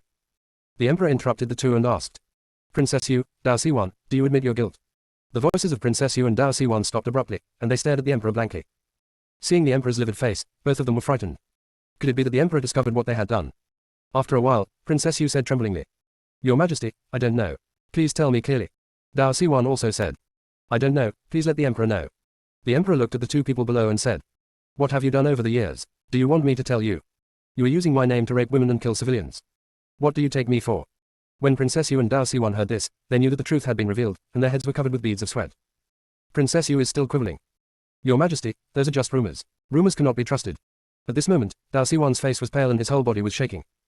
The emperor looked at Dao Siwan and was too lazy to talk nonsense with the mother and son. Dao Siwan, what have you done? I don't need to say anything, right? The evidence is in the flower bed in your back garden. I have already sent someone to your house, and we will get the evidence soon. After hearing this, Princess Yu and Dao Siwan both fell to the ground. Afterwards, Princess Yu reacted immediately, knelt down again, and kowtowed repeatedly. Your Majesty, spare your life, Your Majesty, please spare your life.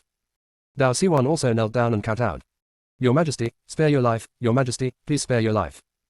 The emperor just glanced at the two of them calmly and said, Drag him away and throw him into the prison. Afterwards, someone dragged Princess Yu and Dao Siwan out. Song Yaoyao, Guogua, has the emperor discovered the evil deeds done by this mother and son? Guogua, yeah.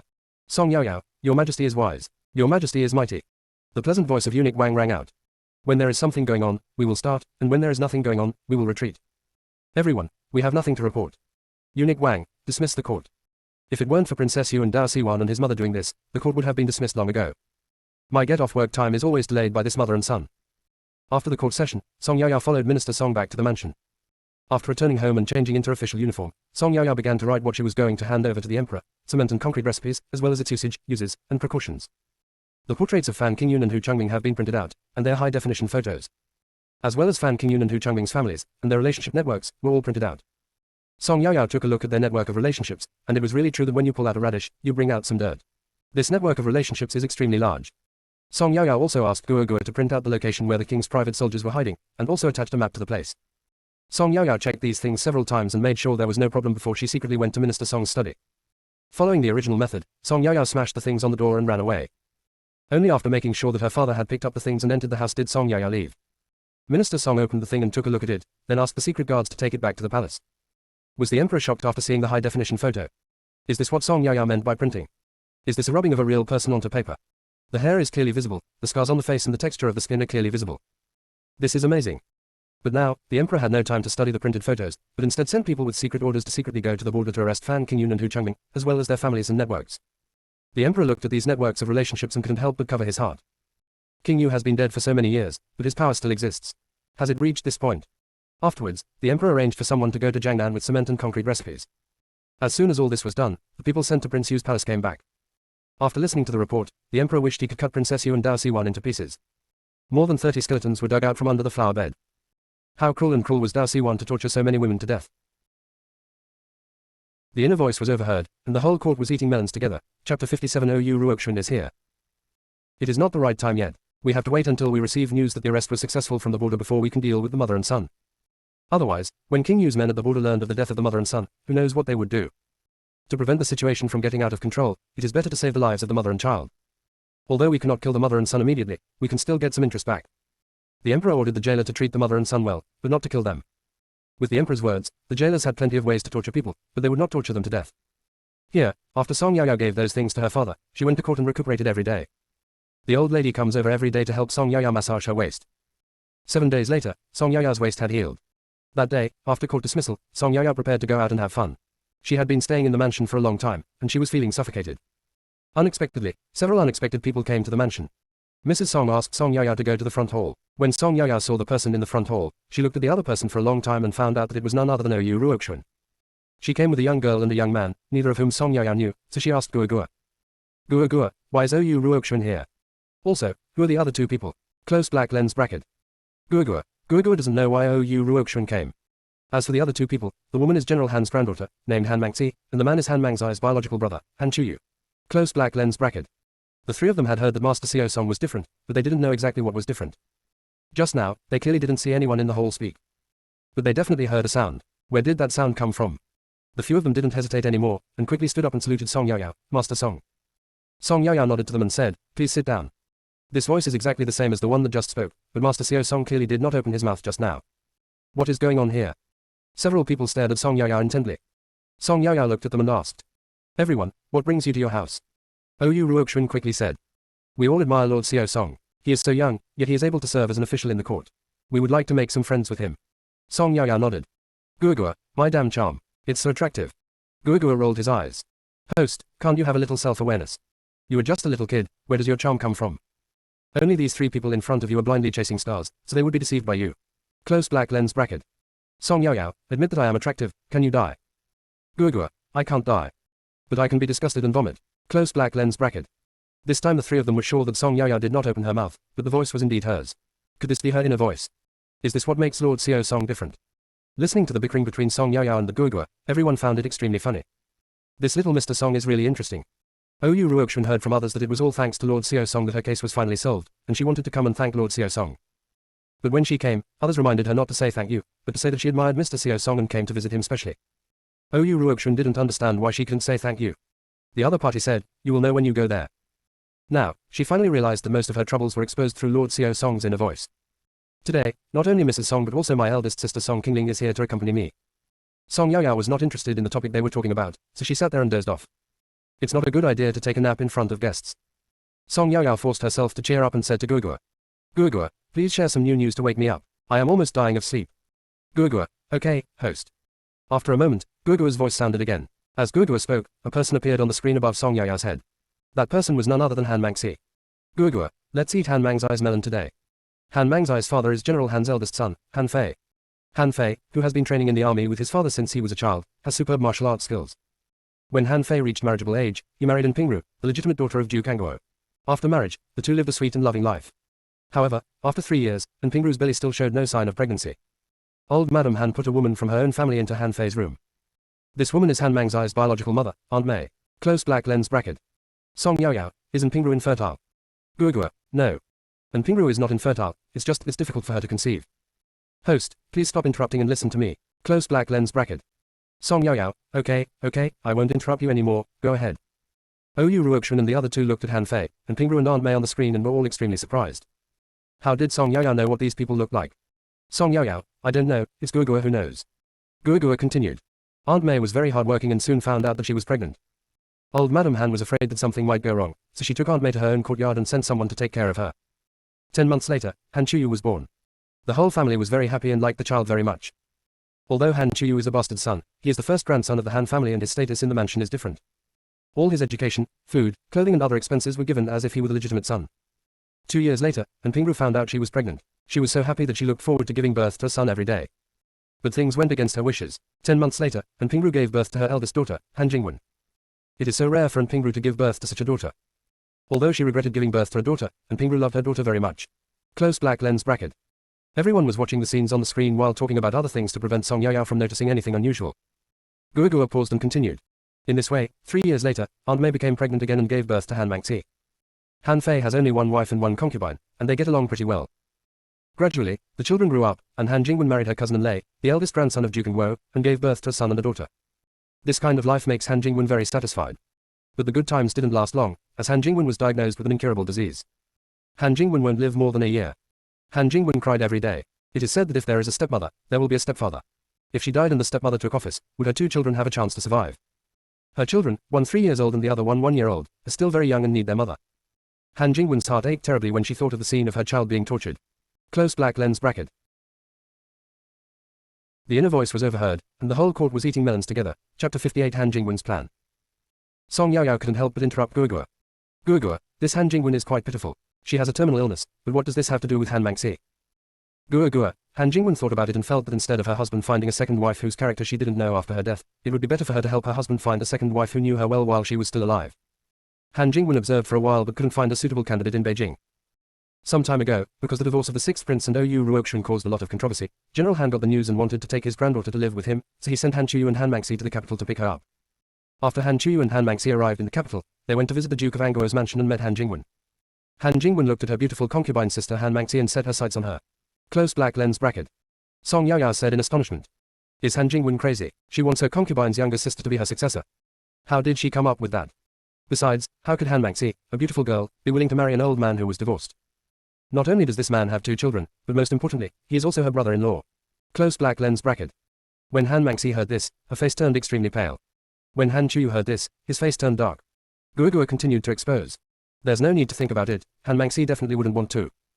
Who would want to marry an older man who is divorced? She has 2 burdens with her. If she gets married, she will have to become a stepmother and raise 2 children. Who would be willing to do that? Besides, it is difficult to be a stepmother. If you are lax in educating the child, others will say that since the child is not their own, you are not caring enough. If you are strict with your children, others will say that they're not your biological children and that you are being cruel to your stepchildren. Anyway, no matter what the stepmother does, it's wrong. It's like Zhu Baji looking in the mirror, neither human nor human. Anyway, there is no number at all. Han Jingwen also guessed that Han Mangxi would definitely not be willing, so she came up with a vicious plan. Close black lens bracket. Guoguo paused and continued. Han Jingwen wanted to hold a banquet and invite all the ladies, and young masters from the capital to her house. Han Jingwen asked her maid to trick Han Mangxi out, knocked her out, tore her clothes into a mess, and put her and lay on the same bed. Han Jingwen brought people to catch the adulterer and said that Han Mangxi was unwilling to be lonely, so she seduced her brother-in-law and climbed into his bed while he was drunk. This will ruin Han Mangxi's reputation, and she will have no choice but to marry An Lei. Close black lens bracket. Song Yaoyao, what a vicious plan. This is going to ruin Han Mangxi. Being caught cheating on the spot, Han Mangxi had only 3 options. 1. Marry and lay obediently. 2. Shave her head and become a nun. 3. Commit suicide. This is pushing Han Mangxi into a desperate situation. Even if Han Mangxi finally chooses to marry and lay, she will never be able to hold her head up high for the rest of her life if she marries him with such a reputation. Close black lens bracket. Gua agreed. Open black lens bracket. Who says it's not? Han Jingwen is even more vicious. Han Jingwen had already planned that on the day she knocked Han Mangxi unconscious, she would take advantage of her unconsciousness and force-feed her a bowl of 10 times the dosage of the abortion drug. Han Jingwen was afraid that after Han Mangxi came into the family and had her own children, she would no longer take good care of her 2 children. In her heart, as long as Han Mangxi doesn't have children of her own, if she wants to have someone to rely on in her old age, she will have to rely on her, the child from her original wife. After all, in terms of blood relationship, Han Jingwen's 2 children are the closest to Han Mangxi, so she will definitely not mistreat the 2 children. Close black lens bracket. As Gua was telling the story, Han Jingwen and her wet nurse were talking about her plan in the video. That ferocious face was completely different from his usual self. Han Mangxi's body couldn't help but tremble. She was afraid that Song Yaya would notice something unusual, so she had to endure the discomfort. Oyu Ruoxuan quickly supported Han Mangxi and let her lean on her. The veins on the back of Han Chuyu's hands bulged. It was the first time he knew that a woman could be so cruel. Song Yaya continued to ask Gua. This woman is so cruel. It's really cruel to the extreme. In order to protect her 2 children from being bullied and allow them to grow up safely, healthily and happily, she was willing to sacrifice someone else's life. And this person was her half-sister. How could there be such a vicious woman in the world? Doesn't Lei know about Han Jingwen's plan? Close black lens bracket.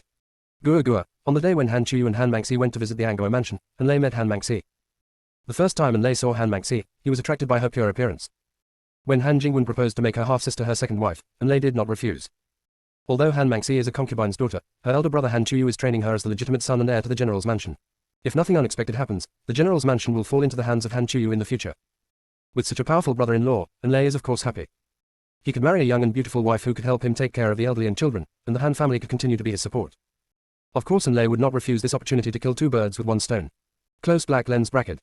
Lei in the video had a lustful expression on his face, which was extremely vulgar, greasy and evil. This was completely different from the modest gentleman they had met in the Duke of Anguo's mansion a few days ago. How come this person has 2 faces? Song Yaya sneered. Hehe, only an incompetent man would think of relying on his wife and his wife's family every day. What a waste. Han Jingwen and Lei are a perfect match, and they're scheming everywhere. Looking at Han Mangxi, who is as beautiful as a flower in front of me, I really can't bear it. Gua, do you think I should remind Han Mangxi? Close black lens bracket. Gua, the host can decide for himself. After that, Song Yaya's voice did not sound again. Song Yaya was thinking how to remind Han Mangxi. Han Mangxi and the others also knew that Song Yaya's voice had ended. Now that they know about this, it's time for them to leave and go back to make good preparations. When they were about to say goodbye and leave, Song Yaya stopped Han Mangxi. Miss Han, you are now of marriageable age. Some people may value General Han's power, which may be detrimental to you. For example, drugging and knocking out people at the banquet. In the end, Miss Han had no choice but to get married. Miss Han must protect herself. Han Mangxi knew the whole thing. She didn't expect that Song Yaya would actually remind her. She was very touched. This was the first time they met, and she was concerned about him. But her own elder sister could plot against him like this. Thinking of this, Han Mangxi's face turned even paler. Song Yaya also noticed that something was wrong with Han Mangxi and asked, Miss Han, are you feeling unwell? The inner voice was overheard, and the whole court was eating melons together, Chapter 59 attending the banquet. Han Mangxi then realized her own mistake and quickly tried to make amends. Maybe you caught a cold at night. You'll be fine after taking some medicine at home. Song Yaya nodded and reminded again. Miss Han, please take care of yourself. If you are not feeling well, you don't have to attend the banquet in the capital. Han Mangxi nodded. Thank you for your concern, Master Xiao Song. I'm fine. Of course Han Mangxi had to attend the banquet. How could the show start well if she didn't? Who is the protagonist of this good show yet? The 3 of them left Minister Song's residence, and Han Mangxi called out with a pale face, brother. Han Chuyu looked particularly unhappy, but she still consoled him. If you have anything to say, let's talk about it when we get back. Han Mangxi nodded without saying anything. Then, several people got on the carriage and left. As soon as they left, Song Yaya ran over to look at the 2 large boxes on the ground. There was no doubt that these were brought by Han Mangxi and the other 2. Song Yaya opened the box and started looking. Then, Song Yaya screamed. Wow, so many good things. Each one is priceless. We are rich. Mrs. Song looked at the startled Song Yaya and explained. Of these 2 boxes, one was prepared by Miss Ou, and the other was prepared by General Han. Those things of Miss Ou should be her dowry. Song Yaya asked in confusion. This is the first time I met Miss Ou, why did she give me a gift? Then why did General Han give me something? I have never met him and I don't even know him. Mrs. Song. How should she answer this? They were thanking the youngest daughter for her heartfelt words, which made Ou Ruoxuan's affair known to the world and helped her to successfully divorce the 6th prince. This was a thank you gift. But Mrs. Song couldn't say this. While Mrs. Song was still looking for an excuse, she heard Song Yaya say. I just said that everyone loves me and flowers bloom when I see them. They all want to make friends with me, so they prepared these gifts. My damn charm. There is no need to find an excuse now, Song Yaoyao has already found one for herself. For the first time, Mrs. Song discovered that being thick-skinned has its advantages. There were some ornaments unique to the border in the box. Song Yaoyao picked some out and also picked a head flower for Baitao. Song Yaoyao said to Song Qingling beside her, "Big sister, these ornaments are so beautiful, you can pick some, and pick one for each of the maids in your yard. As the saying goes, if you want the horse to run, you need it to eat grass. We need to use both kindness and force." Song Qingling looked at her sister's serious expression and nodded. Understood. Having been working for a while, Song Yaoyao has become accustomed to getting up early in the morning to attend court. Now she no longer needs Minister Song to carry her around, she can walk by herself. Habit is a terrible thing. The next day, Mrs. Song received a banquet invitation from the Angora mansion. After Song Yaoyao left the court, she learned about the news immediately and became excited all of a sudden. How could she not be happy now that she could go to the scene to watch the show? The banquet is in 3 days. Everyone who received the letter was asking whether Minister Song's family had received the letter. Will Master Xiao Song go to the banquet at the Duke of Angora's mansion? When they learned that Lord Xiao Song would attend the banquet, they were all very excited. I haven't seen Miss Xiao Song for a long time since she sprained her waist. They all miss Lord Xiao Song very much. Everyone knows it well. They don't miss Lord Xiao Song, they just want to eat melons with Lord Xiao Song. They haven't had any new food recently, and they always feel like something is missing in their lives. 3 days later, Song Yaoyao, Song Qingling, and Song Qingyu followed Madame Song to the Duke of Angora's mansion. When Song Yaoyao arrived there and looked at everyone, she thought she had arrived early, as there was still a quarter of an hour before the banquet started. Unexpectedly, this place was already full of people. Are people in the capital so enthusiastic about attending banquets? Yes, the ladies and young ladies in the capital city don't usually have many entertainment activities, so they can only attend such banquets to kill time. Sir Xiao Song, you are wrong. They are not actively participating in the banquet. They are so active just because they want to grab seats. I'm afraid that I'll arrive too late and be too far away from Song Yaoyao, so I won't be able to taste the fresh melons firsthand. They also reserved the best table for Song Yaoyao's family. How should I put it? Song Yaoyao is sitting here, and everyone can see the video above her head without blind spots. I have to say that these people have tried every possible way to enjoy the melon with both pictures and text. Many of the ladies and young ladies around me had been seen at the last palace banquet. When Lady Angora saw that everyone who was supposed to come had arrived, the banquet officially began. Today's banquet also features carefully prepared food and wonderful singing and dancing. Everyone was watching Song Yaoyao, but Song Yaoyao's focus was on eating. Gurgua, the things in this duke's mansion may not be as good as those in the imperial palace, but they're not bad either. Gurgua, host, if you like, you can eat more. Song Yaoyao started eating without any hesitation. Song Yaoyao was eating happily when Gurgua's voice rang out. Host, Han Mangxi was tricked out by the maid of the duke's mansion. Song Yaoyao stopped eating and wiped her hands immediately. Gurgua, let's follow him out immediately.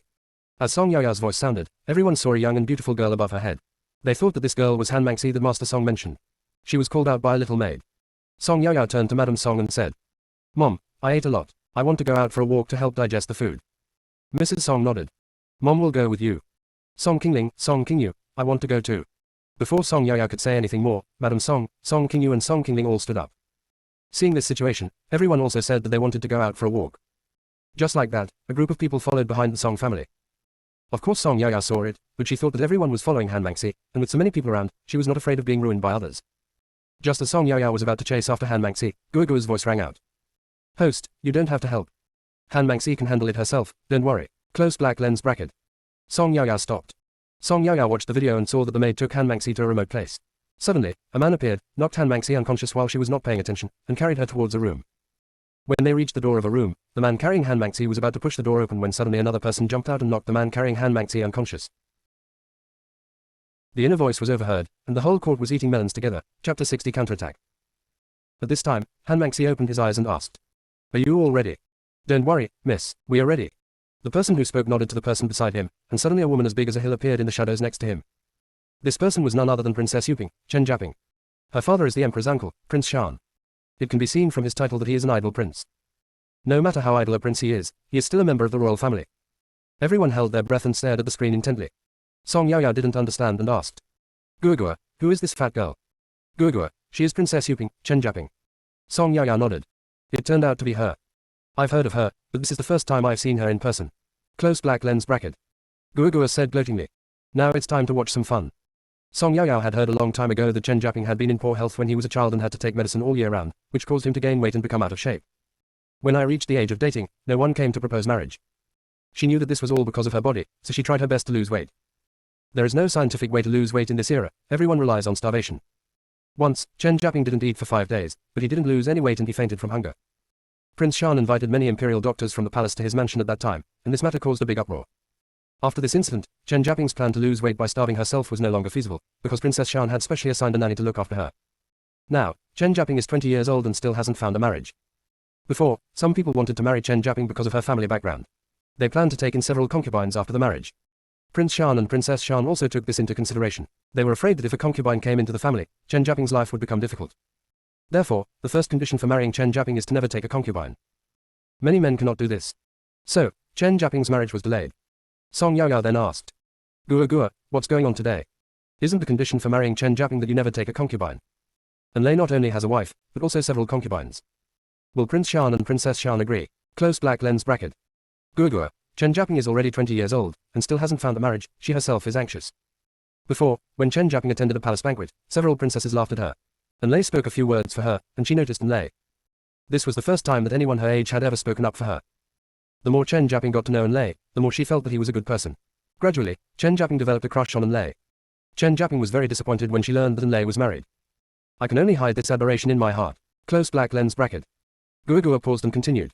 During this period, Chen Jiaping discovered that there were suspicious people at the gate of Anguo Mansion.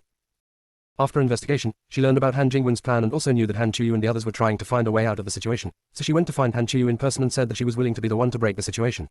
Close black lens bracket. Song Yaoyao, Prince Shan and Princess Shan probably don't know about this, right? Gua, I don't know. She came alone today. Chen Jiaping wanted to execute first and report later, but now that things have happened, there is no way for his father and mother to disagree. Close black lens bracket. Next, Song Yaoyao's inner voice did not sound again, but she stared at the screen carefully.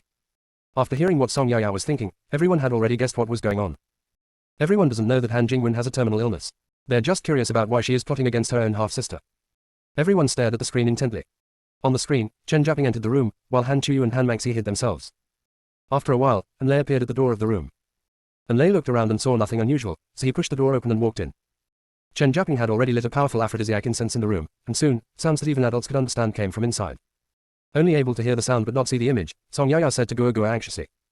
Gua, I don't want to listen to the sound, I want to watch the live broadcast. Hurry up and switch the screen for me. Close black lens bracket. Gua refused mercilessly. Host, you are only 12 years old, still a minor. You absolutely cannot watch that kind of scene. Song Yaoyao said dissatisfiedly. Gua, if you encountered a scene like this before, you could still blur it out so I could take a look. Now, I can't see the picture at all, I can only listen to the sound, what's the point of eating melons? Close black lens bracket. Gua, host, the higher-ups are investigating very strictly now, there is nothing I can do. Song Yaoyao showed a flattering smile, good melon. Before Song Yaoyao could finish, Gua interrupted her. Host, today, even if you say it to the sky, it won't work. No means no. Close black lens bracket. Song Yaoyao. No one understood what live broadcast meant, but based on the context, it was not difficult to guess that Lord Xiao Song wanted to watch people having sex. This is this. Just hearing the sound, their faces turned red. Lady Song is still a little girl who has not yet reached marriageable age. How could she have the good intention to watch the scene? Mrs. Song listened to Song Yaoyao's thoughts, and was so angry that she raised her hand and slapped her on the back. Song Yaoyao was caught off guard and staggered when her mother slapped her. Before Song Yaoyao could react, Madam Song asked. What are you thinking about? Song Yaoyao rubbed her back. I didn't think about anything. Mom, what are you doing? You're hitting me so hard, aren't you afraid that you'll send me away? Upon hearing this, Mrs. Song became even angrier and glared at Song Yaoyao. You can't keep this child anymore. Do you really want to piss me off to death? Song Yaoyao pulled Madam Song's arm like a flatterer and said. Mom, don't be angry, I just said that. There were too many people around, and Mrs. Song didn't know how to teach Song Yaoyao a lesson. She snorted coldly and ignored her. Mrs. Song felt so miserable. This girl could never get married. At this moment, Han Jingwen came over with her maids and servants, pretending to be looking for Han Maxi, and asked everyone. Everyone, have you seen my half-sister Han Maxi? She just came to the capital, she is unfamiliar with the place, and she rarely attends banquets in the capital. I was afraid she might not be used to it, so I came to see her specially. After hearing this, everyone felt contempt in their hearts and watched Han Jingwen acting on her own, and no one exposed her. What followed was a very cliched plot, with Han Jingwen encouraging everyone to go with her to find Han Maxi. Everyone was very considerate and followed Han Jingwen to find Han Maxi. Finally, they walked to the door of the room and heard a blushing and heart-pounding sound from inside. Han Jingwen pretended to be very angry and had the door kicked open. When she saw the two people inside, Han Jingwen's face turned extremely pale. The inner voice was overheard, and the whole court was eating melons together. Chapter 61 The King of Leisure is here. Everything was planned well, how come it turned out like this? What went wrong here? Now is not the time to think about these things. Under the watchful eyes of everyone, the two people in the room were still doing primitive exercises, and everyone covered their eyes. All those unmarried girls had blushing faces. Only Song Yaoyao looked inside without blushing or beating her heart. She was really small, only about 1.5 meters tall, and there were people in front of her, blocking her view. She didn't see anything, she was so anxious. I'm really anxious. Song Yaoyao, Gua, what do you think is wrong with these people? Since they're covering their eyes, it means they don't want to see.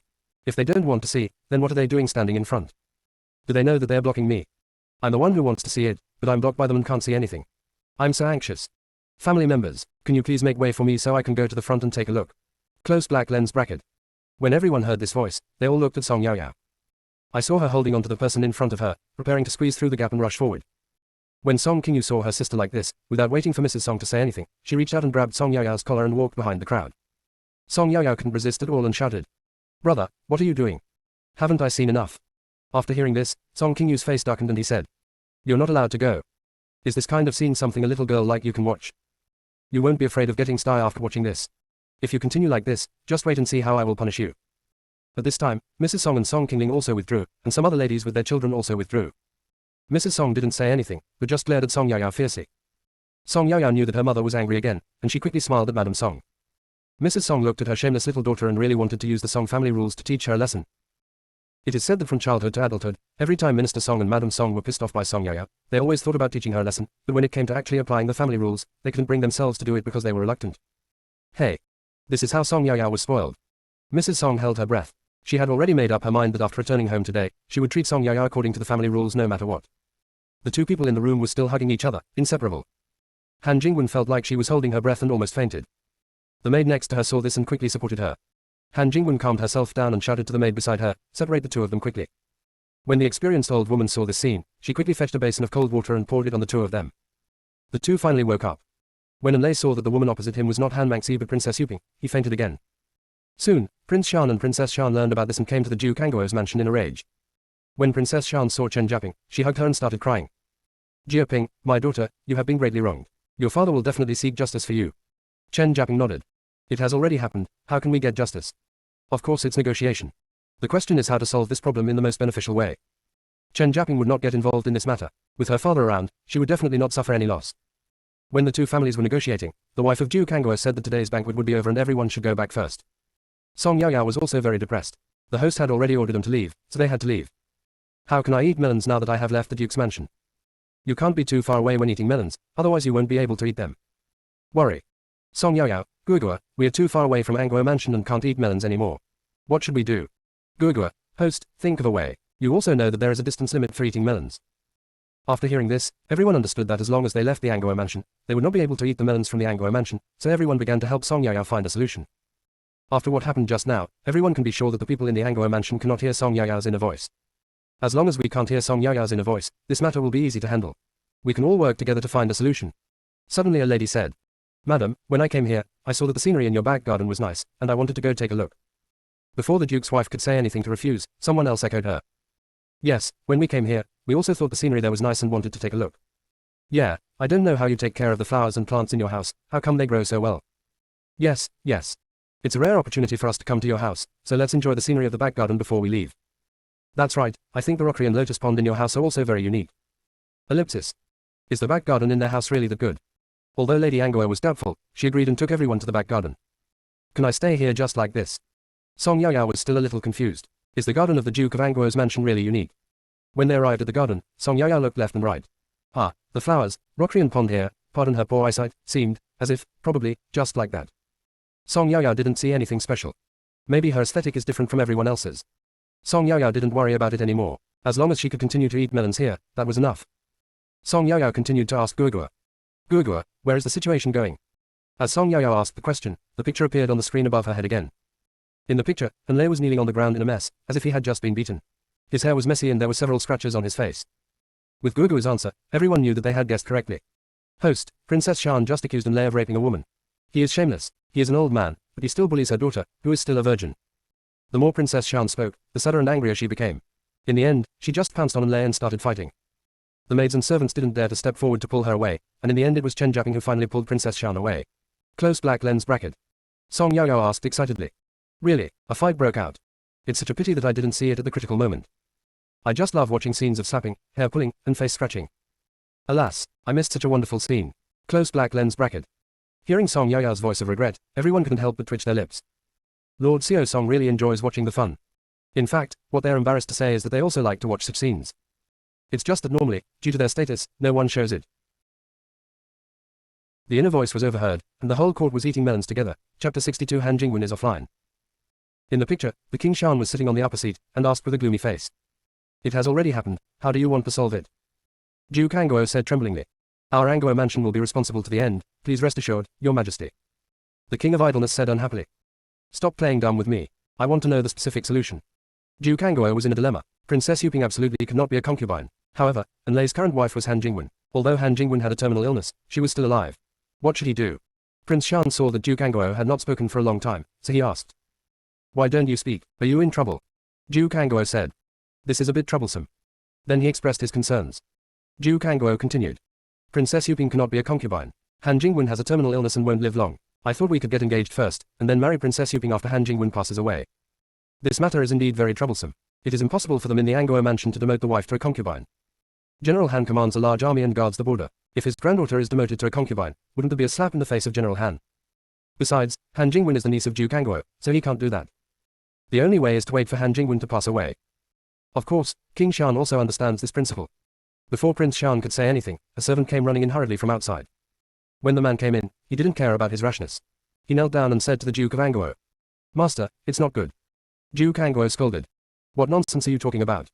Master, I am fine. The man shook his head quickly. Sir, that's not what I meant. The young lady vomited blood and then fainted. The court doctor has examined her and said that the young lady may not survive. After hearing this, Duke Anguo stood up suddenly. What did you say? The man nodded and said, it's true. The palace doctor said that the young lady may only die in a day or two. The old man, the old lady, and the lady have all gone to the young lady's yard. Duke Anguo waved his hand and asked the man to leave first. Duke Anguo then said to Prince Shan. Your Majesty, since things have come to this, after we have dealt with Han Jingwen's funeral, we will come to propose marriage immediately. What do you think? Prince Shan nodded and then left. Duke Anguo also walked to Han Jingwen's courtyard.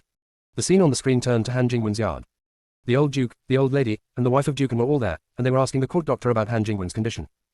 The old duke has already taken his invitation to the palace to ask for the imperial physician. Han Jingwen lying on the bed looked pale and had her eyes closed. Song Yaoyao asked Guogua. Guogua, Han Jingwen has gone too far this time. Did I get so angry that my condition got worse? Close black lens bracket. Guogua's voice rang out. Yes, host. It's really your own fault. This person should do less bad things, so as to avoid retribution. Close black lens bracket. Everyone nodded, agreeing with Guogua's words. After a while, the imperial physician came and shook his head after examining him. The young lady already has an incurable disease, and now that she has been stimulated, I'm afraid she won't make it. Please accept my condolences. This is the same as what the government doctor said. After the imperial physician left, Duke Anguo and his family sat together. Duke Anguo said to the old duke. Dad, I have already discussed this with Prince Shan. After we take care of our eldest daughter-in-law's funeral, we will go to Prince Shan's mansion to propose marriage. Enlei immediately became excited after hearing this. Dad, I don't like Princess Yuping, I don't like women who are as big as a mountain, I don't want to marry her. Dad, I don't want to marry Princess Yuping. Duke Anguo walked over and kicked Enlei, who was kneeling on the ground, and cursed. You bastard. Things have come to this point, do you think there is still room for choice? Prince Shan's mansion is not to be trifled with. You'd better wait obediently to become the bridegroom. If you dare to cause trouble and bring trouble to the Duke's mansion, don't blame me for being cruel and ruthless. Duke Anguo shouted to the outside. Send the young master back to his own yard. You all need to keep an eye on him for me. Yes. Enlei still wanted to fight for it, but when he saw his father's gloomy face, he dared not say anything. Enlei was taken away unwillingly. After Enlei left, the old lady said, I have already sent someone to investigate today's incident. Then she told him about Han Jingwen's plot against Han Mangxi. Then he continued. It's clear that the two brothers and sisters of the Han family knew Jingwen's plan a long time ago, and they took advantage of her, which led to what happened today. I just don't know why Princess Yuping got involved in this. Old Duke, this must have been something Princess Yuping volunteered for. Afterwards, you will understand from the attitude of Princess Yuping. The old lady sighed. I heard that Prince Shan and Princess Shan are very protective of their own people. I'm afraid our mansion will be busy in the future. Ellipsis. There was nothing exciting to watch, so Song Yaya said to Madame Song. Mom, we've almost finished looking at the garden. When are we going back? Mrs. Song, I'll go back now. Mrs. Song left with her 3 children. When everyone saw Lord Xiao Song leave, they also left the Duke Anguo's mansion one after another. 2 days later, news came that Han Jingwen had passed away. All the important people in the capital went to the Duke Anguo's mansion to pay their respects. Song Yaoyao also went there and saw Princess Yuping here. Song Yaoyao immediately smelled the scent of gossip and asked Guogua. Guogua, the original wife just passed away and the second wife has already entered the house. Isn't this a little too fast? It's a seamless connection, close black lens bracket. Guogua said mysteriously. Host, I have a big melon here, do you want to eat it? Song Yaoyao said excitedly. Eat, eat, eat. As long as it's melon, I like to eat it. Close black lens bracket. Guogua, host, that Princess Yuping is pregnant. Song Yaoyao, they just had sex a few days ago, and you were so sure she is pregnant. Guogua, could you be mistaken? Close black lens bracket. Gua proudly said. We are a product of high technology. We will know whether you are pregnant or not 3 days after having sex. Song Yao couldn't help but give Gua a thumbs up in her heart. Gua, you are still the best. Gua said proudly. That's it. Host, let me tell you, Princess Yuping is pregnant with twins. Close black lens bracket. Song Yao said happily. Princess Yuping's land is indeed fertile, and we won it in one go. The second wife came into the house pregnant, and soon twins, a boy and a girl, will be born. How can she have the time to properly educate the original wife's children? It is good enough to not torture them and let them grow up safely. Close black lens bracket. Although this was not the fault of Han Jingwen's 2 children, her mother did everything for them. After all the planning, in the end, it was all in vain. The inner voice was overheard, and the whole court was eating melons together. Chapter 63 Mei Yingzhu. A few ladies just came in and heard the conversation between Song Yao and Gua, and they became excited all of a sudden. They had caught Han Jingwen in the act a few days ago, so they knew the whole thing very well. They didn't expect that Princess Yuping would be so lucky and get pregnant in one try. It has been many days since I went out to have fun. After coming out of the Duke Anguo's mansion, Song Yao wanted to go shopping. After saying hello to Mrs. Song, Song Yao wanted to take Song Qingling out for some fun. Mrs. Song gave a few instructions, and Song Yao quickly agreed. Afterwards, Mrs. Song left first. Before they decided where to go, Song Yao and her friends met Ou Ruoxuan, Han Chuyu, Han Mangxi, and 2 other women. After several people greeted Song Yao, Han Mangxi asked, "Where are Master Song and Miss Song going?" Song Yao said, "I want to go out for a walk, but I haven't decided where to go yet." Han Mangxi's eyes lit up instantly when she heard this. "I would like to invite Master Xiao Song to the tea house for tea. Would you please do me the honor?" Song Yao looked at Song Qingling, and seeing that her elder sister had no objection, she said, "Can." Han Mangxi quickly said, "Then Master Xiao Song, please wait for us. We will come out right after we finish our condolences." Song Yao nodded. "Anyway, I don't know where to go, and I've never been to an ancient tea house, so it's a good opportunity to go and see the world." A quarter of an hour later, several people came out. Han Mangxi and Han Chuyu looked unhappy. Song Yao asked Gua, "What happened? They were fine when they first came in, how come Han Mangxi and Han Chuyu's faces turned so ugly in a short while? What happened?" Close black lens bracket. Gua, after these people paid their respects, the Duke's wife asked the maid to invite Han Mangxi and Han Chuyu to her courtyard alone. The Duke's wife went straight to the point and accused the brother and sister. What the Duke's wife meant was that since they knew Han Jingwen's plan on the day of the banquet, they could have just avoided her. Why did they have to plot against her? Now, the Duke's mansion has become the talk of the capital. Han Chuyu refuted a few words, and the Duke's wife said that Han Chuyu did not respect the elders. In short, what he said was not pleasant to hear. Close black lens bracket. Song Yao said speechlessly. Is this Duke's wife mentally ill? Oppressive rule. How could she have the nerve to blame Han Mangxi and Han Chuyu? I think this counterattack is already light enough. He also found a princess as Enlei's second wife. If anyone dares to plot against me like this, my counterattack will be much more brutal than this. If I were Han Mangxi, I would definitely find a few men for Enlei, let them have sex with her, and Han Jingwen would take people to catch them in the act. By that time, not only would Enlei's reputation be ruined, but the reputation of the entire Duke's mansion would also be ruined. See how arrogant the Duke's wife is. Close black lens bracket. Several people heard Song Yao's thoughts and looked at each other. Han Chuyu and Han Mangxi both began to doubt themselves. Could it be that they really were too lenient? Song Yao didn't ask any more questions. Han Mangxi said to her, "Master Xiao Song, Miss Song, let's go." The carriage swayed along the way and stopped after a quarter of an hour. After getting off the carriage, Song Yao looked at the tea house in front of her called Jingyi Zhai. Well, that's a good name. They were taken to a private room by the waiter and ordered a pot of Biluochen tea and some pastries. While waiting for tea to be served, Song Yao looked at the other 2 unfamiliar women who came with Han Mangxi and the others. Han Mangxi saw Song Yao's sizing look and then remembered that they didn't know each other yet, so she introduced them to each other. This is Lady Song, the only female official who can attend court. The one next to her is her elder sister, Song Qingling, Miss Song. Han Mangxi then introduced. These 2 are both girls from my aunt's family. They both married to the capital a few years ago. The one with the oval face is called Mei Yingzhu, and she married the Shangshu Yuanweilang, Du Yicheng. The one with the round face is Mei Ruoting, and she is married to the clerk, Ma Jinnan. After the introduction, the 2 of them quickly stood up and saluted towards Song Yao and Song Qingling. Meet Mr. Xiao Song, meet Miss Song. No need to be polite. After the greetings, they started chatting. Song Yao looked at Mei Yingzhu opposite her, who was eating snacks very quickly. Song Yao was afraid that she would choke, so she poured her a cup of tea and then asked Gua. Gua, what happened to Mei Yingzhu? Why is she so hungry?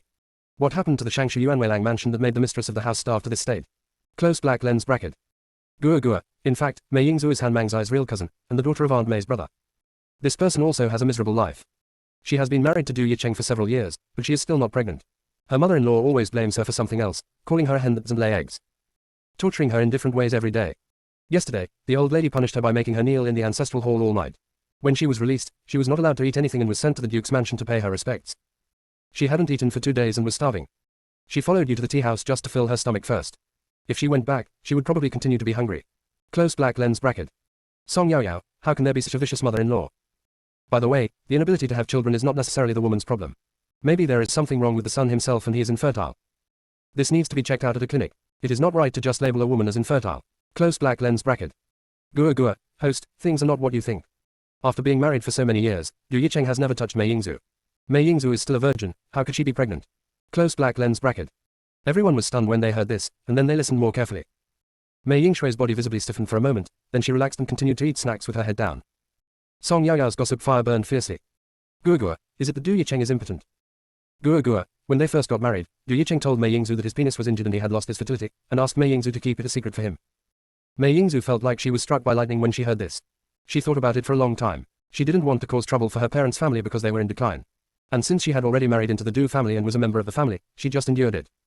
Over the past few years, her mother-in-law has been tormenting her, but she has never told the truth. Du Yicheng would only come out to stop it if he was really being abused. He didn't feel sorry for Mei Yingzhu, he was afraid that his mother would not take the seriousness of the matter lightly and kill someone directly. Close black lens bracket. Song Yaoyao looked at Du Yicheng in the video. He was not handsome at all, he just had an ordinary appearance. Song Yaoyao said speechlessly. Du Yicheng looks very ordinary, what does Mei Yingzhu want from him? Do you want the 2 ounces of meat that can't be used?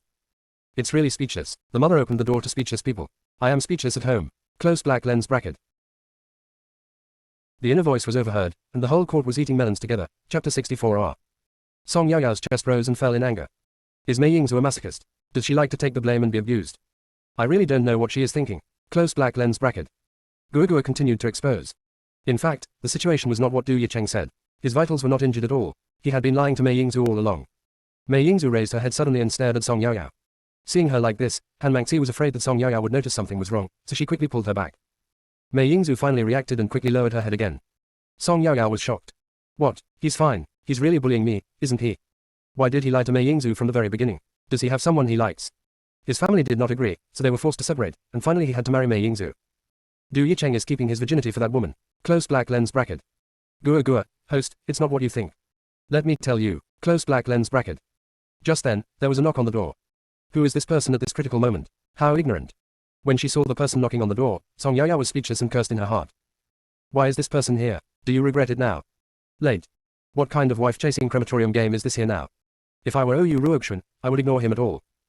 I will also say a few words to him, get lost. Don't get close to me. Close black lens bracket. The person who came was none other than the 6th prince. He found out about Oyu Ruoxuan's whereabouts and followed her directly. As soon as the 6th prince entered the room, he heard Song Yaoyao scolding him. Anyway, Lord Xiao Song scolds him every day. Ever since Oyu Ruoxuan's affair became known to the world, Lord Xiao Song has been particularly displeased with him, and he has become accustomed to it. After everyone greeted each other, Song Yaoyao no longer paid attention to the 6th prince and started to urge Gua Gua.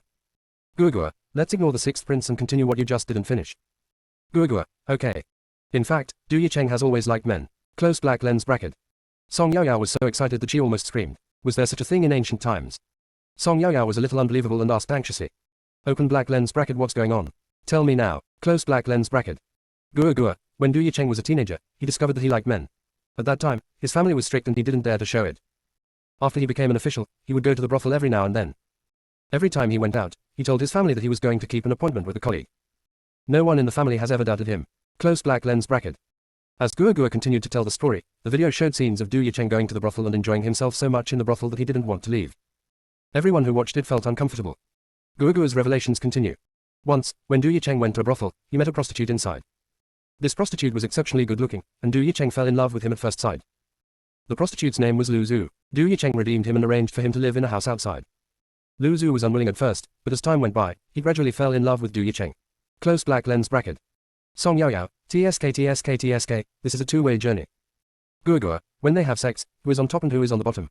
Close black lens bracket. When this voice rang out, everyone's faces turned red. How could two men do this? Although everyone feels embarrassed, they all want to know this question. Also, how come the two men were like this and like that? They were also curious. When it comes to the crucial moment of having sex, the picture disappears. Song Yaoyao was so angry that she yelled. Gua Gua, what happened? Why did the picture disappear at the critical moment? I also want to see how they do this and that. Close black lens bracket. Gua Gua, host, I say it again, you're a minor, this kind of scene is not suitable for you. Even if Song Yaoyao was angry, there was nothing she could do. If you are not allowed to watch it, then you are not allowed to watch it. As if who would want to watch it? Snort. Close black lens bracket. Everyone, Sir Xiao Song, you look so anxious and pale, don't you think you don't like to see it?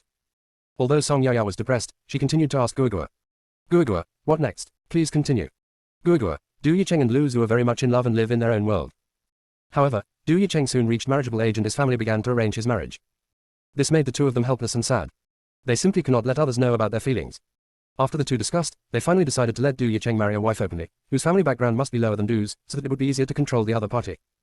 In this way, the two of them can still be together secretly. Close black lens bracket. When Guogua said this, everyone had already guessed what would happen next.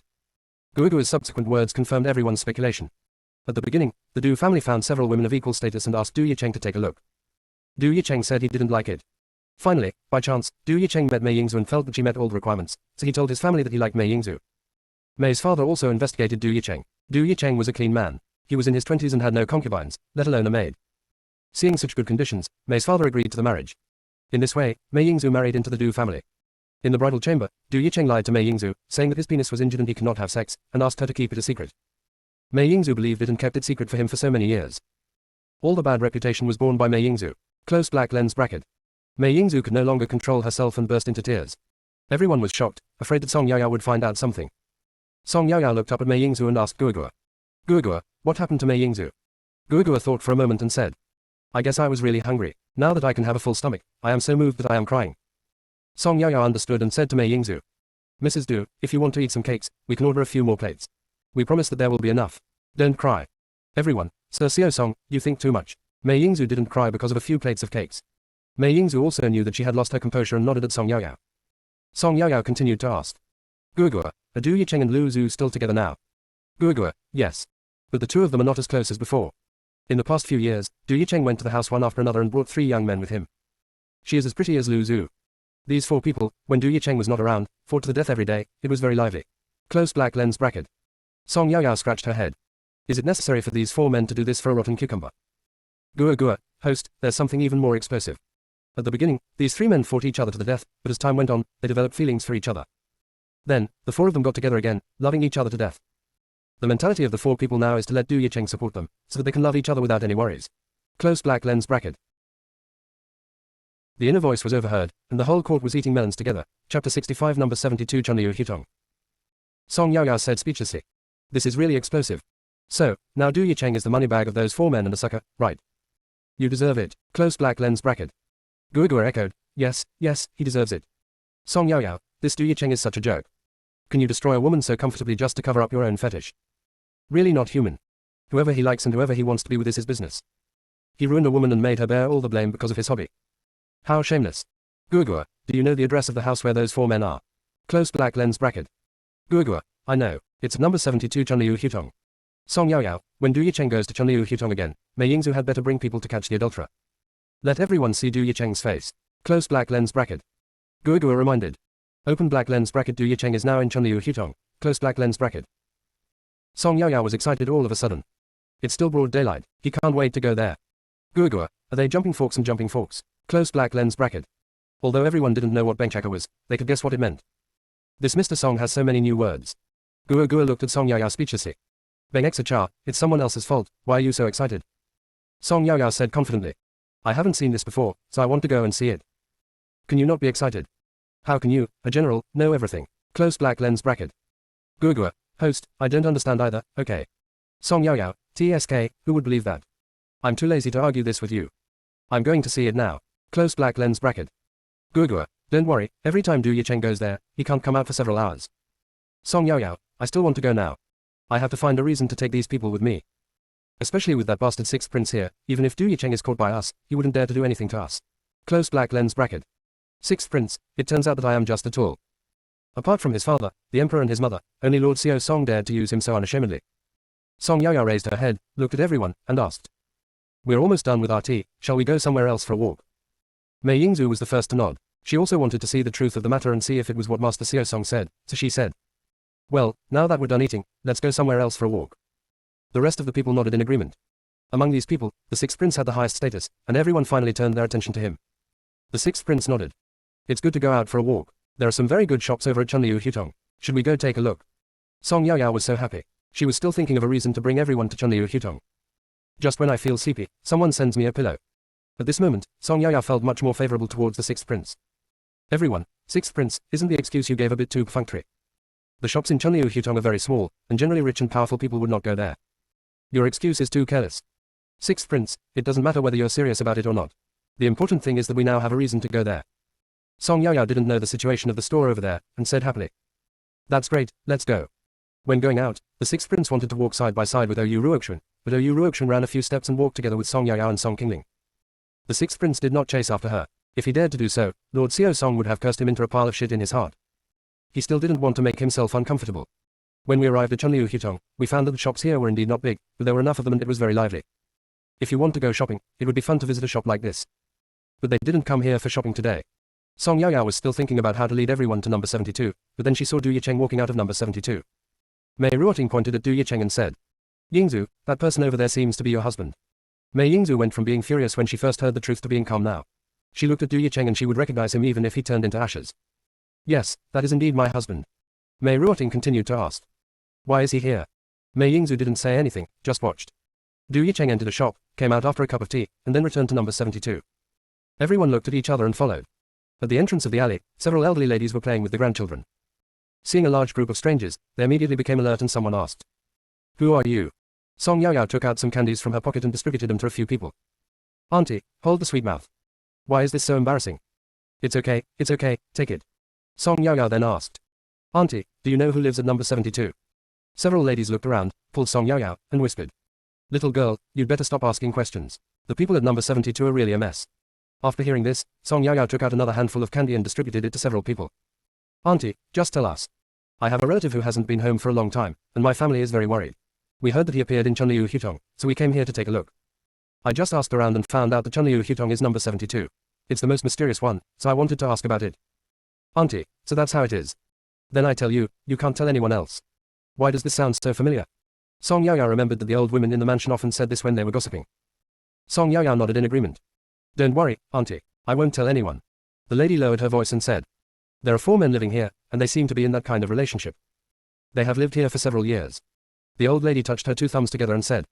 You all understand this kind of relationship, right? Just men and men. Song Yaoyao, Auntie, how did you know that? The old lady pursed her lips. I live next door to this house. There was so much noise at night. I'm not deaf, how could I not hear it? How shameless.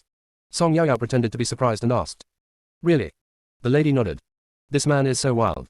Forget it, why am I telling you all this? By the way, if there are any relatives of yours in there, take them back and break their legs. Song Yaoyao nodded. Several ladies nearby also said. Our Chunliu Hutong was originally a good place, but now these damned guys have brought down our reputation. The inner voice was overheard, and the whole court was eating melons together. Chapter 66, Mei Yingshui's Rise. Yes, everyone on this street knows number 72. It's just a few shameless men hanging around there.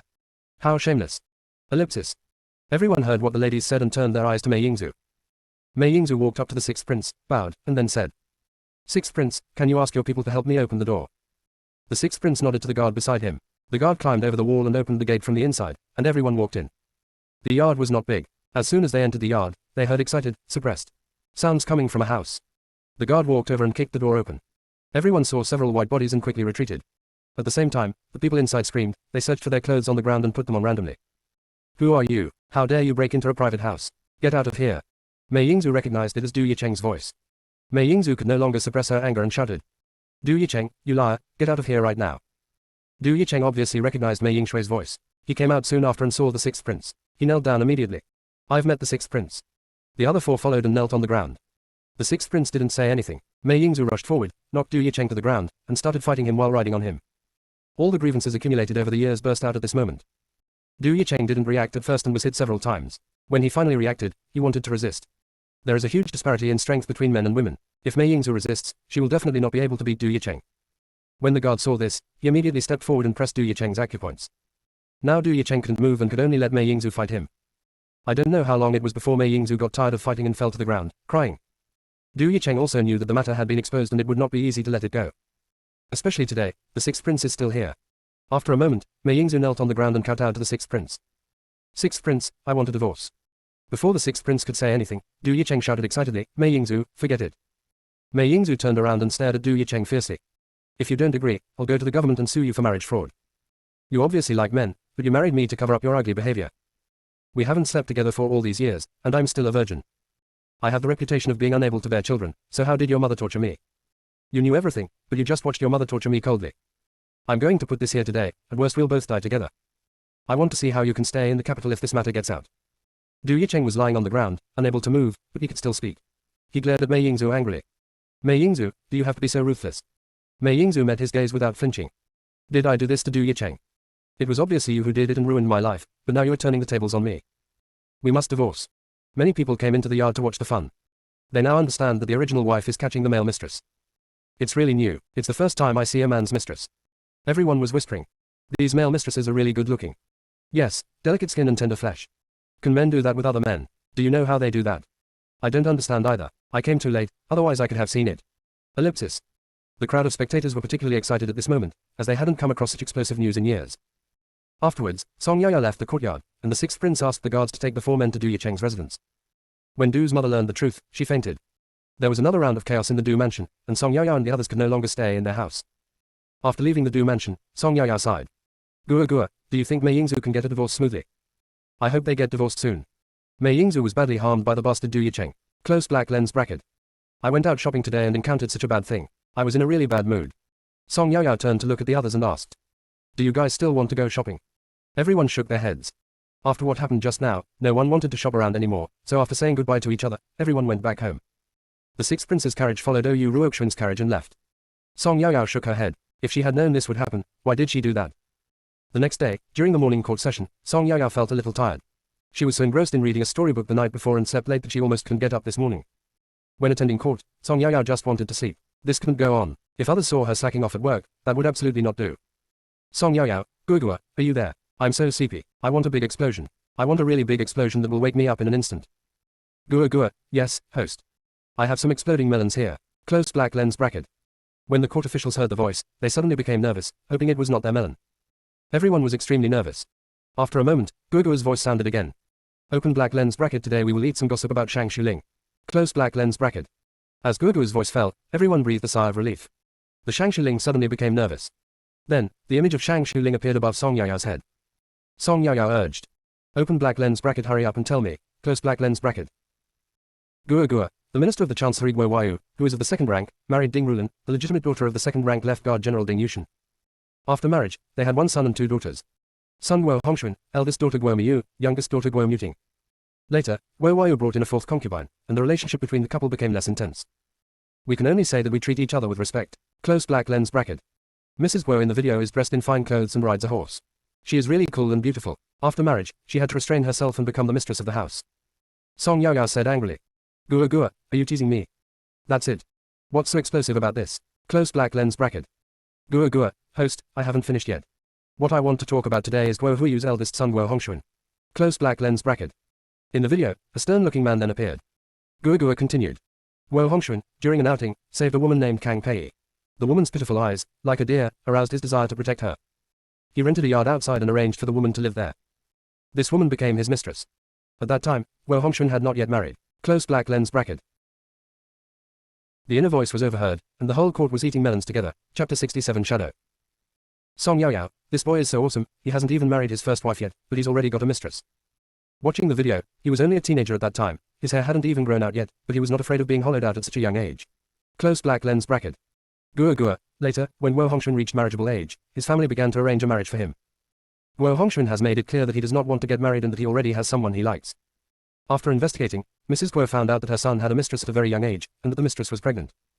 Mrs. Guo was almost angry to death, and when Mr. Guo found out about this, he was also very angry. Which decent family would have a mistress at such a young age? Not only that, but he also made the mistress pregnant before his wife even got married. If others knew about this, they would think that the family tradition is not right, and all the children in their family would have a hard time finding a husband. The more Lord Guo thought about it, the angrier he became, so he ordered his men to severely beat Guo Hongxuan with a stick. After a pause, Guo continued. Guo Hongxuan did not get out of bed for 3 months. When he was able to get out of bed, Mrs. Guo began to arrange Guo Hongxuan's marriage. Guo Hongxuan was reluctant at first, as he only wanted to marry Kang Pei.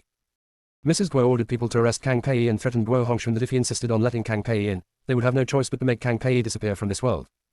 Guo Hongxuan finally compromised. Close black lens bracket. Song Yao sighed. Alas, this forced melon is definitely not sweet. Guo Hongxuan's wife has suffered a lot. Close black lens bracket.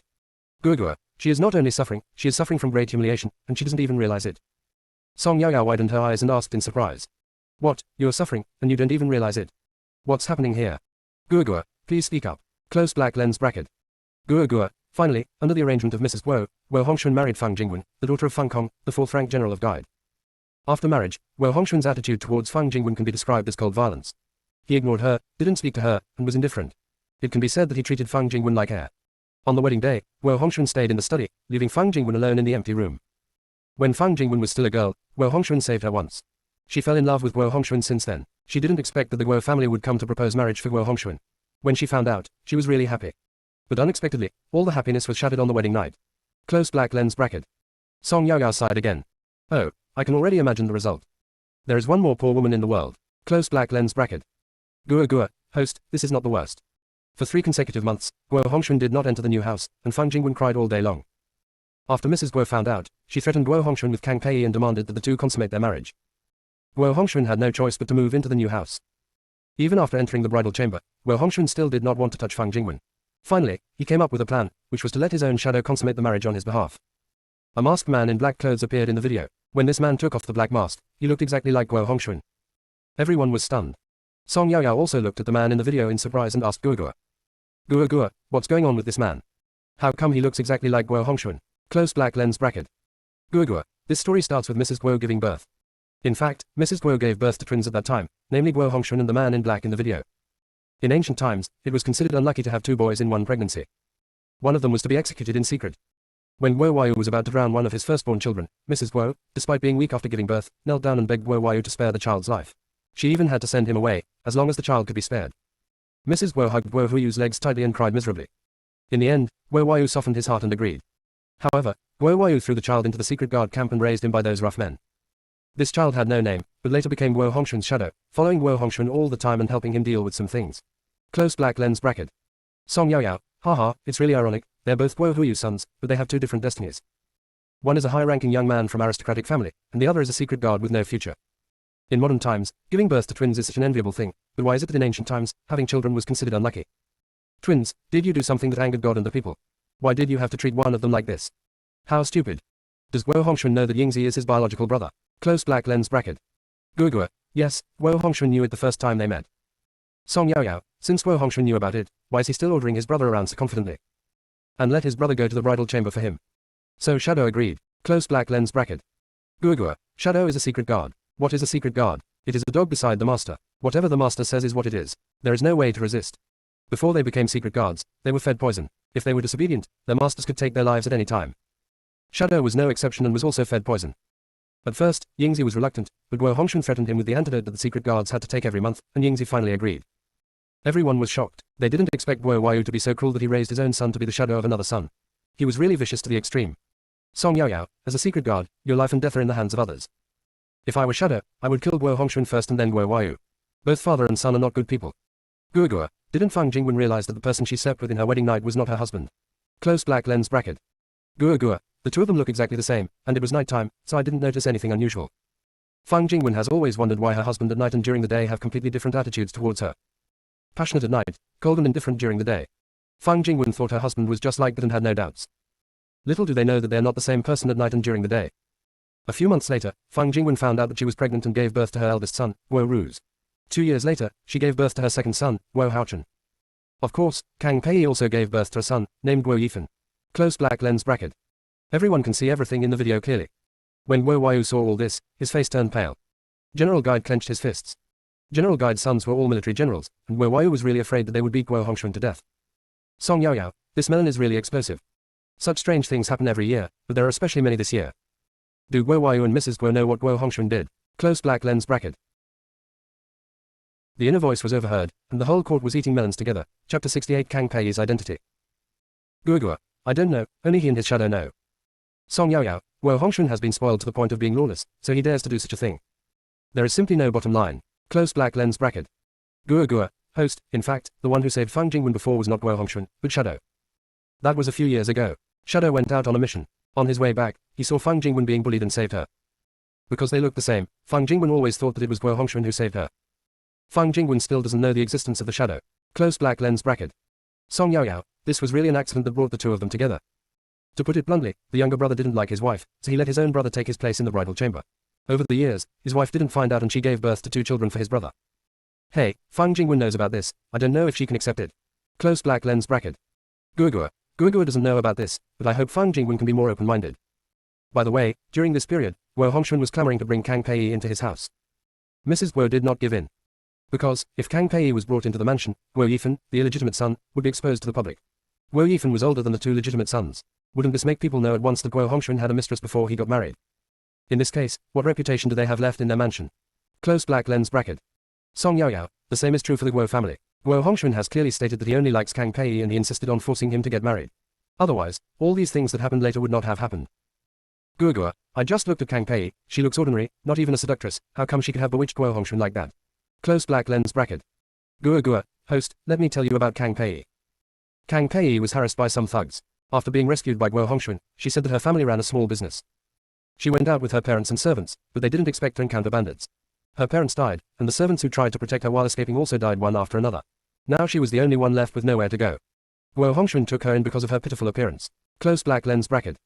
The video shows the first time Kang Pei met Guo Hongxuan, and she looked really pitiful. Gua continued. In fact, it is not what Kang Pei said at all.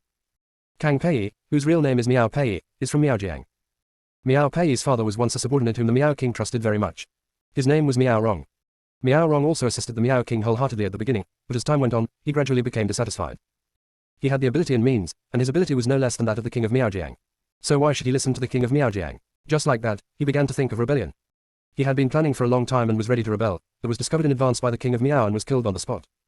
When Miao Pei learned that her father had been killed, she immediately fled with a few followers. In order to protect him, his followers died one after another.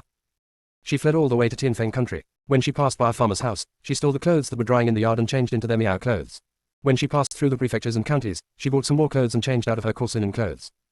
In this way, Kang Pei fled all the way to the capital of Tianfeng Kingdom. When she met Guo Hongxuan, Kang Pei was being harassed by a few scoundrels.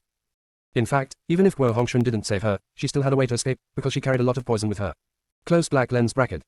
When everyone heard this, their faces changed. A few years ago, there was a problem within Miaojiang, but it was quickly settled. Afterwards, Miaojiang issued a wanted order for a woman named Miao Pei, who was said to be the daughter of a rebel. This woman was very skilled in poison and witchcraft and was a very dangerous person. So many years have passed, and no one has found any trace of this woman. That wanted poster is still there. I really didn't expect that this fool Guo Hongxuan hid the person on the wanted list. At this moment, Guo Huyu's entire back was soaked. If he harbored a traitor from Miaojiang and the Miao people knew about it, the consequences would be disastrous. Not only will Guo Huayu and his entire mansion be in trouble, but their entire Tianfeng kingdom will probably be regarded as an enemy by the Miao people. As we all know, there are 4 countries on this continent, Yiyang in the east, Tianfeng in the south, Tiangshan in the west, and Longyuan in the north. In addition to these 4 countries, there are many tribes, such as western regions, Miaojiang, Wu tribe, nomadic peoples. Although these tribes are not big, no one dares to provoke them easily. Take the Miao area for example. They are good at poison and witchcraft. If you are targeted by them, you will die without knowing how. Now that he had provoked such an evil spirit as Miao Pei, if Miaojiang knew about it, the consequences would be disastrous. Thinking of this, Guo Huayu almost lost his balance. When the officials nearby saw Guo Huyu's appearance, they immediately stepped forward and supported him on the left and right. Gua continues to expose. At the beginning, Kang Pei just wanted to find a place to stay and recuperate, and then return to Miaojiang to revenge her father. As a result, that fool Guo Hongxuan believed everything others said and took care of Miao Pei in every possible way. Gradually, Guo Hongxuan captured Miao Pei's heart, and she fell in love with Guo Hongxuan. Miao Pei was afraid that their identity would be discovered and Guo Hongxuan would abandon her, so she put a love poison on Guo Hongxuan. In this life, Guo Hongxuan can only be with Miao Pei, and he will never have any other woman. Those who have been poisoned by this kind of goo will only have the other person in their heart and eyes. In other words, Guo Hongxuan only has Miao Pei in his heart and eyes. He won't feel any ripples in his heart and his body won't have any reaction to other women. Even if he was given an aphrodisiac, as long as the other person was not Miao Pei, no matter how uncomfortable Guo Hongxuan felt, his body would still not react. Close black lens bracket. Song Yaoyao exclaimed. Ah, this love goo is too scary. Isn't this just manipulating other people's emotions? It's too scary. By the way, is there a solution to the goo worm? Close black lens bracket.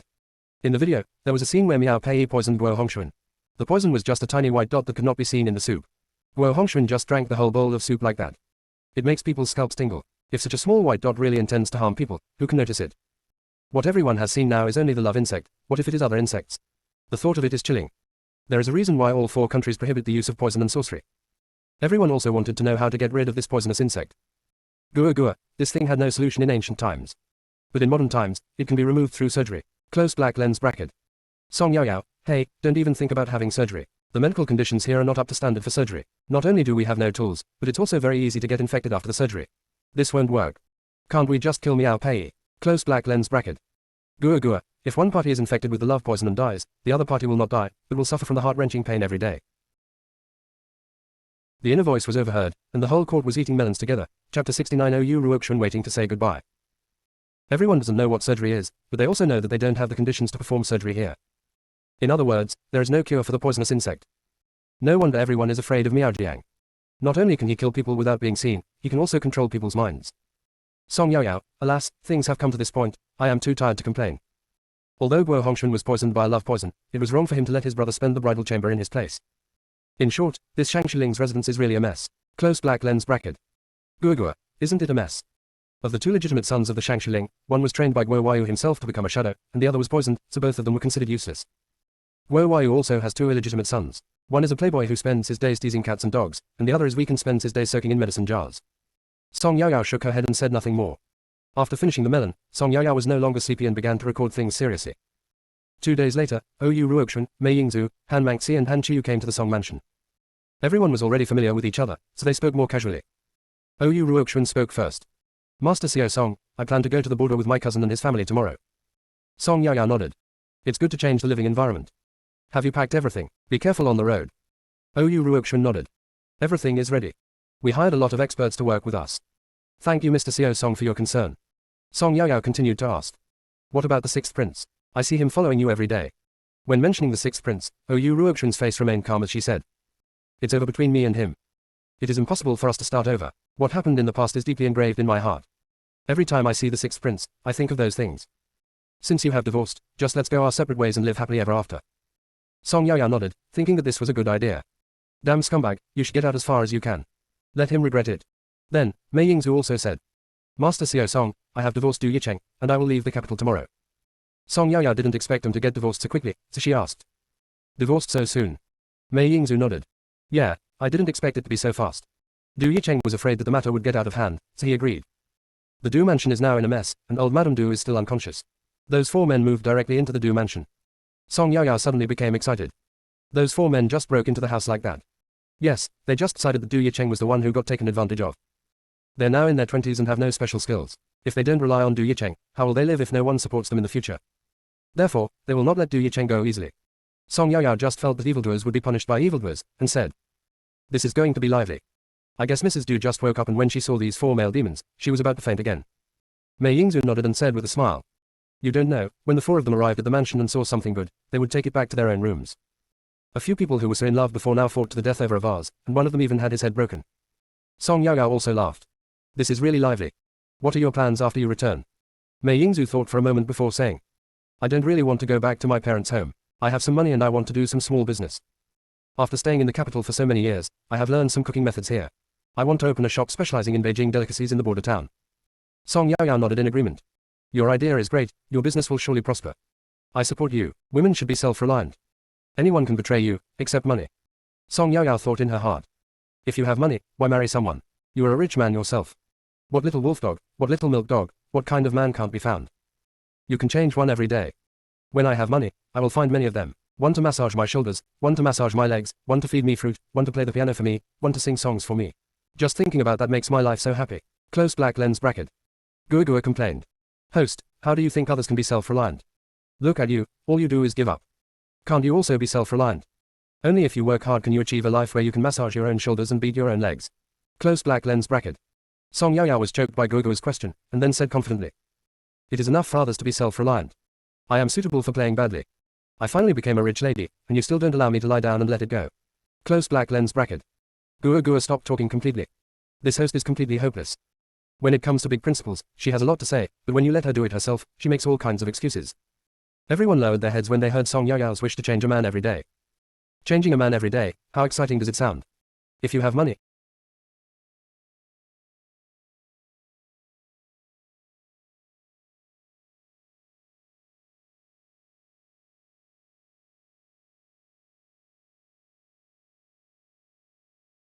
If you have money, it is not impossible.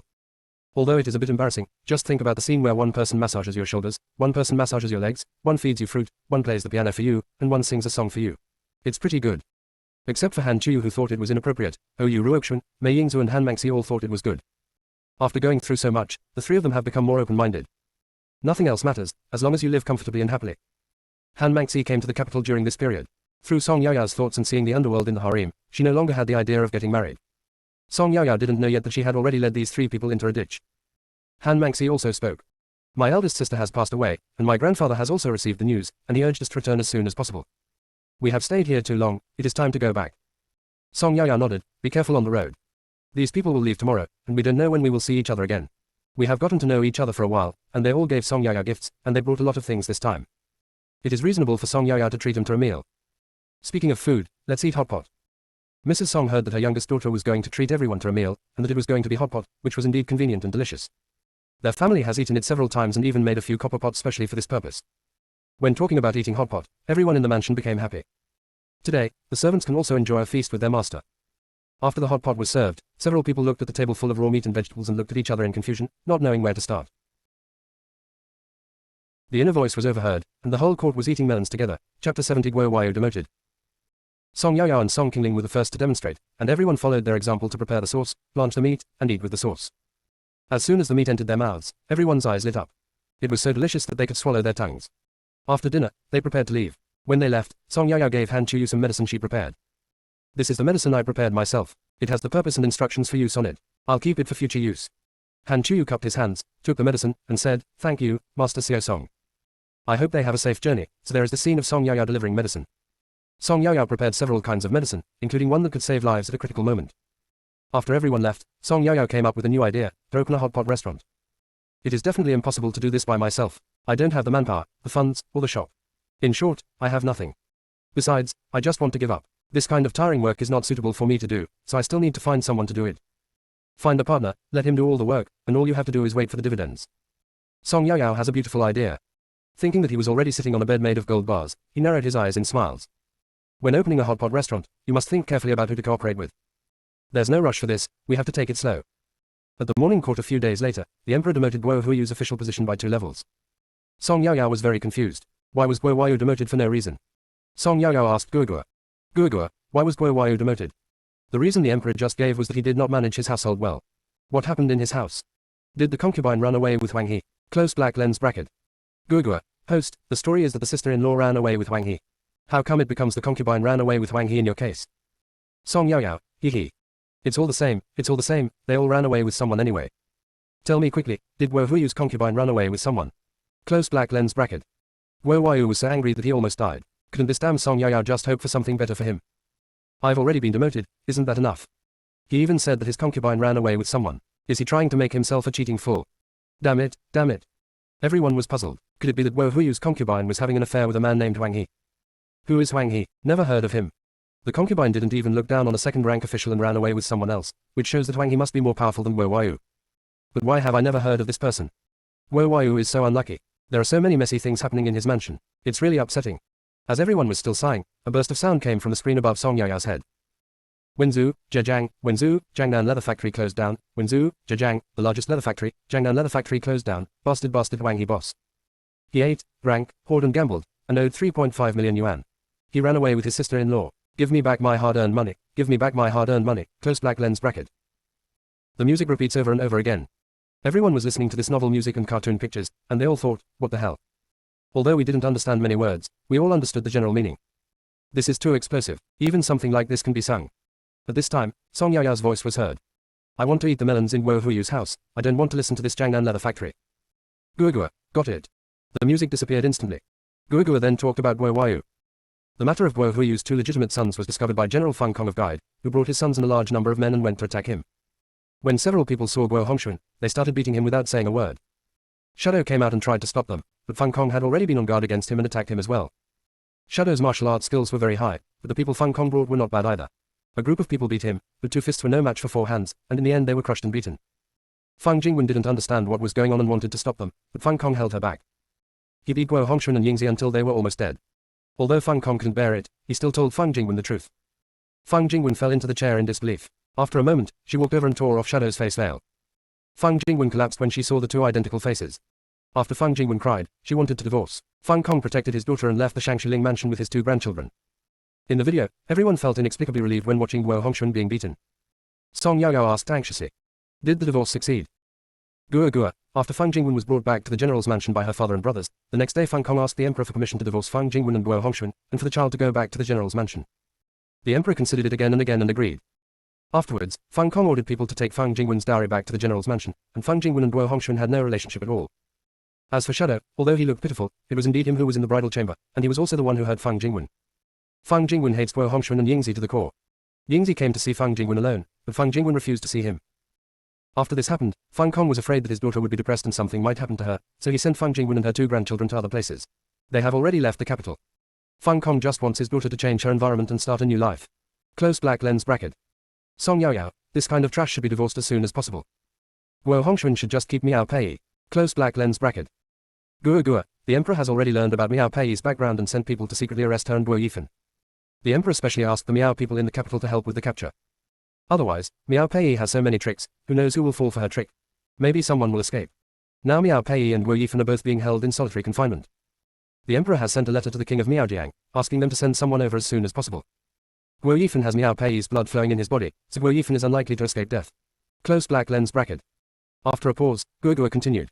Miao Pei's affair involved Guo Hongxuan, and the emperor also imprisoned Guo Hongxuan.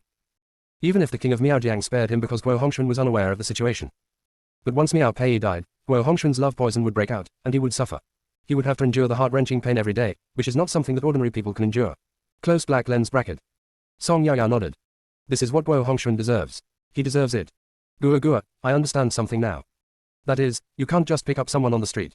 It's either a conspiracy or it will get you into trouble. Close black lens bracket. Gua Gua nodded in agreement. It is true, just look at Guo Hongxuan and you will know. He picked up Miao Pei, but now what happened to him? By the way, the emperor has investigated Guo Hongxuan's matter, and Guo Huayu and other people in the palace were completely unaware of it, so he didn't make things difficult for them. Close black lens bracket. The inner voice was overheard, and the whole court was eating melons together. Chapter 71 entering the palace.